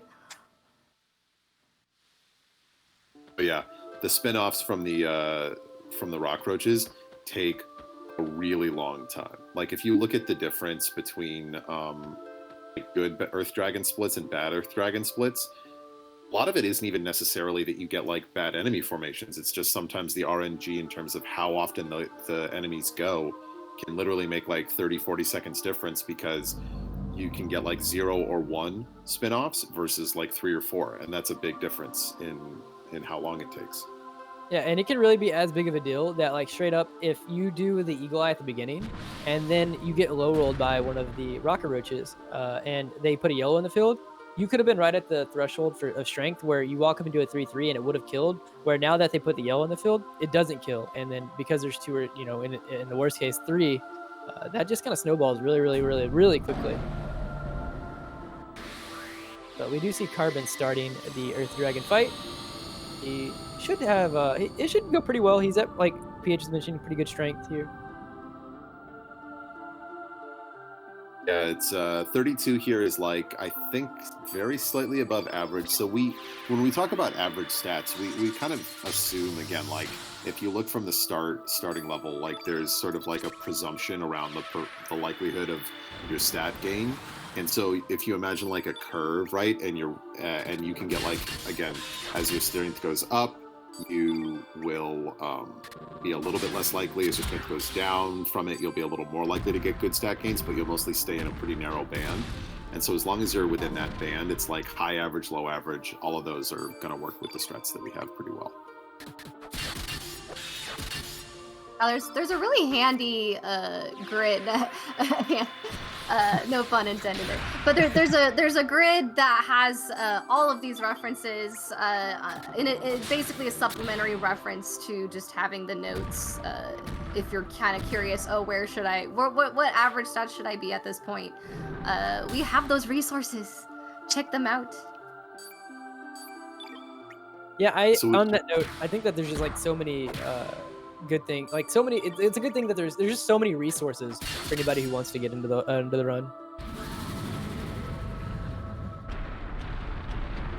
PH, you were saying something? Well, I was going to say, you could see on Carbon's side, like he kind of went for a little bit of an aggressive strat to try and kill or get like his maximum damage in before the buffs wore off. So you saw him do the glide hook a turn before he was able to kill the dragon there. So that's something that, depending on how you put your fight together, you don't always necessarily see. So also on corporate side over here, we're actually seeing to do the fight that will potentially give him a mini star, and this is where we really want to see. I think everybody wants to see corporate get this mini star, because once again, he is already being dealt kind of underhanded with not having a gauntlet. Also, good news for corporate. He also got a 2 enemy fight, but he got the easier of the 2 enemy fights. So that yellow belly there is and I think Handy and Deez were talking about this earlier, right? Those like built-in crit capabilities that do extra damage based on your weapon type. So interestingly enough, the rock roaches, that was a great fight. Good fight, yep. The rock roaches are one of the few enemy types that you do not get the excess damage on with the Master He missed it. That sucks. Yikes. That means he's also not getting it at Earth Dragon. Yeah, so he's falling a little bit further behind here. So basically, after this fight, Carbon is at 33 right now. He'll be at 29, but effectively, Corporate's at 26 because he's missing. So sad. So I guess he technically has the power glove, so he's really at 27. He's at -2, so he's 27. Yeah, and 27 is below average here for sure. Definitely, it's fairly low. Oh yeah, Corp has a really cute Bible thump Starkey emote, and that was definitely an appropriate time to use that. Again, just a reminder though, he does have a 1 and 40-second difference from already doing the fish dance. Just keep that in mind. Yeah, we will see them converge on what their times are actually going to be in terms of the differential at the end of the dragon section. Fargo, come on, buddy. Ugh. So hopefully the rock roach on the left doesn't do a spin-off as well, because he could have. Oh no. So this is an example, yeah. And you'll see just how big. So Lynx before these 2 attacks did about 210 damage with a level 3. So that was just a level 2. So 84. Yeah, it's still really low. It's low because he's weak, but so we'll see how much this does. So The good thing 133. You can see it cut it down a lot. That decrease is. It's huge. The good thing is I believe, I don't have it in my notes, but it's really high. I believe the rock roaches have like a 21 AP. So after they go, you have a good amount of time to get them before they go again. Yeah. It's just really slow. Yeah, it's unfortunate. It's just like that's a good example of how you can get like both runners got 2 enemy fights there, but like Carbon, both of his fights were good. Carb's first fight was really good, but his second fight was not great. Coming up significant on amount slower. Carbon's side, if you, I don't want to jinx him, so Deeds or PH, if one of y'all want to explain not this. great. Yeah, What I would say anyone other than Handy can talk. So we're gonna fight this one enemy. It's called a sidestepper here. You have to fight it before we can get the blue dragon. There can be one of them. There can be one with enemies on the side. It looks like he doesn't have either of the 3 enemy fights. He might have a 2 enemy fight. Sometimes you can have like, there can be like, no, he doesn't. So he just got the single enemy. So it's really good. Nice. The I didn't problem want to is, jinx him. yeah. Problem is that this if you fight get, is so deceiving with like it's another one that you wouldn't think could just ruin your time on your run, and it just does. oh yeah. The problem really is that when it goes poorly, it can get really slow. So our strategy here is often to say, if it's more than this one enemy, we're just going to run away and wait, and then retry it and do that until we get the one enemy, because the one enemy is the most common. So if you go into 2 of those fights, it's like 85% of the time you'll get a single enemy in the first or second fight. But unfortunately, it can be, as Handy knows, it can be a lot more than that. If you get bad luck and you keep running, it's so painful. The only other person I've seen have as bad of luck on the sidestepper is Close to War, and I know that both of him and I had a time where we lost a run because we had to run from the fight 5 to 6 times. So that was a lot. It's basically like, imagine losing like a slightly weighted coin flip 6 times in a row. Like, it's not impossible, but it sucks. And weighted in your favor too. Sorry. Oh, you're good. I'm going off in a lore thing. But someone asked, what's the beef between Fargo and Viper? And the game itself doesn't actually tell you. I think there's some fan theories. I think it's something related to, or at least I'm kind of in favor of the theory that it's related to Viper taking Marcy away. There's probably like a lost duel or something involved. That's my theory. It's related to Zelbes and Marcy being taken away in some form by Viper. It could be blamed in some way, but the game itself never actually explains it. So it's all kind of headcanon. So hopefully this glide hook's gonna kill, because if it doesn't, I believe after this turn is Tsunami. Because that was the first. He's got another physical turn, but okay. it was pretty safe. He got a really good start. He got the 3-3 off before the blue dragon went, so it was a really good fight. Yeah, and like we had mentioned earlier, Corp does finish here. Corp. So, like when we're talking about the hopes that Corp catches up in strength or whatever, it's not that Corp isn't an experienced enough runner that ideally he should be able to get through the marathon or whatever. It's just all going to be all about like the time, and him missing that strength right there is not a surprise. Like we said, he missed the mini star. The mini star is always going to be reflective of the next big star coming up. So when you miss one, you either get both or you miss both, and it really is unfortunate that he missed both already. Yeah, on Carbon's side, he's at 34 now, which is starting to get towards the like upper end. Like, it's not crazy high, but it's like the upper end of good. Like he's now in like high, like well into like the high average strength range. Like 34 after Blue Dragon is really solid. Yeah, he's in the range where no runner is complaining. Oh, totally. Honestly, even like several below that, like Handy, keep me honest here, but I feel like none of us would be like really all that annoyed as long as you're at like 31 or something after Blue Dragon. Like, it's fine, I can deal with this. It's just not lower. Yeah, I'll take anything above that for sure. But like, yeah, if I have that, then I'm like, you know what, game, you're treating me okay. Yeah, exactly. We just don't want the game to be mean. We're fine if they're not nice. We just don't want it to be mean. This game is beating us up so much that like we take the bare minimum and we're like, thank you. Exactly. Also, it's been discussed. Like, I think my favorite thing was in the 2016 RPG Limit Break. Spike Vegeta asked Evil Ash 25, who were the 2 guys that were running the game at the time, So what is the actual directions that you want to do for the lily pads? And Ash looked and went, I don't actually know. I just do it all by feel. Because it's one of those things where once you've done it, it's all just like muscle memory. But like if someone was to ask us to describe it off to the side, we'd be like, Kind of an S shape is how I've like thought of it. Because the two pads, you kind of do the far left pads first, but then you kind of swoop around and do the middle pads, but then you pick the low pad on the bottom. So like, I don't know, for me it's like an S shape is how I've remembered. I just remembered it because the first one is down, you have to take it, and then it's just left, right, left. Oh, see, there you go. Way easier. Well, some people actually do know, because I probably couldn't have said that. Or never, let me rephrase, I definitely could not have said that. The only reason I knew that is because I added to my notes, because when I was first learning the game, because obviously you're having to think about a lot more, my brain used to feel like mush by the time I got to this point, and I'd be like, what is the lily pad order? That's fair. Yeah, big ups to our runners. Like, as anyone can imagine, trying to like focus and concentrate on one thing over this long of a period of time is always challenging, but especially when you're trying to like think through the variances around the run. Obviously we have notes, but there's no substitute for like thinking through all this stuff. So it's definitely. Oh gosh, the Bibas. So you're finally doing this. Oh. Bibas can be troll, very troll.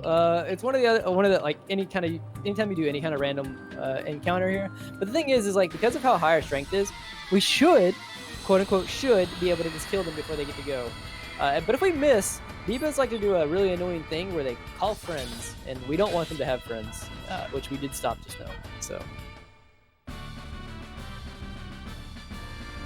we have to do that one more time, but that's what you like to see.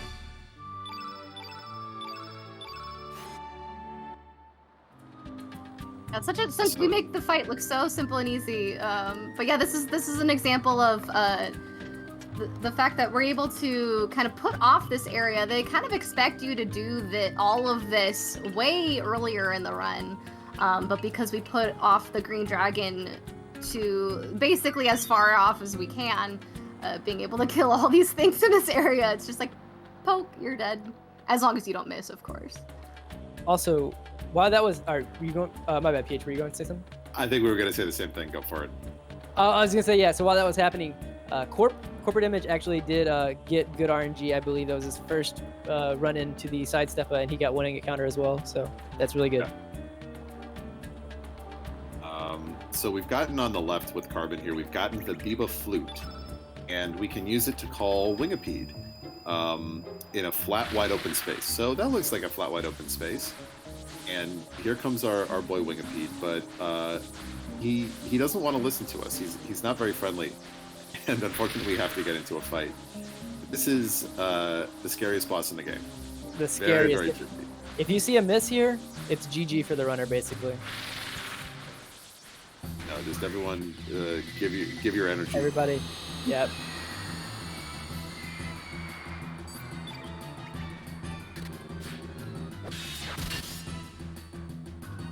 Okay, we lied a little bit.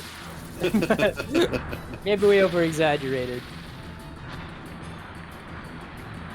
So the one thing that is funny is if you miss both of those level 3 attacks, and Corp will actually have to do a slightly different approach because he won't have enough strength. If you do miss, it can be a little annoying because Wingipede can use like a poison element that's a little slow, but it's not that big a deal. Yeah, he'll do poison gas, which I don't know if it has 100% proc rate, but I feel like every time he does poison gas, everybody's poisoned. Yeah, I think it might. Like, I feel like I've never seen it not. Which isn't the biggest thing in the world, like PH was saying, because we're basically potentially going to get poisoned anyways in the next section. Yeah, poison is put it off as long as possible if we're going to get it. Sorry. Oh, yeah, sorry. No, please go ahead. Oh no, I just getting into we kind of been putting off like the whole green dragon explanation, but unlike all the other dragons who are, they have their little island abodes, and we just kind of have to take our boat to those islands and go up to them and ask them nicely for their relics. The green dragon is way more reclusive, and we cannot access that island by boat, which is why we're doing this whole thing with the Wingipede in the first place. just to access this island. Yeah, to kind of touch on that, this is actually probably one of the worst offenders in terms of like RNG in the speedrun. Mainly because, like as Deeds was mentioning, we have to go to this naval, this Giles naval, and in the same vein as like a lot of things that we keep bringing up whenever there's a lot of RNG heavy sections, it's because we have to do several different kinds of regular enemy battles. So you have to deal with formations again, you have to deal with misses, you have to deal with strength thresholds. And in this one, it's one of the worst ones because we have to do, how many is it? 1, 2, is it 10. 6? It's 6. Oh, 6. Sorry. Yeah, there's 10 total, but yeah, 6 are necessary. 10 from the start, right? Yeah. But yeah, 6 on the island, and those are to set the flag so that we can actually go fight Tyranno. So you're gonna see the runners doing what look like random encounters, but they are specific ones we have to do. You're hoping to only get one formation as many times as you can, and hopefully good APs.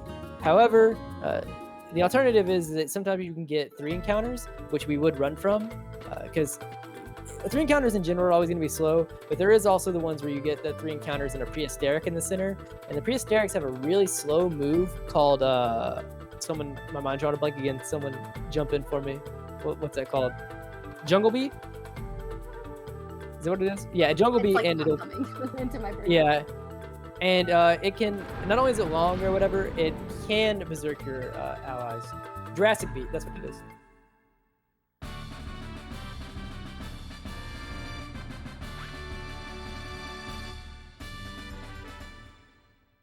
Thank you in chat for the helpful reminder. So many things to remember. My mind sometimes just draws blanks on some of them.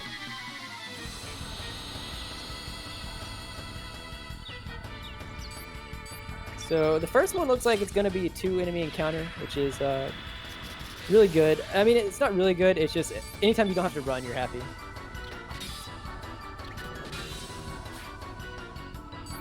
Oh, that's a good point in chat. So someone did ask. Sorry, I missed it earlier. Someone asked, why there's this other whale summon. Why don't we use that on Tyranno instead of the Frog Prince? Because it's a higher level blue summon. The Frog Prince is actually kind of a lower level one. And PH already answered in the chat. It's level 8 only. And it also means you have to do a menu to equip it. So yeah, the extra time to equip it and set it up, and setting up the extra elements, because you have to use additional stamina to get those elemental levels off. It's just not as ideal. Also, it looks like Carbon not having the best 2 enemy encounter fight. I didn't see how many misses he had, but he did get through it.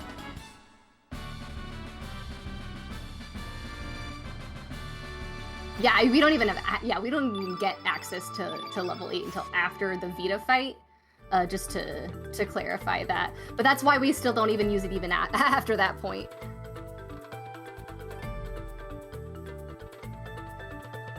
So the one that Carbon is going to fight, the second enemy formation right there, was off screen, so he's just going to get on the way back. You don't have to necessarily do these in any specific order. You just have to do, I think this is 3. Yeah, so this is one of the encounters. Luckily, he didn't get 0 rolled, because you can't get 0 rolled Jurassic beated. But you do have to run, and that is kind of just where a lot of the RNG comes from in this section.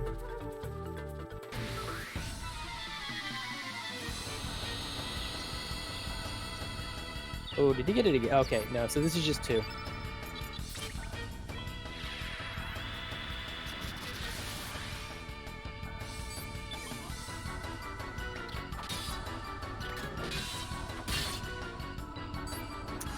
And unfortunately, this is where like having different strength thresholds can matter.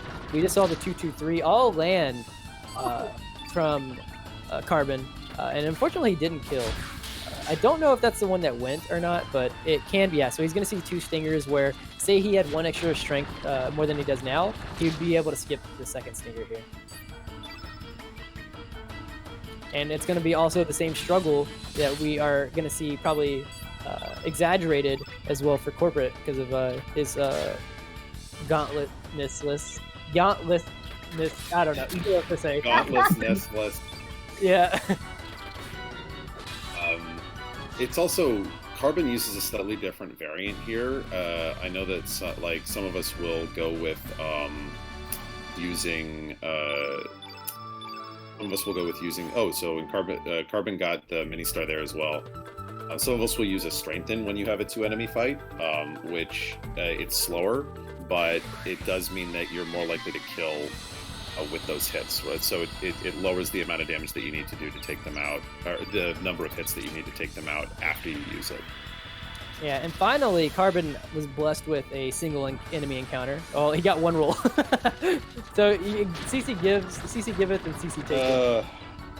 This is why when we talk about like some of the, and it's pretty frustrating because of how late in the run it is, that this whole stretch can basically end a run very easily with bad luck, and it's 4.5+ hours in to the game.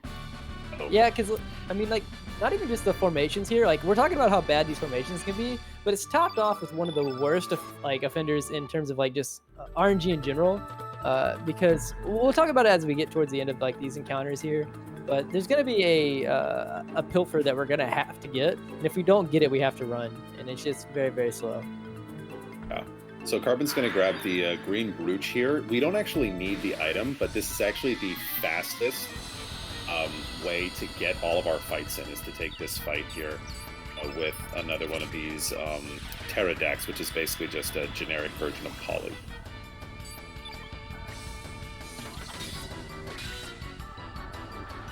Gotta reuse those bottles whenever you can. A little unfortunate to get flapped here. That doesn't always happen.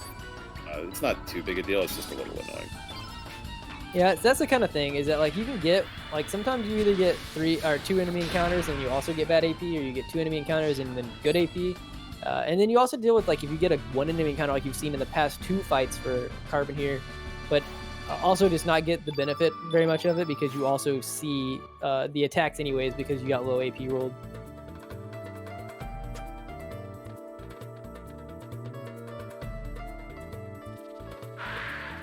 So we've got 2 more here on Carbon's side. We're going to fight this guy, and then I like to call it the speed racer down at the bottom. And he is getting some singles now, which is nice. A little easier to deal with and a little bit less risk. Oh my gosh! Wow. Okay. Cool. I got it. I have adopted the handy ways, including cursing, apparently. Just don't even allow commentators next year. Like, just don't curse the run. Not allowed to talk about the run, only the lore. I mean, on the flip side, dragon. I mean, on the flip side, though, this could be a chance. He's going to struggle because of strength and stuff like that, but this could be a chance that the game could maybe be nice to Corp instead, and he gains some time. Oh, nice. Chrono Cross. Interesting idea. Look, maybe if I talk it into existence. Yeah, exactly.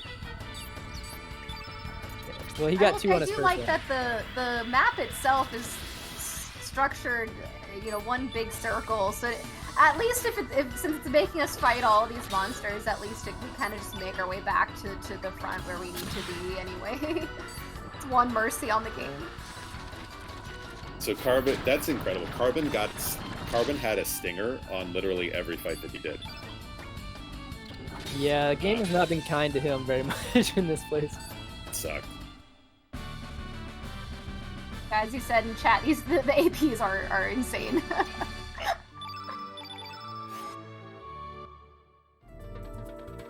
Alright, so Carbon's actually going to... It's his last enemy that he needed to do up here.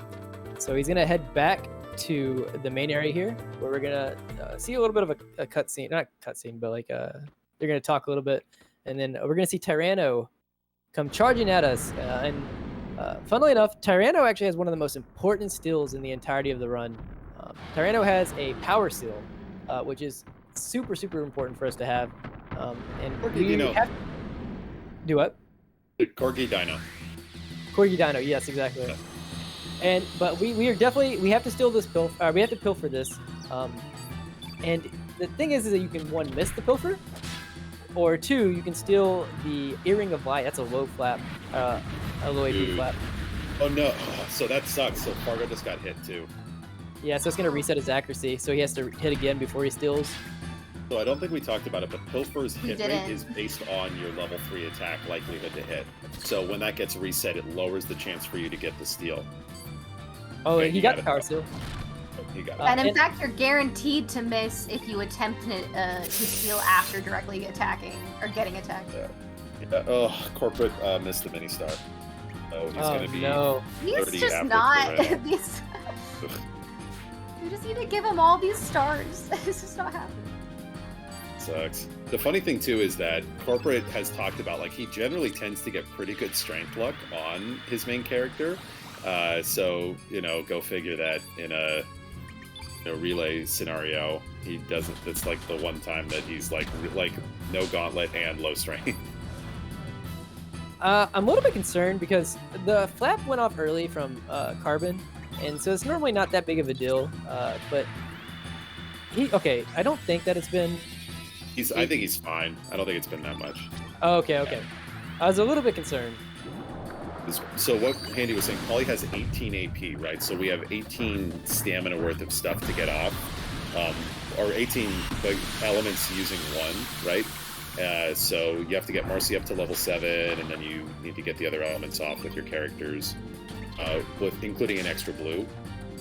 It was an early flap, but it was still okay. Nice, no misses. He didn't see Crunch out, so that's a silver lining. So it wasn't a particularly fast fight, but it wasn't overly punitive. He got what he needed and got out. Ooh. Yeah, Corp actually had a good AP roll there, but the thing is Corp's in the opposite boat where even if he gets good APs, he needs like great APs to skip any kind of attacks just because of how low his strength is right now. I think he was trying to set up for getting some extra attacks in, and still wasn't able to get enough damage. Oh, also, Deeds, you had brought it up about hour 2. This is one of the fights where we need the Pendragon. If you want to kind of explain. Well, I don't know. That's right. I honestly, it's so confusing because I'll do my best to explain it though, and y'all just call me out when I'm just lying out of my teeth. But my understanding is when you equip it, it basically will give your character the element. It turns your character the innate color of whatever element gets cast on it. So we're gonna have this like turn green effect here. You'll eventually see the little corner. Anytime you change characters, like you turn them, blue or something, the top right-hand corner of their little character menu will, see, there it is, there, the green. So now he is green innate because of that Pendragon sigil that we equipped. Am I explaining this correctly? Yeah, no, that's right. The only thing I'd add is that like the Pendragon, what it allows is it basically transfers like the power of the element you get hit by into like actual raw power. Oh, right. So right.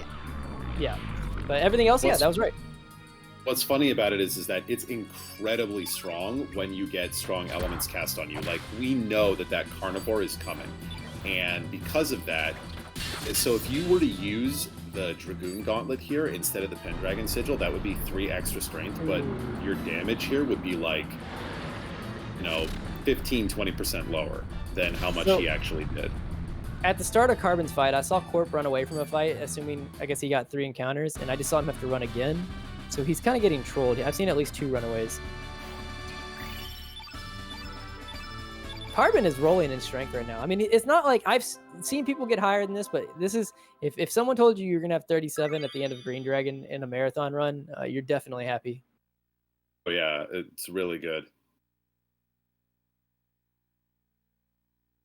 Also, Corp, even though he did have to run away here, he did get a single, and this is going to be the last, he missed.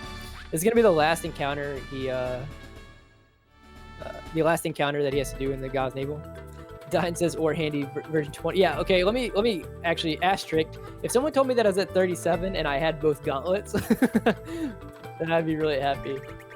Although 37 here with just one would actually, like, that's the thing about the strength is that if you get good strength growth and you miss the gauntlet, it's okay. Like it's basically like effectively like a -2 for the rest of your run, right? Which is not good, but it's not in and of itself a killer. The problem is that there's so much other randomness. So we look at like Corp, he's getting bad strength growth and he's missing the gauntlets. So like it's piling on and putting him like, for example, on the Green Dragon fight coming up, he probably will not be able to avoid seeing at least one extra round because he won't be able to do enough damage to kill the Green Dragon using our normal strats. He'll probably end up having like an extra round of attacks. Yeah, I mean, Zan and Chet brings up a good point. Like, the strength that Corp has here is not something you get one. It would not be something that you're even happy with if you had both gauntlets. So it's even worse without with missing one gauntlet. All right, power seal, please. Oh no! Run away. So with CC, sometimes when it rains, it pours a lot and doesn't stop. And it keeps going because CC is very cruel sometimes. Yeah, that's so every runaway, since you have to like leave, re-enter the fight, get the element level back up, then try the pillage again. It's like a good what is it, like 45 seconds I think each fail. It's close to a minute, right? Yeah, it's something like that. I'll say this. So I think comparing to your PB run where you had like really, really, really good RNG, you had like an 1825 or something. Oh my god, I had like an insane, like that's by far the best. Yeah, it was like 1820 here or something absurd. I had 2 runaways in mine, and in my third one, Marcy died in my 643, and I had to revive her, and that was close to a 22-minute split. So if that's an estimation. And so that goes to give you the difference there. Like that's basically if Handy got the same RNG that I had in that split, he probably would have sub 640. Yeah, and I mean, it's just like that's just the way that sometimes it works. I don't know. I think 18. I think 18 is above even what I would normally ask for. So like anybody would be happy with like an 18 or even probably a 19. I would say so. Just as like context to what we're talking about, 19 would probably be about what you consider like, yeah, I'm happy with this, and then 22 is you're not really happy. I don't know what Corp's at right now in terms of segment time, but running away from Tyranno after being low strength and the formations he's had is probably not great. Meanwhile, on Carbon's side, you did see him do another safety save here. We're about to fight the Red Dragon again. So we kind of had a little brawl with him earlier before the Fort Dragonia. Several hours ago at this point. Wow, are we really 6 hours into this run? But now this is for realsies Red Dragon fight. So let's hope this one goes well. Again, I'll knock on wood. You know, I just cursed the run, but whatever. So this one is optional. Did anybody catch to see if Carbon decided that he wanted to safety save or not? Oh, he did save, yes. He did? Oh, he did? Okay. Yeah, right before this. Yeah, that's what I was referring to. So yeah, this fight can go really, really, really. I mean, most of the time it goes pretty well. There is the chance of like the unspeakable happening in this fight that can be really dangerous. So we didn't really mention this with Bunyip either, but so we mentioned earlier in boss fights how AP for bosses, they can only roll as low as 1. They can't do what regular enemies can do and 0 roll you. However, in boss fights where there are 2 phases, technically in the code or like running in the background, both phases count as different enemies. So both APs start at the beginning of the fight, and so there is the chance that you finish off a phase 1 of a boss fight of a boss whenever a phase 2 AP is sitting at 0, so they will 0 roll you on phase 2. And Fiery Breath here is very dangerous, and getting 0 roll to Fiery Breath, especially, I don't even want to put that on Corp, but like with low strength, like would be really, really, really bad. Yeah, if you remember with the Bunyip fight for Carbon, he did have to run away because that scenario did already happen to him earlier in the run, so...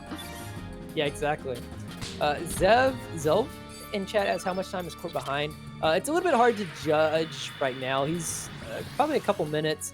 They kind of split up their strategies in terms of like when they did a trick, or like I don't want to call it a trick, but like a portion of the game. So Carbon has yet to do something that Corporate has already done. So we won't really know exactly how far they are apart until after the Starkey fight, or at the Starkey fight. Yeah, essentially I was just going to say, on Corporate side, you saw the heal plus from the Green Dragon. That's the extra turn that he couldn't avoid.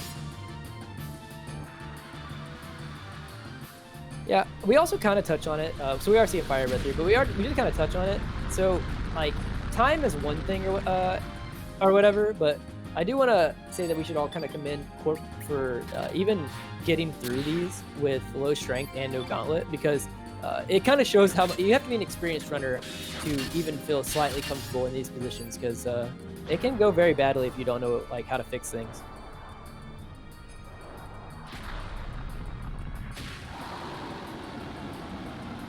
Yeah, like Corp is basically, but like CC here is not giving him anything easy, and he is doing an extraordinarily good job of dealing with it.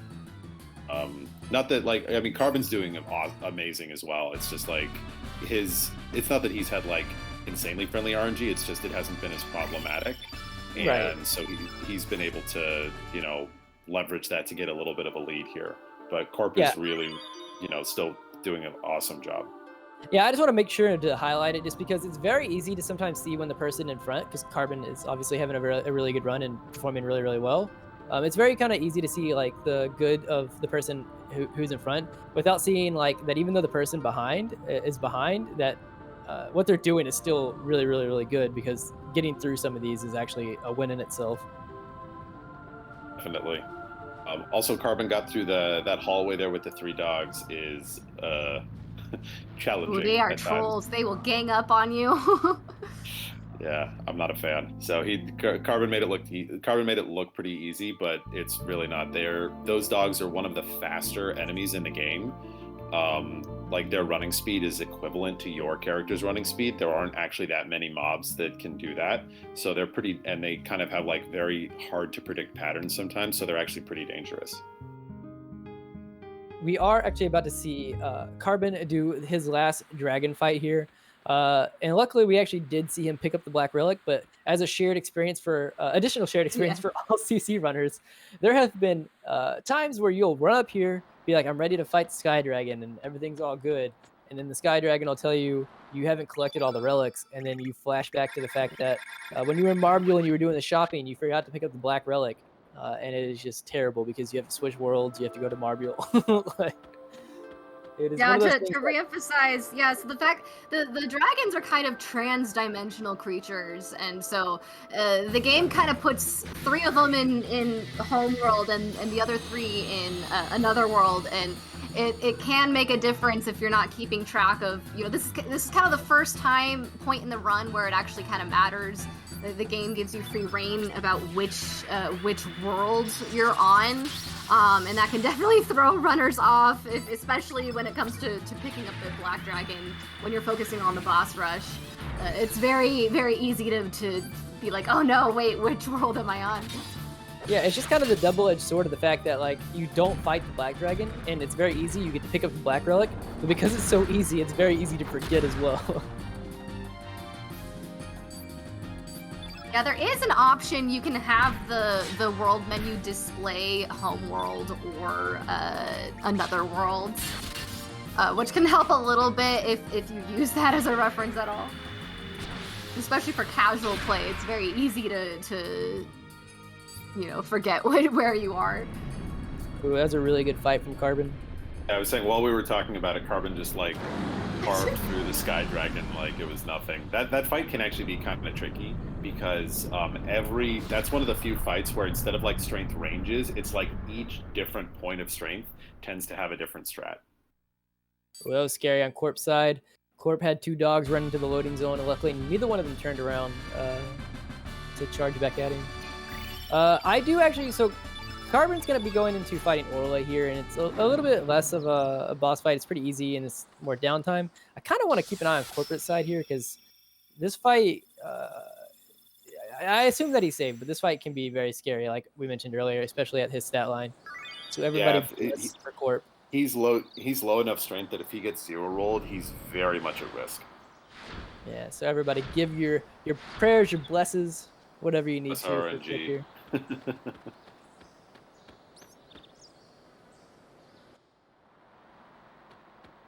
The first phase doesn't really.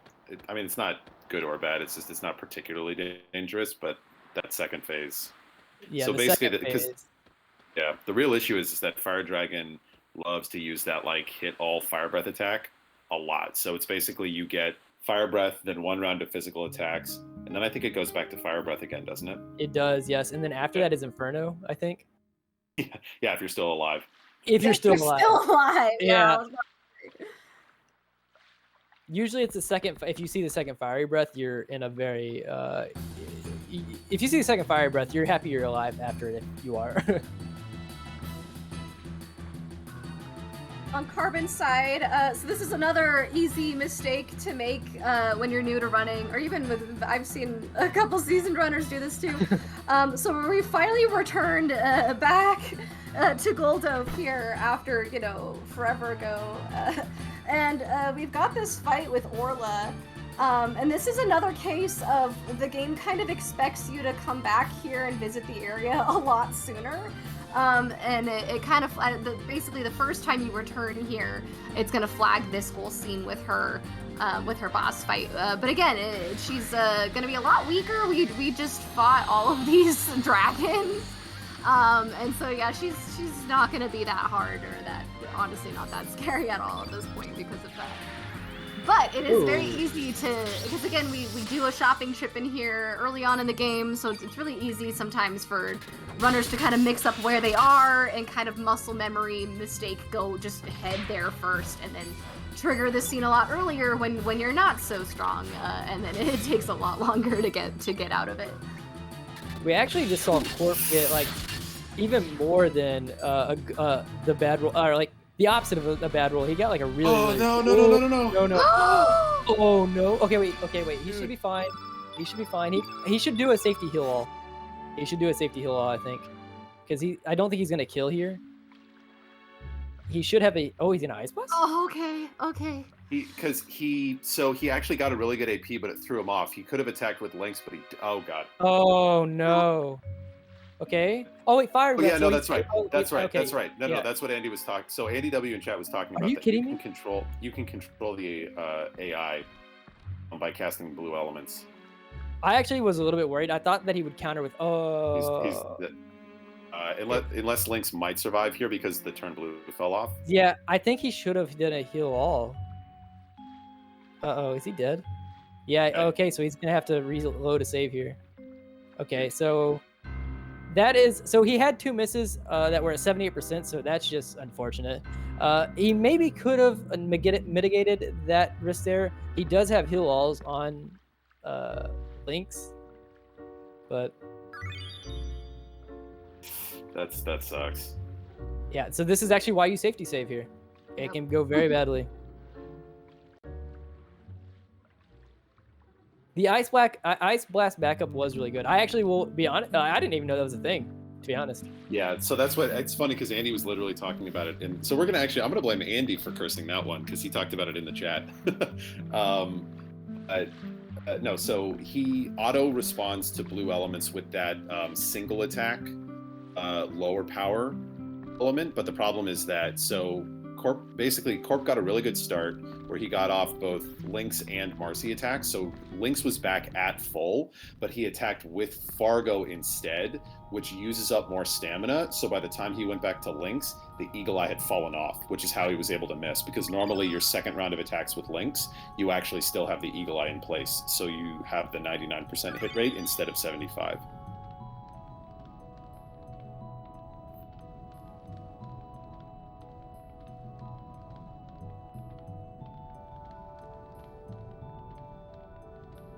That was weird. Were you hearing that?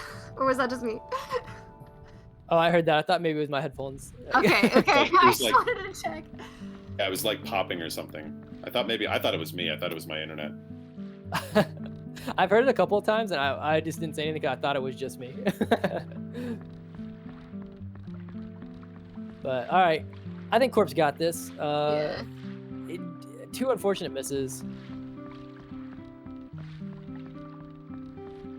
On Carbon's screen, we're about to journey back into Fort Dragonia. We're gonna have to go all the way through Mount Pyre because we've only been through it on another world. We haven't been there through Homeworld yet. So we gotta go all the way through that map. So basically, we went back to that shrine there, and they're giving us the rundown on the dragon's tears, and hey, this is how you can get your body back. So yeah, you'll see Carbon going back to. We gotta go again. Keeping track of which world you're on when, to swap back. And this is I don't know like what maturity setting we have, but kind of a Monka TOS moment coming up here, cutscene. Yeah, That's not for a little bit longer though. We got a little bit. So I was very intently watching the corporate image versus Fire Dragon 2 intense fight going on the right screen right now. Still in phase 1 right now, but like I said, I think he should be able to get through it. We also have Carbon. Wow, there's exciting things going on both sides. Carbon is actually finally doing the fish dance coming up, so this is actually something that Strength is not going to be able to help him with. So we should kind of bless Carbon on having good formation or good formations and patterns from the fish here. Carbon will be able to be more aggressive if he chooses and do that strat that Handy was describing where you stand in the center, which causes the fish to move a lot more aggressively in a pattern, but it does mean that it opens up opportunities a lot faster usually. Okay, so we're getting, oh God, which one do I watch? There's so much excitement happening.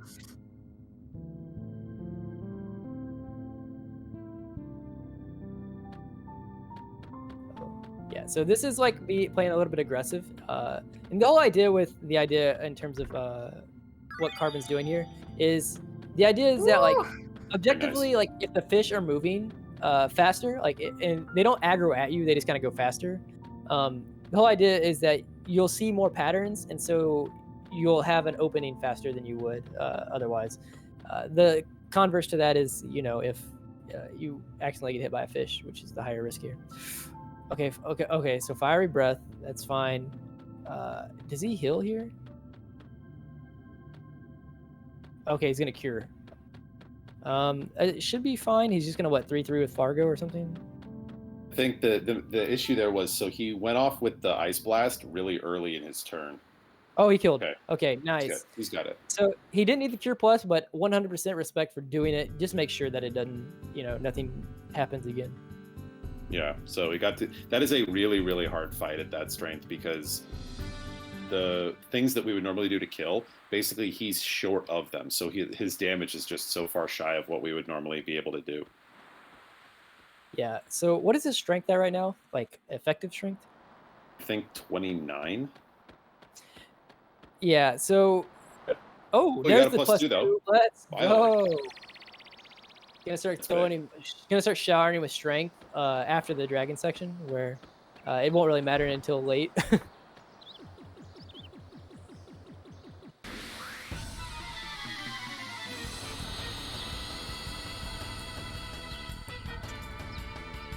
Now we're about to get one of the best characters in this game, Starkey.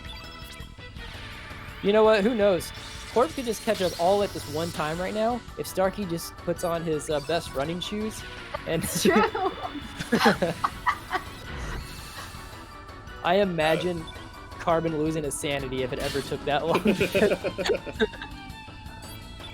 Yeah, it's pretty funny because you have to catch him after this fight, and he could just basically choose to dodge in ways that are very, very hard to predict.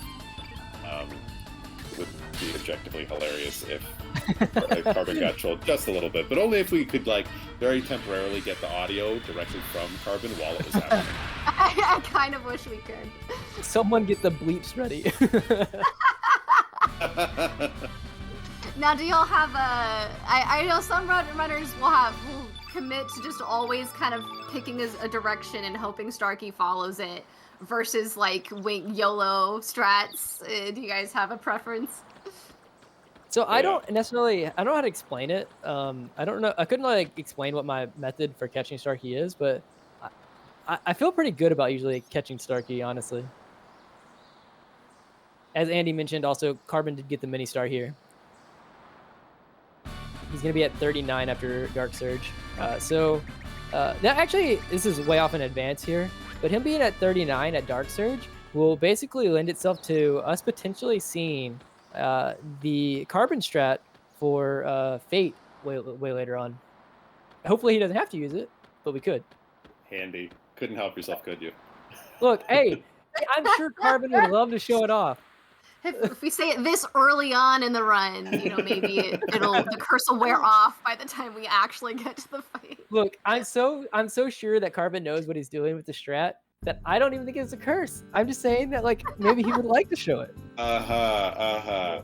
Okay. That's good save. Yeah, no, that's good save. Good save. I'm sure Carbon appreciates that. In other news, we see Corp doing the Sky Dragon. Yeah. So we are back also. Oh, go ahead, Deeds.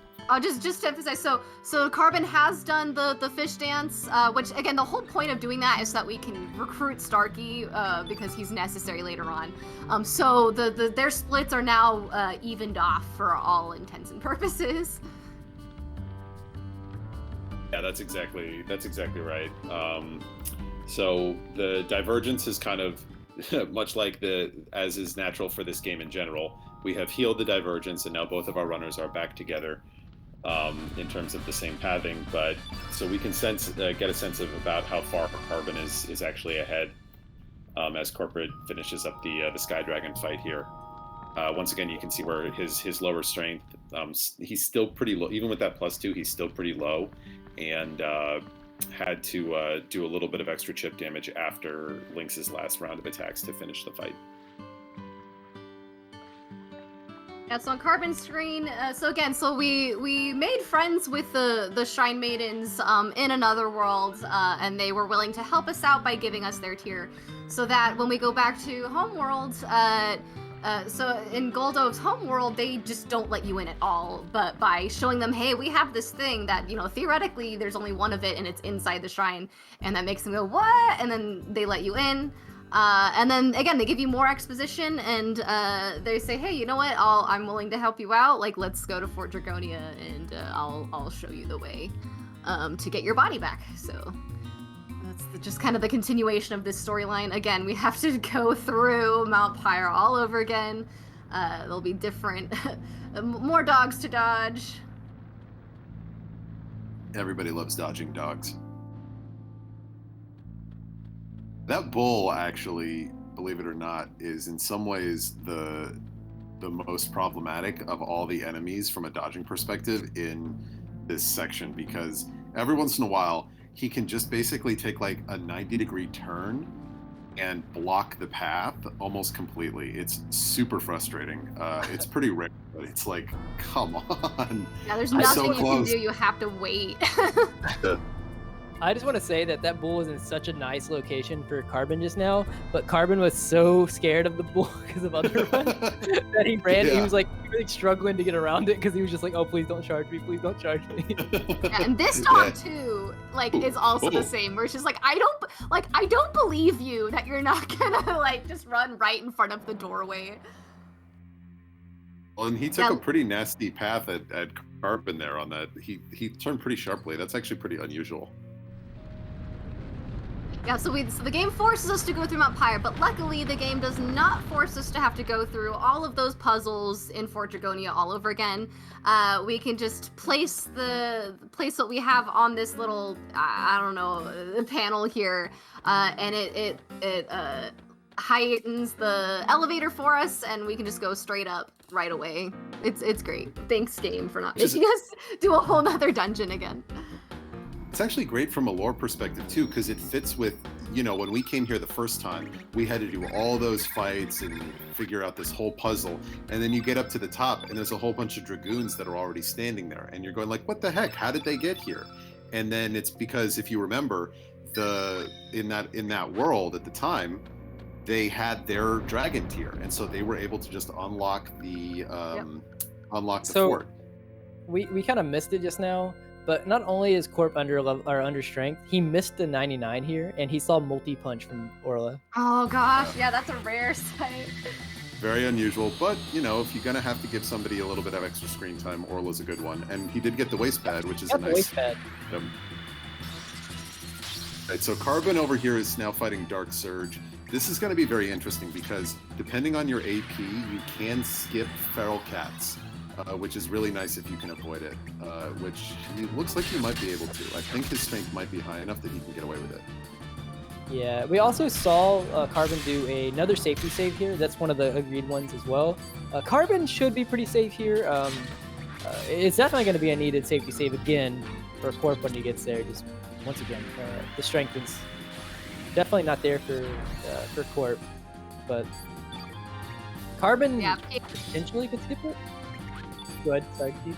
Oh, mine wasn't important. I was gonna say, PH called him Dark Surge. I call him Hot Topic Surge, just because his new profile artwork is just poster time. Let's go, Feral Cat skip 39, which we knew was coming because he got the mini. Really nice, and yeah, that's like a good example of where, and yes, actually, Hot Topic Surge is the true name. The true name of Dark Surge. Yeah, in the compendium, like when you look in the book, like it's what it says. It just says Hot Topic Surge. And once again, just real quick, so we're gonna get some fun, cool little lore moments here up ahead, but we're also going to have our, our suggestive scene here. So if you're wanting to avoid some, implied nudity, feel free to tune out for the next 5 minutes or so. Also, it bugs me that we just never touch that chest that is just right there by the stairway. It's really, it's so tempting. It's right there, but nope, gotta go fast. The other thing I like to talk about is, again, because this is our third and final time through Fort Dragonia. The first, of course, being the dream sequence at the beginning, and because of how often you reset, you get so used to the dream sequence where you come up this teleport and there's dialogue, but there's not dialogue here, so it's very easy to just lead into that old reset muscle memory and then just want to button mash through text. But since there's no text here, you're just asking for a teleport ride back down, the teleport of shame, of course. I'll have you know, I have totally never ever done the teleport of shame. And there's 2 chances to do this in the run.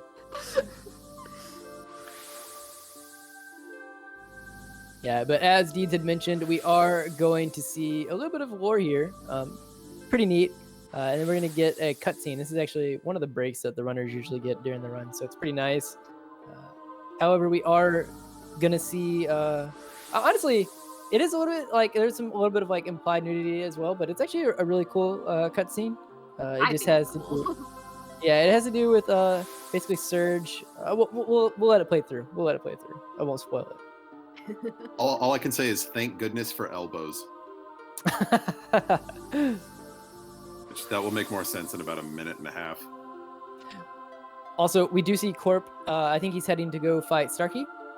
Yep, because he already has the star fragment, so he's good to go. Yeah. So right here, that gap between going from getting on the boat right there to go get Starkey, that is the time save difference between if he was where Carbon went and did the fish dance. So now they are basically. For all intents and purposes, they've converged on their different paths.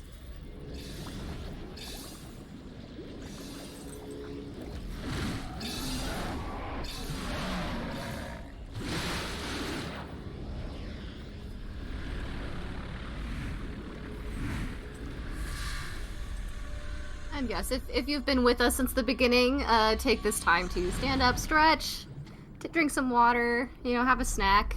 Hopefully have lunch or something. I don't know. Whatever time it is.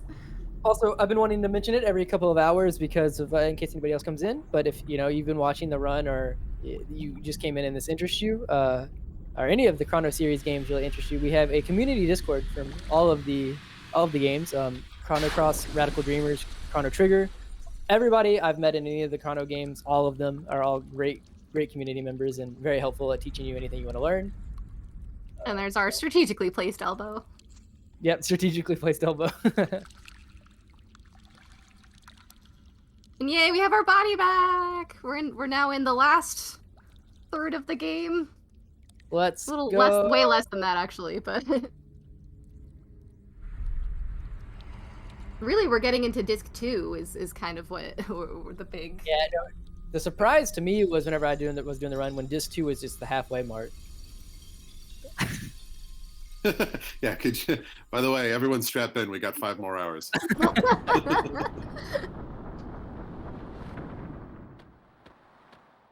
But Corp takes down Starkey and also gets the mini star. Nice, so he'll get a strength increase on Dark Surge too. So he's catching his strength. He's catching back up a little bit. He's still obviously missing the gauntlet. He's still low, but And catch him. No. Uh-oh. Oh no. This is like the embodiment of CC for Corp right now. Okay. It's an apt analogy.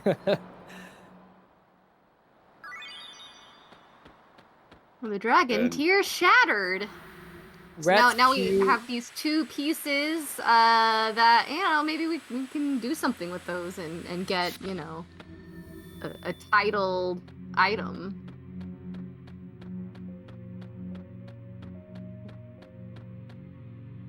Oh, actually, I wasn't even really thinking about it, but hopefully, so maybe it'll be. I wasn't really thinking about this as being one of the scary fights, but for Corp, Vita Unis might be a little bit scary. Honestly, and Dark Surge too, like you were saying. Yeah. Dark Surge and Vita Unis both could be kind of tricky given his stat line. Right. Yeah, they're definitely deceiving fights. Like, they don't feel like they should be that hard. Like, especially going through the notes, they don't even seem that hard note-wise. But yeah, they can. That doesn't mean they're not to be, trifled with. Yeah, I do want to touch on it because it is like it's the only fight of its kind in the entirety of the game. But coming up from what Carbon's about to do is a fight called Vita Unis, and you're gonna see him doing weird things where at places he'll do like a 1, he'll stop for a minute, do another 1, stop for a minute, do another 1, and that is for a very specific purpose.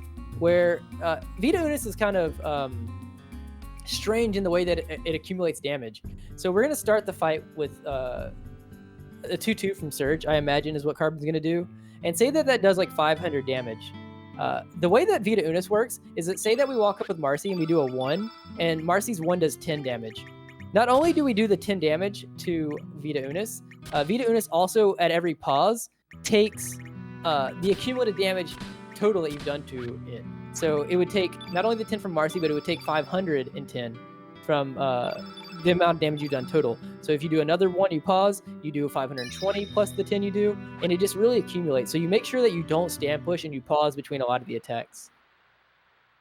I don't know if I explained that real well. Maybe PH covers something I didn't do, but I was trying to give a very brief explanation of how that works.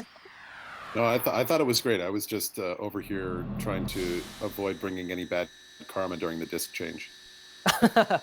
Yes, actually, PH, leave the disc. No, I'm kidding. No, I'll be back in a minute.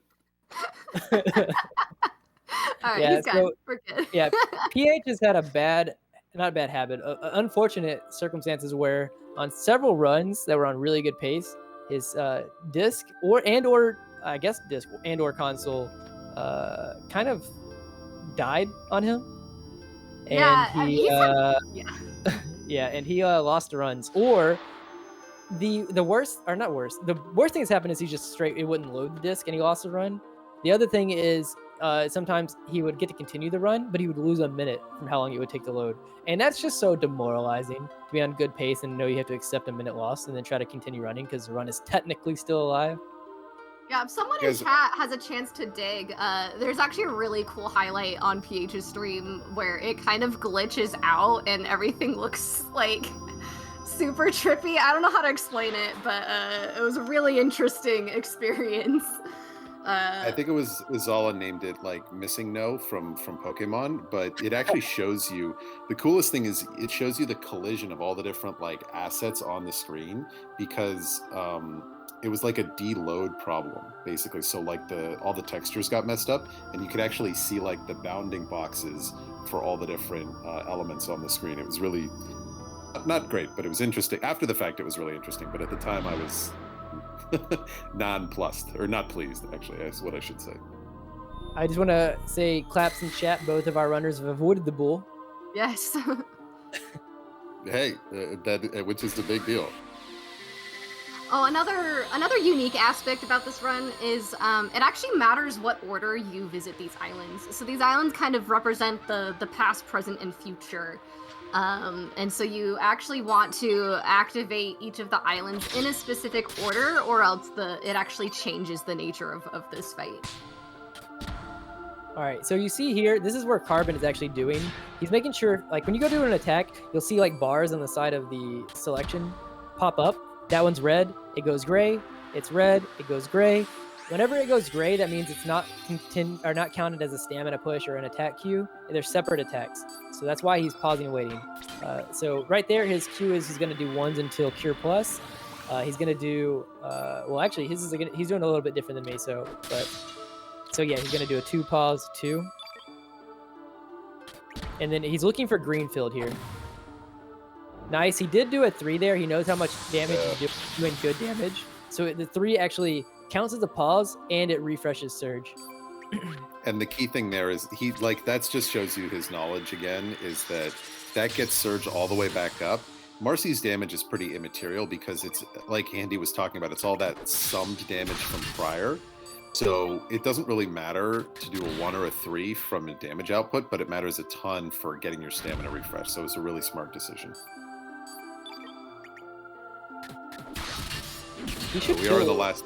Yeah, we're in the last phase now, so this should do it. Oh, I also, while this is happening, he's gonna finish here. This will kill for sure. Something to kind of keep an eye on here is Corp going into the Dark Surge fight. We had mentioned this could be dangerous with his stat line, so we're gonna give our hope to Corp here that he figures his way through it. And props for Carbon. Vita actually is kind of a cursed fight for Carbon specifically, so glad he can get through this relatively uneventful. I didn't want to say anything before he was done. Yeah, so the big thing is he's obviously not going to skip Feral Cats. That's a given. The problem is if this fight goes on too long, he does, is it Inferno or Volcano? One of the two.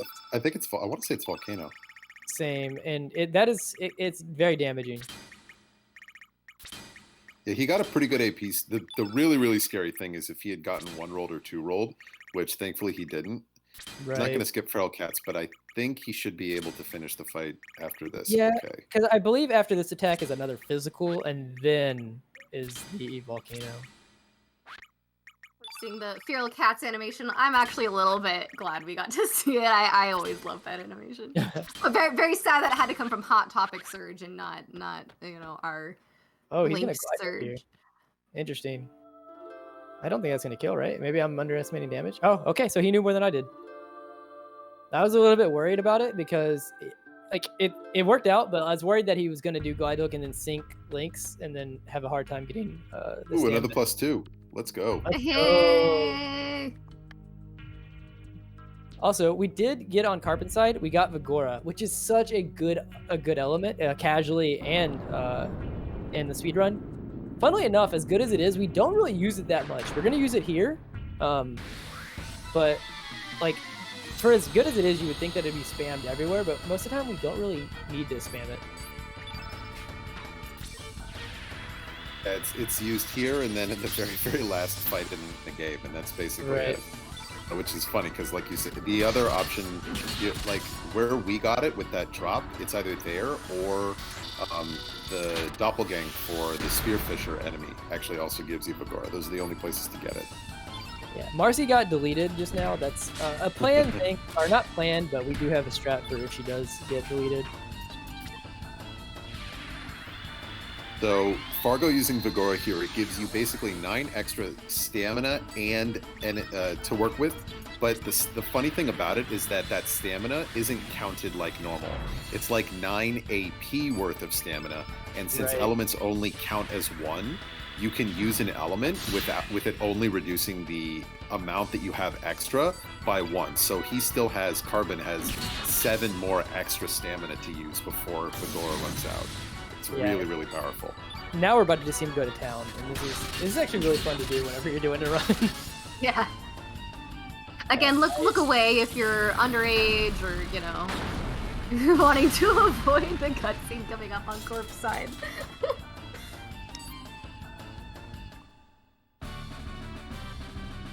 Good fight from Carbon.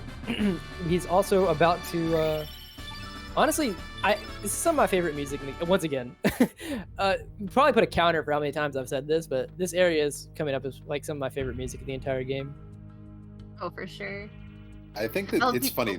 Both of these stretches, right? The Dead Sea and then this area in Chrono, like they're both like kind of the same geographic location, and they're 2 of the best areas in the game. Agreed. Yeah, they both kind of play with the idea that, I mean, Chronopolis specifically is an interesting one because it's like this is clearly future tech, but there's signs that this has been here for you know thousands of years. You know, why is that? What's going on? You know, I mean, this is a game in the Chrono franchise, so of course we gotta mess with those time traveling elements. I do love in chat though everyone referencing, you know, we're fighting Gundam or you know the Knights of Sidonia. Also, Zan kind of mentioned it earlier or just now, but if Corp, I missed what his actual stat line is, but if he's at 37 now, even if with -2 or -3, Vita, we have a 33 strength strat for Vita Unis, and we have even one for like lower than that, so he should quote unquote be okay.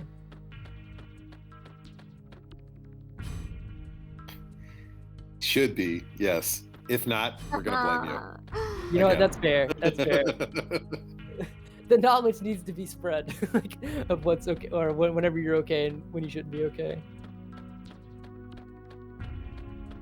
Yeah, this whole kind of city area is just one giant lore dump of exposition and explanation, and this is kind of the first time it really actually kind of more clearly connects the dots between Chrono Trigger and Chrono Cross. This is kind of where you get your reveal on just what exactly is fate, what's going on. Again, I'm not able to really get too far into it. You know, you can talk about this for hours. But there's just some really cool stuff here, like the save points being like an actual canon thing in this universe that has a purpose, and you know, just things like that. Yeah, no, the story can definitely feel convoluted, but the thing that I like is that like after you do either a couple playthroughs or if you like decide you want to go watch a YouTube video that kind of explains through it a lot, it's all stuff that is not like it comes from the game itself, but everything is explained. It's just like obviously you're dealing with a game that deals with like from Chrono Trigger that deals with time, and then another game that is deals with like dimensional travel. Like the stories, the connections are obviously going to be a little bit. Like it's gonna be convoluted, like if you try to understand everything. Yeah, I definitely did not get it on my first playthrough casually, but it is absolutely something that makes sense. And it's interesting because you get a lot of people who will say, "Oh, well, this game isn't tied to Chrono Trigger at all," and it's like, well, objectively, yeah, it is. It's just it's not easy to spot where it is until you spend some time with the game. Right. Yeah, I guess the go-to reference is there's kind of this like timeline. Again, most of this is from the you can access on the Chrono Compendium website, and it kind of actually lays out how this timeline interacts with the Chrono Trigger timeline. They don't actually directly interact technically, but the way that they work alongside each other. Right. It's more that the Chrono Trigger storyline, or the Chrono Trigger story, lays the foundation for the story to exist. Correct, yeah. Also, coming up on Carbon's side is actually going to be a neat little trick where we need to get to a chest up here on the 4th floor. And normally we need to fight a, what are they called? Like, I can't think what their official name is right now. Big, giant Cybot guy. And to get by him, what we're actually going to do, what the faster thing to do is we're going to run into him, run away, and we can move a little bit before he will bring us back into the fight. So we're gonna do hopefully only 2 runaways, get the chest, and then be able to dip without ever having to actually fight this guy. If you have Carbon may fight. I know Carbon sometimes does the fight when he has good strength. Oh yeah, if he has good strength, it's really like a line of like hoping that the fight goes well if you have good strength, and if it does, it can technically be faster. Oh, he is actually fight it. Because he got 1. Oh, didn't kill. Oh wow, that's a really good AP. Gunner Get Ya is at least faster than. Surprisingly, this is one of the few times that Gunner Get Ya is actually faster than his regular attack. His regular attack, he does like. He pulls out different arms that all attack differently. It's just very slow. Nice. I actually that probably still is faster because it's about 40 seconds just in runaways. Yeah, it's pretty close. I would guess that because it's possible to skip any attacks. I think that might be slightly quicker.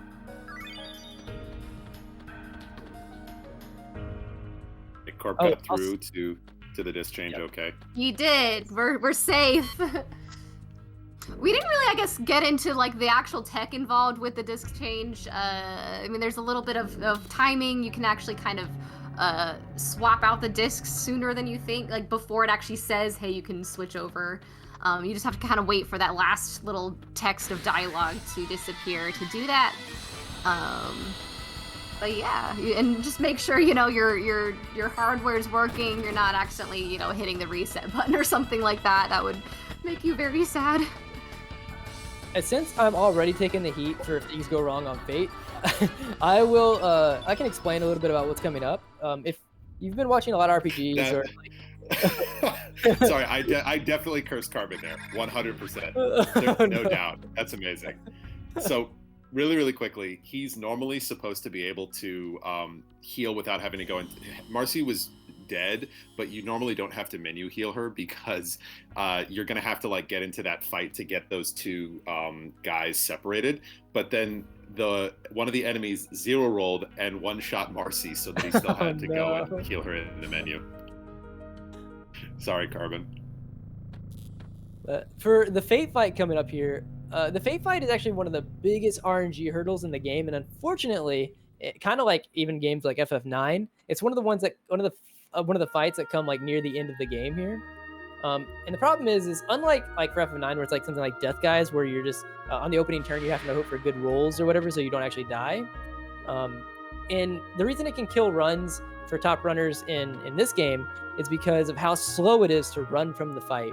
And the reason you'd have to run from the fight is because this is one of the few times where like we absolutely have to get a certain element off before the first turn of the enemy or the boss here.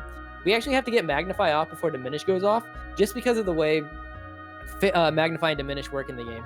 It doesn't work where if you do like Magnify and then the enemy does Diminish, it doesn't like they cancel out and it's back to normal, or it isn't like the second one overrides the first one. In fact, it's the opposite, where whatever the first one of the 2 that gets put on the field, either Magnify or Diminish, that's the one that will stay on the field and cannot be taken off, no matter if you do Diminish or whatever else. So we need to get Magnify off so that we can actually do this fight. However, Fate's first turn is Diminish. So we have to do a 1-1 because we have 2 Dreamer Scarfs on Fargo and we need to get into level 4. And we have to be able to get the Magnify off before Fate goes. So we need Fate to roll at least a 3 or higher. Fate has a 9 AP, can roll 10 AP technically. So we need to see Fate to not roll a 1 or a 2. If you do, Carbon won't, I'm imagining, but most runners will have to run. And it's I think you've timed it, PH, like 50 seconds? It's 55 seconds. It sucks. 55, yeah, it's a long time to lose just because of a bad roll. And it can happen several times in a row. So Carbon actually has a backup for that, but we'll see. Hopefully he doesn't have to show that. Yeah, I've got his notes up just to follow it. Also, just shout out the song you were hearing during all that dialogue. You know, you might have remembered that if you felt like a sense of deja vu, because I was also playing in Radical Dreamers. Okay, and nice. now we get to listen to... Oh my god, dude, when Fargo missed... I was like, oh no, this is divine, like, intervention.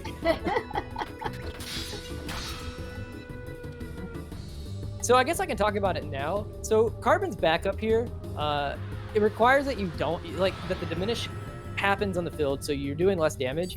But Fate can be very dangerous. Like the moves that she does like later on in her cycle is things like Heat Ray and Gravity Blow and stuff like that, which just take a long time and are very dangerous in general.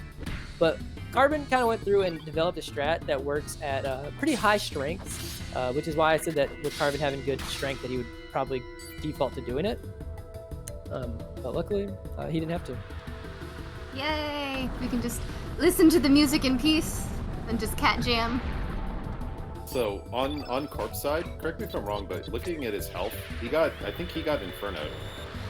Yeah, I actually was just thinking that when I looked over just now. I wasn't gonna say for sure because I didn't. Very spooky. Very spooky. We did say that it could be a very scary fight. Yeah. Now, again, it's just his damage output was a little low, and if you get like bad rolls or like a badly timed miss on that fight, just it gets a little sketch. But he got through it. He knew what he was doing, and now he's going into Chronopolis as well. We're going to get to see Saints here on Carbon's side. It is a level 8 white summon and is one of the best in the game. It's extremely powerful, and it also heals all of your characters up to full and removes any status effects. It's super duper good. I didn't see his magic, but if this does like over 4,000, then he's really high in magic. So he actually probably like 22 or something. That's my guess. Did he do the turn black strat or did he skip it? I didn't actually see. After he got the magnify off, like all of my guilt went away. Yeah, so one of the things that we can do is even though Fate is a black innate, you can cast turn black. It won't impact physical damage, but it actually raises magic damage. Oh yeah, so he's at 20. So he definitely did not do it. At 25 magic, if you use the turn black, it would have meant that he would have easily done over 4,000. But considering how high his strength and his magic are, he probably skipped it because it is faster not to. Yeah, that's what I'm saying. I don't think I saw it. So Carbon just confirmed that he didn't use it. Yeah, the damage, because the damage, I think you'll do about 4,000 at like 24, I want to say, if you use that strat.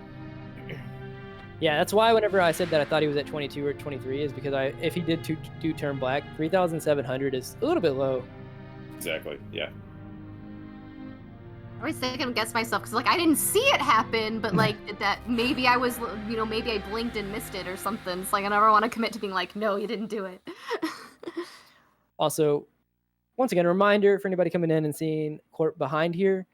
Corp is dealing with not only what has been low stat rolls, he's also dealt with getting low roll or bad roll in terms of like getting a very important item, which would give him +3 strength. And he's been a trooper in getting through the fights. Still now, he's battling his way through at low strengths. Exactly. Like he's doing a really good job here, and despite like really reduced damage output and a little bit of unfortunate RNG in a couple of key fights. So now, like you can see there that he didn't cause the trigger break until after he poked. Like that's an example of like where his reduced damage is just hurting him a little bit. He's gonna see Bazooka here, I'm pretty sure. Now Fargo's a hero? Oh. No. Fargo, does it kill Fargo? I know it kills both the other two. Oh yeah, that absolutely destroys everybody. Okay. It was probably really close with that crit. Fargo like almost saved it. It was probably within I would guess like I don't know 40 health or something like that. Yeah, it was very close. Yeah. So again, oh sorry, go ahead, Andy. Oh no, I was just gonna say we see a cutscene happening here over on Carbon side, and most people like whenever we're timing like the last section of the game, like how fast did someone did the last section, kind of like how a big thing that I keep comparing to is like FF9. You consider like Disc 4 and like the last dungeon and stuff like that, or the last area. Most people consider after Fate all the way up through Dragon God, like that's where they'll time. They're like, okay, that's like a 48-minute section. And whatnot. So we actually see Carbon getting ready to head into the last dungeon of the game. We're already there. It's crazy. I also want to point out on corporate side, navigating that robot through there's actually a current in that water. You can't really tell. But it does affect the speed at which you navigate that robot, and can be a little awkward the first couple of times you try to do this little mini puzzle. But yeah, this is kind of another big break opportunity for our runners here. I think this cutscene's like what, like an hour, or sorry, not an hour, a minute, like 40 or something, like all said and done. Yeah, this cutscene is always very Dan's game to me. Like, the green dragon here always grosses me out. And the water dragon just looks like a parade float to me. I don't know. Although, I'm just here for the blue dragon wiggle. Yeah, yeah. That's the best. This is also, sadly, everyone, say goodbye to Harley, or Harl, you know, however you want to pronounce her name. She is leaving us, leaving our party, and joining up with the dragon gods. Just quick lore-wise, so the whole point of us doing this fight was we found out that Fate is kind of this supercomputer, kind of literally controlling everything in this archipelago, and Surge, basically, in the accident where Surge almost died, became the arbiter of this supercomputer, and so Lynx was no longer really able. Lynx, we found out, actually came from Fate, was wanting that access power back from Surge. So that's where that's why, you know, he plays this villain role here. So we learned that Fate was the one, you know, controlling and pulling all the strings, and we're gonna have to, you know, beat up on Fate to free ourselves. And that's why we asked the dragon gods for our help. The dragon gods were like, "Oh, you wanna defeat Fate? Sure, we'll give you our blessing." But it turns out, by beating Fate was actually the one that split off the dragon god into its 7 different parts. We learned that Harl was one of those parts created by the dragon god to. Anyway, I'm kind of going off on a tangent here, but long story short, it turns out that right, the dragon god was the bad guy all along. What? So now that we've beat Fate, the Terra Tower rose up to kind of connect to Chrono Trigger. They're actually kind of related to the reptites that we will see a lot of later on in Chrono Trigger, off on another timeline where Lavos, you know, never, you know, landed on the planet. And they're kind of the true big baddie, or are they? Because, you know, these JRPGs love to throw in even more final bosses after we think we found the true baddie, so we'll get to that later. But yeah, that's my attempt at summarizing everything that we learned, you know, in the last 2 hours or so of this game.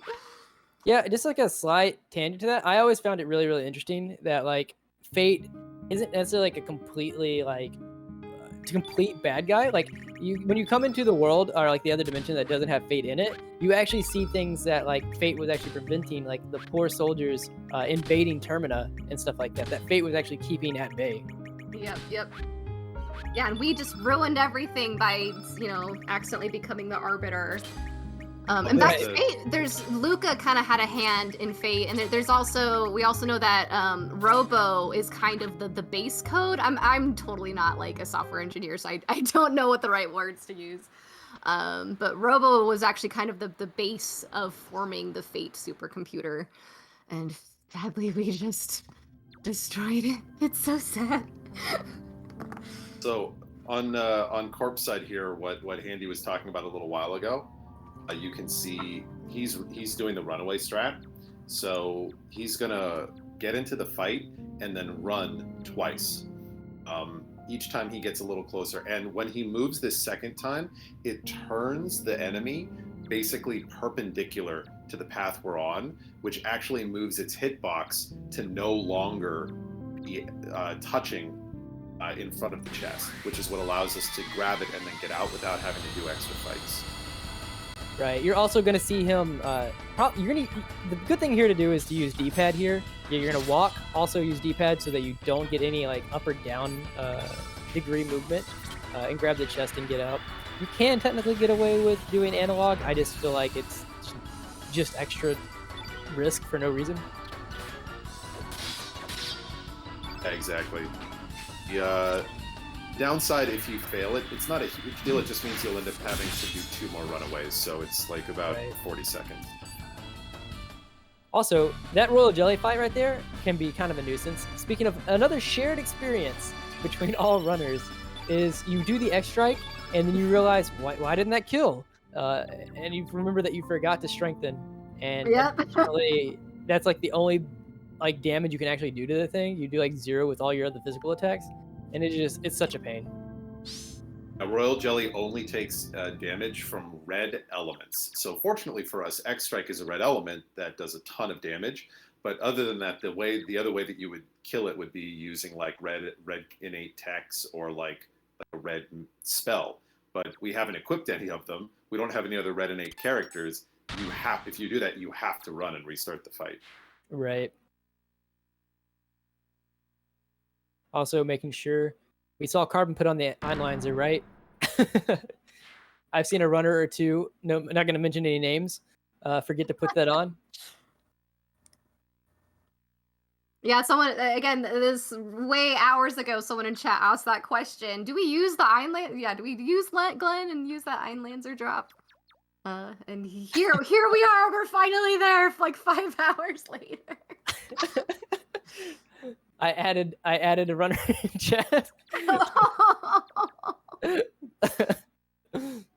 No, I've seen more than just one runner do it. It is definitely a thing that can definitely happen, especially since it's like such a small menu that you sometimes can easily miss, and it's just very late game. And unfortunately for Bomb, he had such good strength that he even killed the Royal Jelly, not having it on, so he didn't catch it until Luxator. Oh no, it's almost worse, I would say. Yeah, no, it is worse. All right, prep for It's this is wild that actually you would my get all favorite the way cutscene there. in the whole game. Oh, sorry. It's insane. I was just gonna say that's insane, but please go ahead. I'm just saying this is my favorite cutscene. Like it's so iconic. It's used a lot in the little open menu trailer.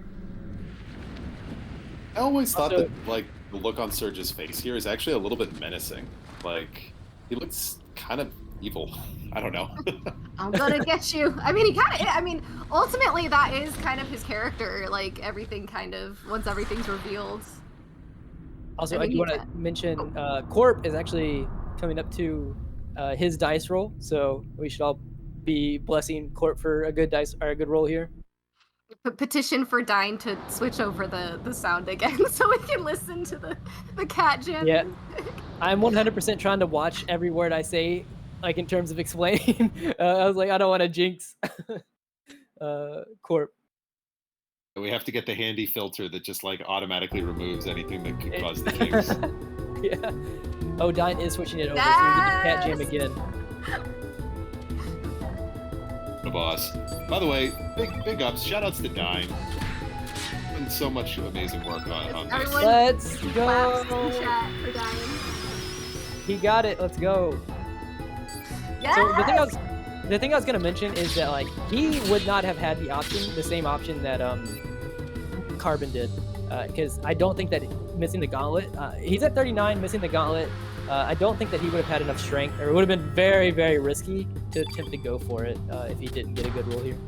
I think Carbon has like a low. So most of these physical strats are Carbon's, and I think he has like a lower strength version, but it's extremely tight. Like any misses, and it's like big time loss. It's much worse than running. Right, and that's the thing is that like in a PP attempt, you could probably be like, well, if I run from this, my run is dead anyways, and so you force it, and then if you end up dying or whatever, it's just dead anyways.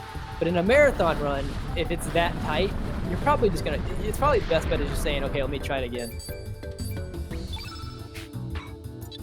Yeah, exactly. Because the danger there, Candy was talking about when he was explaining it a bit before, is that you can like get into, oh well, Fate's going to do some of these extra elements which are pretty powerful, and then the last one that Fate uses is Gravity Blow, which hits everyone. It can be really slow, and like you can absolutely party wipe.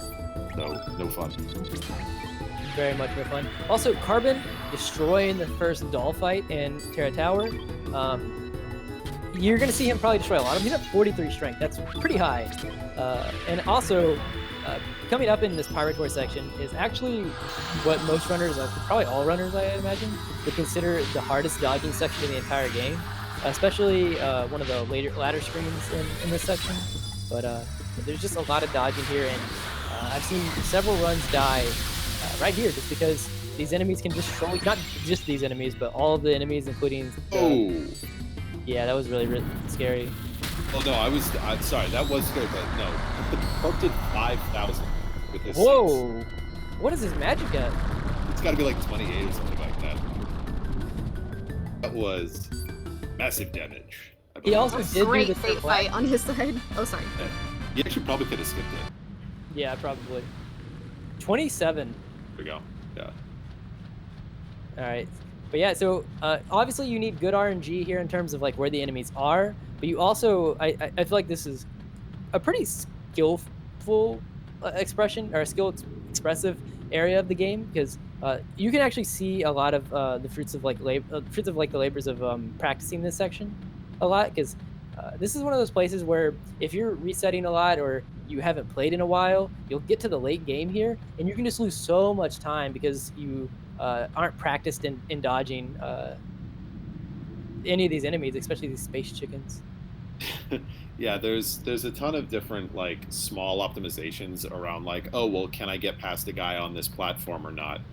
And it's one of those things where you don't even realize it. And then if you look at, for example, like the world record run here has like this stretch, like that Endgame that Handy was talking about was like 49.5 minutes versus like a lot of very good runs, which are still, 51, 52. Okay. Whew. So I know exactly what Carbon was being very, very cautious there because of his concern with what as he likes to call them, the turkeys. There is a possibility. Yeah, the space turkeys. There's a possibility for one of those enemies to fly across such that when he drops down, you actually end up hitting it on the way down. And you can get into an encounter there. And he had that happen on a run that it wasn't for sure going to world record, but had a very good chance for Carbon to get the world record. And then he got into that encounter. And he was so mad. You can soft lock there if you do that, although he didn't. Yeah, I do want to mention Carbon has been playing really, really well. He's also been blessed with pretty good RNG, especially for Marathon. And the fact that I think it's still potentially a potential for him to still sub 640 or be right on the cusp of it. And that's with like some safety saves. So that's amazing for a Marathon run. Obviously, there's still a good bit to go here, so no jinx. But I do want to call out that both runners, for different reasons, have been doing like really, really well and showcasing an amazing amount of skill and experience in this game. Court for showing like what happens like if Chrono Cross is not kind to you in a lot of ways, and then still figuring out ways to get through the run so that you can finish. And then Carbon for showing like how to take advantage of like whenever RNG is kind to you and like how to best push for like really, really good times. He's doing a great job being patient with these enemies. This room specifically can feel like a troll because the way it's designed, you have to kind of duck between that little nook behind the waterfall in each level to get past these guys sometimes. Yeah, this is the one room in Terra Tower here. Well, yeah, is it? Yeah, the one room where they're actually aggro. Like these guys will chase you down. Yeah, it's literally, this type of enemy literally does not do this anywhere else. It's only in here. He got very good RNG in the first two levels. This one less so. So it looks like he's going for the dodge. Nice, Got it. nice. Yep. So what he had to do there is you can't actually dodge them at any place on there, but they are slow enough that if you bring them to like one of the wider areas, like over here, you can actually do a little circle and get around them. Nice. Expertly done. So this is actually one of those places where even Carbon up until recently, not very, very recently, but somewhat recently, didn't actually know that you could get around them like that. And that's just one of those places that where like when you go to practice it, you're like, okay, so this actually really helps me in full runs, because instead of having to wait to see like hopefully they don't continue to keep circling in the place I need them to go, you can actually lure them and it's, bring it into your own. Even if it's a little bit slower than the best RNG, anytime you can put it in your hands instead of waiting for them, it feels a lot nicer.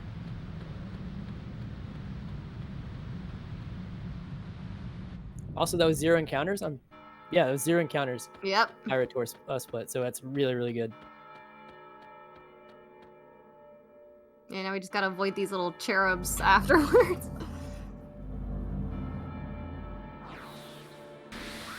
Yeah, like Zan said, this is an incredible time for a marathon. So like, if you guys haven't already and you've been watching both these runs, like be sure to give both of these runners a follow. These are both really, really, really, really good runners.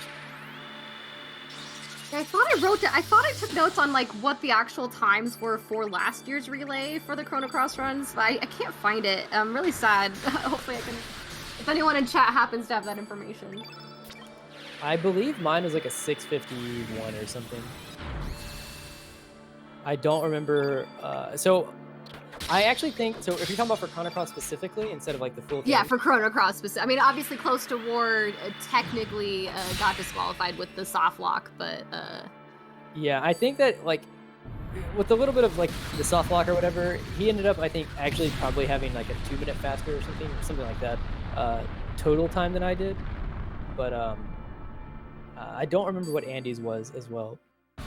But I think that kind of brings up a good point, actually. I keep mentioning it, but like right now is like a crazy good time to get into Chrono Cross speedrunning. Like if this game interests you, there's so many high level runners right now and so many active runners. Like strats keep getting pushed more and more and more. We keep finding more safe, like more consistent strats. We keep finding faster strats. Like at one point, like 3 years ago, sub 7 was like the line of like incredibly good runs. It's still incredibly good, especially like for learning the run or whatever. But then that line got pushed down to like 6:55, and now there's like 10 runners under 6:50. Like it just keeps getting pushed further and further down. There's several runners, like probably 4 or 5 runners that can potentially sub 6:40. Like the times keep getting pushed further and further down. There's just so many high level runners right now that are active. I think it's just a really exciting time to get into Chrono Cross speedrunning. Definitely a golden opportunity, and it's not too late for any of you in chat to join us and be a part of this. Yeah, and just kind of top that off, like learning, like, so we have a category called Lynx 2. If you're looking at this and you're like, I do not want to start learning a 7-hour game or like a 7.5-hour game. We actually have a Lynx 2 category, which goes up to about 2.5 hours into the game. It is literally just a subsection of the full run. So you're basically learning parts of the full run by running it. And it teaches you like all the core mechanics you would need to take that knowledge and then push for the full run if you so decided. Yeah, no, it's a really, really enjoyable experience. And on top of that, it's definitely a game that, like I said earlier, for those who maybe missed it, it's actually surprisingly beginner friendly to start because the notes are really, really well formed. There isn't a lot of like super technical like movement or like frame perfect tricks or anything like that. A lot of it's just like learning about where you have to go for the route and then getting the fight mechanics down, which takes time, but it's a really, really, really manageable run, and the notes are really, really well formulated to allow you to do that. Yep, I think that's like actually one of Chrono Cross kind of hits both edges of like the things that I think are good for speedruns, in that it is very easy to get into for the most part in terms of like finishing runs, but very hard to master, which is what you want to see out of both ends of like you want like a low skill floor and a high skill ceiling. I also kind of like the pattern of PBs that I tend to see runners get. Usually, like you kind of get into it and you're just like, how do people even get these times? I don't even understand. And then just one day everything's just gonna kind of click, and all of a sudden you're shaving off 20 minutes on your PB. Yeah. And then that kind of same cycle tends to happen where oh, you're getting close. You're getting this. You start at 7:30, and then all of a sudden you're at 7:15, and then all of a sudden you've sub 7 houred, and then it's kind of chunks at a time as you kind of, as opposed to seconds on your PB. Yeah, no, exactly. That's how like I think every runner sees it, is like they'll be doing runs. They'll be like, I don't see how these people are getting these runs that are 15 minutes faster than me, 20 minutes faster than me. And then you get a run that is 10 minutes faster than your PB, and you're like, wow, I still had this go wrong and this go wrong. If I can just get that fixed, you know, and then you start seeing like as you get slow, like lower and lower times, you're like, oh, so this is how these people are getting, you know, like these times. Carbon referencing the stone man that we saw in Radical Dreamers earlier. It's just really cool to see. I mean, I kind of personally see Radical Dreamers as like the pilot episode to Chrono Cross, and yeah, just kind of seeing those connections. You know, honestly, I think canon wise, Radical Dreamers is just kind of considered its own like timeline dimension that's just completely separate and doesn't interact with the others. But it is fun to kind of see these, you know, potential inspirations between the two games here. So, there is a little bit of a time save you can get here that's a little bit, it's out of Carbon's control here. If you get a good roll here and he can do a 2-2-3, you cannot stop and stand push it just because of the way HP triggers work, and I'm not going to really go into that too much, but he's going to throw a 2-2-3 here, and if they all hit, oh, he actually got it. That's Infoscope skip. Hey! So Infoscope actually is a long animation because he infoscopes everybody on your team. But because he got a 5 or AP or more roll there and none of it missed, he actually got a heal plus, 1 heal plus, which is quick instead of 3 infoscopes. So now he's gonna be able to kill. Yeah, which is weird. You'd think letting the boss heal themselves would be like, no! But no, that's what we want in this scenario. That's how slow it is. It's so much faster. Yeah. And this has actually been pretty friendly. Like, honestly, the enemy locations have been pretty consistently good for him here. This has been a fairly nice terror tower. Yeah, RNG has been pretty nice to Carbon, I would say so far. Also, we do see Corp heading to Terra Tower, so not far behind. That's cutscene.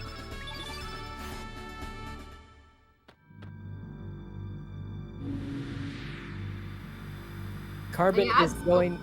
Oh, no, go ahead. No, you go. I was gonna say, Carbon is actually in the last 5 boss fights in the game left. Believe it or not, we're almost at the end, guys. So Give Me Star Fragment says there's a couple upcoming bosses, I think, that I sometimes see runners do in a different order. So there's 2 here that you'll see runners sometimes do in a different order, Luxator and Gravitor. And it is based on stat line. So the idea here is that, say that like Luxator, there's a fight that, or a strat that you could potentially get if you get 1 more stat, but you're like 3 away from doing the next strat, higher strat for Gravitor. So you might as well go do Gravitor first, because you're not going to be able to hit Gravitor's next stat level no matter what, because you can't get +3s. But if you go do Gravitor's first, you get a +1, and it lets you do the faster strat for Luxator.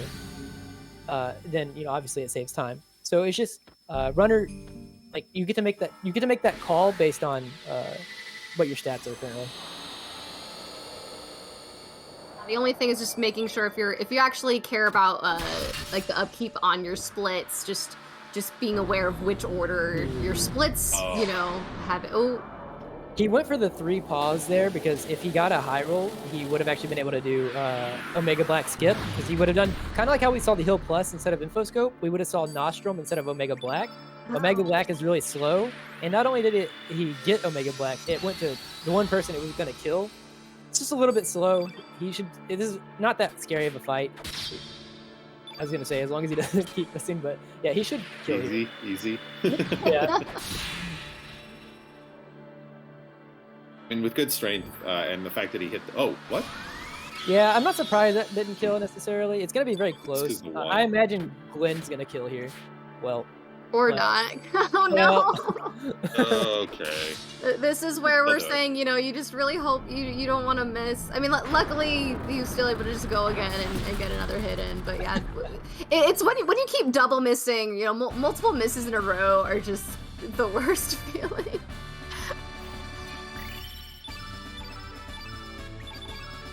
I've just kind of fully accepted that when I say things that I can jinx people, so I've just kind of like dug my heels into it at this point. Like, yeah, just own it. And he's like, everything is going to go great for them. They're not going to have any problems every time. No issues. Like, yeah, just go hardcore. Does mean you can be more of an optimist though, which is nice. right. Also on Corp's side, oh. I was just about to say he's going down the stairwell of doom. The scary thing here is actually what's happening to Corp. It's kind of lucky. In that bottom section down there, you actually can't see where the enemies are, and I think that there was actually 2 of them down there because the one up on the 3rd row actually went down there with them. And so sometimes you just kind of have to take a leap of faith and try to just pass them without being able to see. But yeah, we're gonna see. Oh, go ahead. There's actually so here's a funny. So do you know? I think they're gonna do a safety save before Dragon God, but were they gonna do it before Aquator or after? That's a good question. I imagine they're gonna do Aquator, come back out. No, it's Oh. Aquator, Dragon God damage Interesting. mode. So the reason why that actually means that it's technically slightly better to do Luxator first because you're a little bit further away. He's going to have to double back to the save point a little bit farther. It's a really minor thing. Dine says before or after. It is. Oh, it Okay. doesn't matter. All right. Okay. Carbon will probably. I guess he'll probably just do it after. Yeah. So Carbon has enough stats and everything that he should be able to comfortably do the Dragon God fight. However, and I'm just going to get it out of the way. The reason they're saving here is because there is a very rare chance that the Dragon God glitch can occur, and the Dragon God glitch can. It's basically. So if you've ever seen the Dragon God fight, after every fight, after every phase of the fight, Dragon God will do an animation where it teleports you to a new place, and it'll drop you, and the drop does 0 damage, unless the game decides that's not the case, in which the game can sometimes glitch and you take lethal damage, and your entire party can sometimes just get wiped from the drop. You can take damage, but it's not always a party wipe, but it can be. Meanwhile, on Carbon's side, he got 1 rolled on Luxator, which is not great. I don't know if he has it or not, but or if he has his own. He probably has his own. I did make a Luxator strat that does delve into getting 1 rolled. So Holy Healing is happening. That's probably what he wanted to happen. You want to proc Holy Healing there so that you don't get magnified, and then what's the second thing he does? Is it Meteor Shower? Magnify and Meteor Shower together? So, well, it's weird. Like at one point he uses, depending on what's happened, he'll use Unicorn at some point. Oh. But yeah, because I actually thought I'd ripped the run once, and it was like he uses Unicorn, which actually is just like a heal. It was really weird. Nice, easy. You got it. Easy. So Also, unfortunately, go ahead. No, I was just gonna say, another thing is that Corp has actually also not had an encounter yet that I've seen. So he's doing really well on that regard on his side. Both of them, Carbon had an encounterless, and so far Corp is doing the same, which is nice. Yeah. So the big test is gonna be this room coming up, the aggro room. On Carbon's side, he got a little bit so he had really good fight RNG, and then those last 2 weren't bad fights. It's just he basically got bad starts, which means that he had to take longer to get through them. So a little bit of bad RNG on Corp's side here in terms of where this guy is at. He actually can probably sneak by and get on. He's got it. He's good. Nice. Always makes me nervous though. Yeah, this one, that's actually good RNG on this one too. Yep, nice. Just to point out on Carbon's side, there are the little cherub monsters are also here with the gust, and it's sometimes hard to see that they're there, and you really don't want the wind to push you into those. Oh, really good RNG. Yeah, that's really nice. That's a really, really fast climb. So actually, Deeds raises a really interesting point. I like to point it out. So while you're being pushed by the wind, those cherub enemies get to avoid it. It is the only scenario in the game, aside from the speed racer guy in the Green Dragon Island, where an enemy mob is faster than you are. Those are, I believe, the only 2 enemies that I can think of that move consistently at a higher rate of speed that can catch you no matter what you do. And so the problem is like if you are in the wrong spot with that wind and the cherub enemy just starts floating right at you, it's gonna get you. You can't really do anything about it, which sucks. Also want to note that Carbon did opt to do the safety save before Aquator, which you shouldn't need it. But, should be fine. Yeah, you should be fine. Don't tempt fate. Just because we already beat the fate boss. We already killed fate. We can't tempt fate. I guess.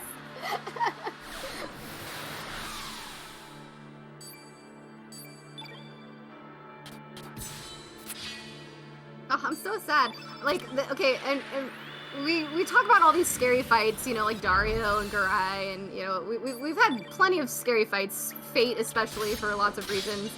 And of course, you know, the I mean, this actually isn't the final boss of the game, but we are going to be coming up with the one of the scariest fights. Not just one because of the the glitch that we already talked about, but there's also just a lot of things to know how to do correctly to face the Dragon God. Carbon has completed all the bosses, and now he's going to head to essentially what is there's technically 2 bosses left, but the last boss is kind of what most runners consider a victory lap. Yeah. So Dragon God's going to be the last boss. And he made the point in the chat. He got a little bit lucky there because he had like a little bit of a rough start there and went for getting a high roll. If he hadn't, because the Aquator there used Vigora on itself, it walks up and just the crap out of someone. It's really, really slow, and depending on who they attack, often that character dies. So it's not necessarily, well, often is maybe the right word, but that character can die. So it can be kind of annoying. So just right there, what you heard with Carbon, it kind of plays these notes and lights up, the elemental colors in a certain order. And we haven't really touched upon the fact that this is the any percent good ending is actually the official category that we're running here. And that paying attention to that sequence is essential to getting the good ending. The game never tells you, it just strongly implies by just playing that sequence in those colors over and over again. Yeah, so we also, we kind of missed it a little bit, but Corp had a little bit of a rough Pyrotor fight. I didn't see exactly what had happened, but by the time I looked over there, I saw that Pyrotor was in critical health and had already tableted. So usually you don't see the tablet. That means something had to have gone wrong. Probably something to do with strength, I imagine. Maybe miss as well. Yeah, it's always going to be, it's always tough to tell, but this is an area of the game where missing out on that gauntlet really, really hurts because you're basically going to be reliant on the combination of Surge's stats and Glenn's stats, or just Surge, right, in some fights, depending on what's happening. So missing out on a couple of those strength points, because of the way that accessories work, it's like the higher your stats, the more they would normally help. So the higher your stats but you're missing that gauntlet, the more those missing points of extra strength, like extra attack power is what it actually is, impact your total damage output. So this is the point where it's the most punitive that he's missing those extra points of stats. Also, chat, for this last fight coming up, I better see the chat filled with cat jams because this is one of the biggest cat jams in the entire game. Yes, you should be turning your volume all the way up if you haven't already. Cat jam without cat jam. Oh, there's no cat jam. Oh, no. There's no cat jam on RPG Limit Break, unfortunately. RPG Limit Break, what have you done? Stark Cyril says, this is absolutely a banger. No question. No, one of the best boss fights. I mean, I love Fate as well. Fate's a great boss fight too, but yeah, Dragon God, a great boss fight song of the JRPG playlist. If you're gonna make one, this one has to be on there. Everyone just cat jam in your heart, and that would be the same thing. All right, here we go. God, it's so good.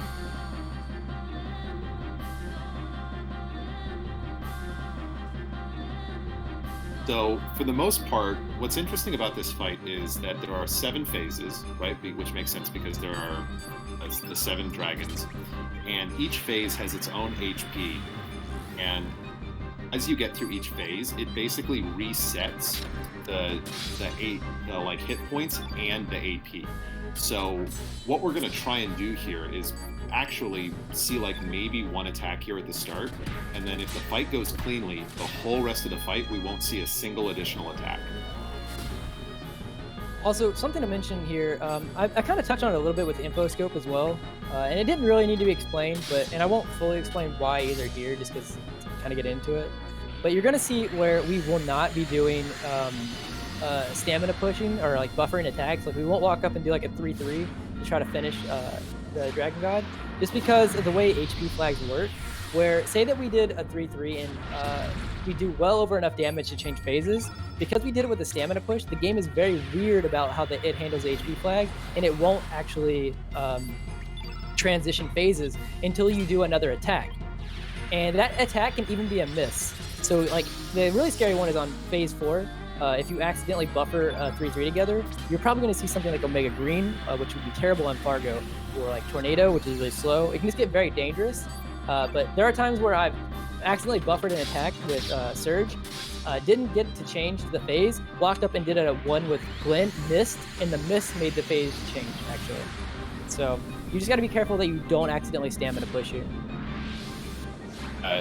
The way that this fight is sort of baked out, it's some of the early phases, they can be slow if you make a mistake, but it's not really lethal. You'll just see like the Dragon God will use like a whole bunch of kind of low-powered elements all together. As Andy was saying, that 4th phase though, the green phase is extremely dangerous. So if you're gonna make, and it's also the one that we're kind of like the least. We have like one assumption of how we get through it, and if something doesn't go right, you are very much at risk for some really bad stuff happening. So you can see that this is the second use of Vigora here, and that Carbon, because he's fairly strong, he's doing over 1,000 points of damage per level 3 attack. It gets back to that, the power of the Master Mune there. And he's just done Vigora, and now we're going into that Green Dragon phase. And this is where you really want to see, like, you have to be really careful about not stamina pushing to make sure you get through this correctly. Right, because like it's very easy to accidentally stamina push here because you have Vigora, so you can just kind of accidentally mash through several times. Good, you pause, and it's going to be easily pushed through. Yeah, so when it goes really well, it looks really smooth, but I promise you that if when it goes badly, it goes very badly. Carbon, like, look, Carbon and Corp both are unbelievably good at this game and like running it and getting through these fights. A lot of these fights are nowhere near as easy or simple as they are making them look out to be. They just know them so well that they're able to handle whatever scenario they need to. Well, it's just so typical for, especially just early on. Like you get through this whole thing, you know, you're 7 hours in, and you just wipe at Dragon God, and I feel like that's the case for a lot of JRPG speedrunning, and just Chrono Cross is also on that same boat. Yeah, someone in chat mentions, gosh, RNG has pushed Corp so bad, or so far back throughout the whole run. And yeah, that's true, but I do want to mention they're actually not that far apart from each other in the whole grand scheme of things for a 7-hour run, where Corp has actually had a lot of obstacles thrown his way. He's been doing really, really well to get through it.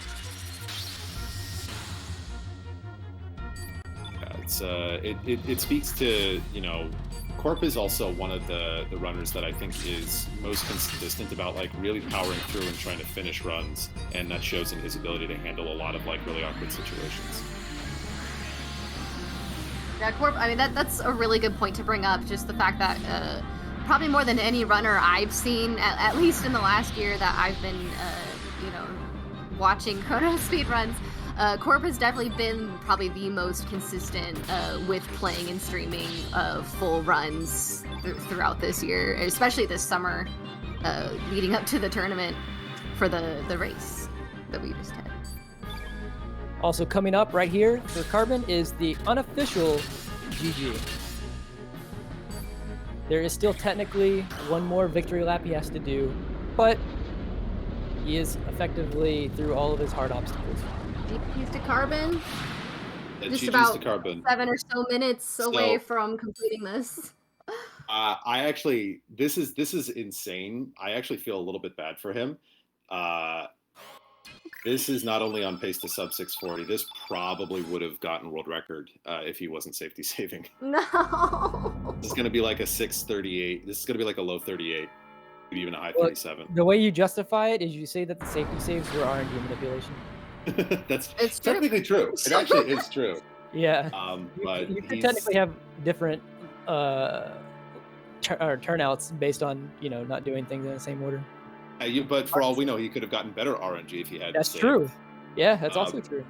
All I'll say is that this really highlights two things. One, how unbelievably good Carbon's run is and how talented he is as a speedrunner. Two, also how good of a job Corp is doing. The run Carbon is putting up is unbelievably fast right now. Like, right. This is will insanely everything. fast. Corp, as Handy said, Corp is not that far behind. This would be for almost anybody, including like any of us chatting here, a really good run. A really good run, even with all the issues he's had. That's what's really incredible about it. Ellipses says, does saving disqualify a run from world record contention? No, not technically.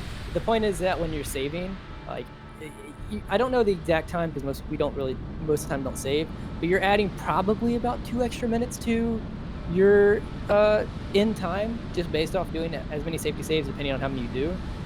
And like those minutes are very hard to come by, obviously, as you get closer and closer to world record. Exactly. It's like the idea of basically the safety saves. So Carbon got a first key. The safety saves probably turn it to the equivalent of a third key, which when you're at that level, that's the kind of thing that can be the difference between a world record and not. Yep. Yeah, you can kind of think of them. Yeah, like that's actually a great way to think of the safety saves. It's just another, unwanted encounter that you got into. Yeah.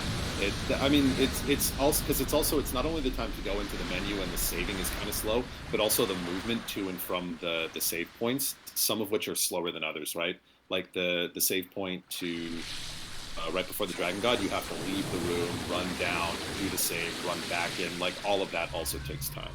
And again, it's not like huge amounts, but doing 7 or 8 of them over this at this level is enough to make a difference.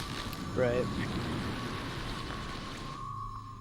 Also so crazy. I can't believe like 6.5 hours just like flew by like so fast. I'll just say again, like I kind of got into this just because I watched the relay from last year, and it's a little surreal for me to like be here, like actually commentating this year. It's kind of crazy that like I don't know. I almost don't believe it's real. But I think Carbon's PB is like a. Oh, sorry. Oh, no, you're good. You're good. You keep going. Carbon's PB, I think, is like a 6:38:30, something like that. This actually could. He's got to be really close. He might actually. Oh my god. I just want to say it's one thing to PB in any kind of marathon. It's another thing like to PB when you're like his runs right now are a world record. Like he's trying to do world record attempts. So PBing in a marathon, whenever the time your PB is currently at is already in contention, like in that low area, is that's insane.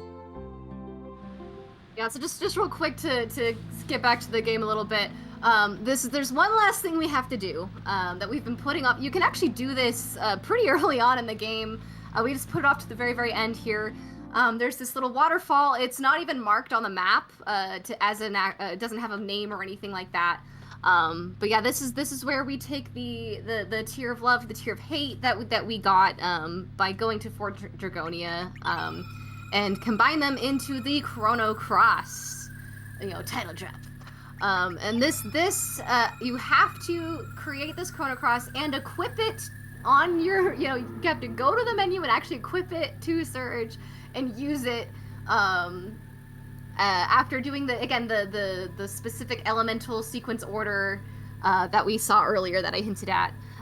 You do that order, and then you use the Chrono Cross, and then that automatically just ends the boss fight, and that is the GG moment, is when the runners use the Chrono Cross. That is when time stops.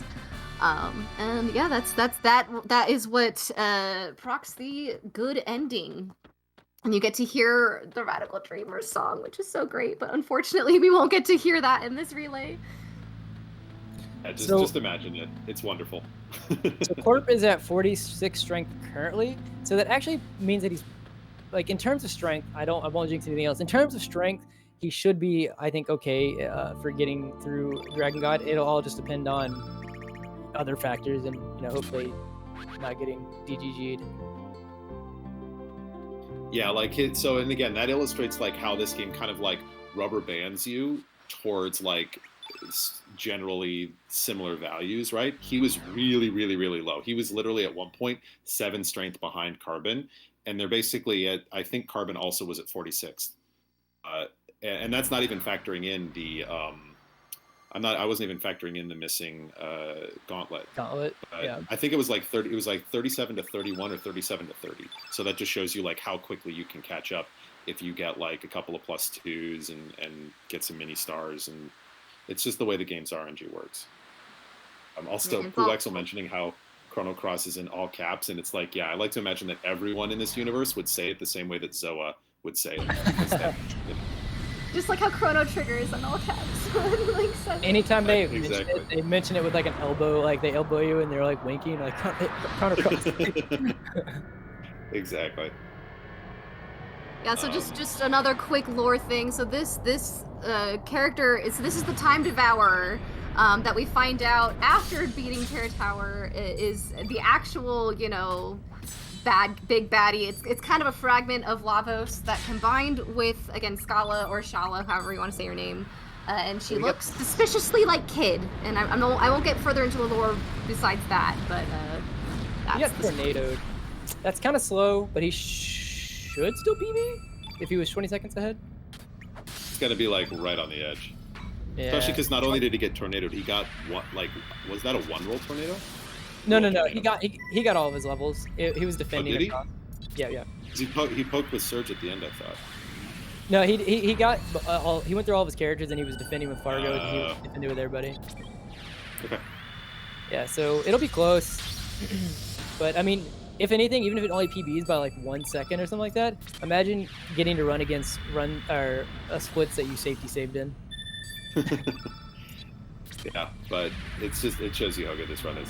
Oh, speaking of getting really, really good runs with several minutes of safety saves in, hello, Evil Ash, who is one of the long-standing runners in this community, and also when we did our large community race. Oh shoot, GG, yeah. So fast, he got to it before I could even finish my statement. GG, Carbon. Yes, Evil Ash won the Octocross that we kind of talked about earlier. That happened earlier this summer. Carbon, let me know in chat, because I know you're listening. Let me know if that was a PB. It was. Nice, It was let's a go. PB. Holy oh my gosh. Carbon. Really, he actually saved time on the Time Devourer split, even with the tornado. Nice. PB Also, on on side, the relay marathon. So now we should actually give our all of our hope to Corporate here, who is going to fight the last boss of the game here, and honestly, is like we've mentioned several times, battled through like several hardships that Chrono Cross was not kind to to Corp throughout this entire run. That's something else. So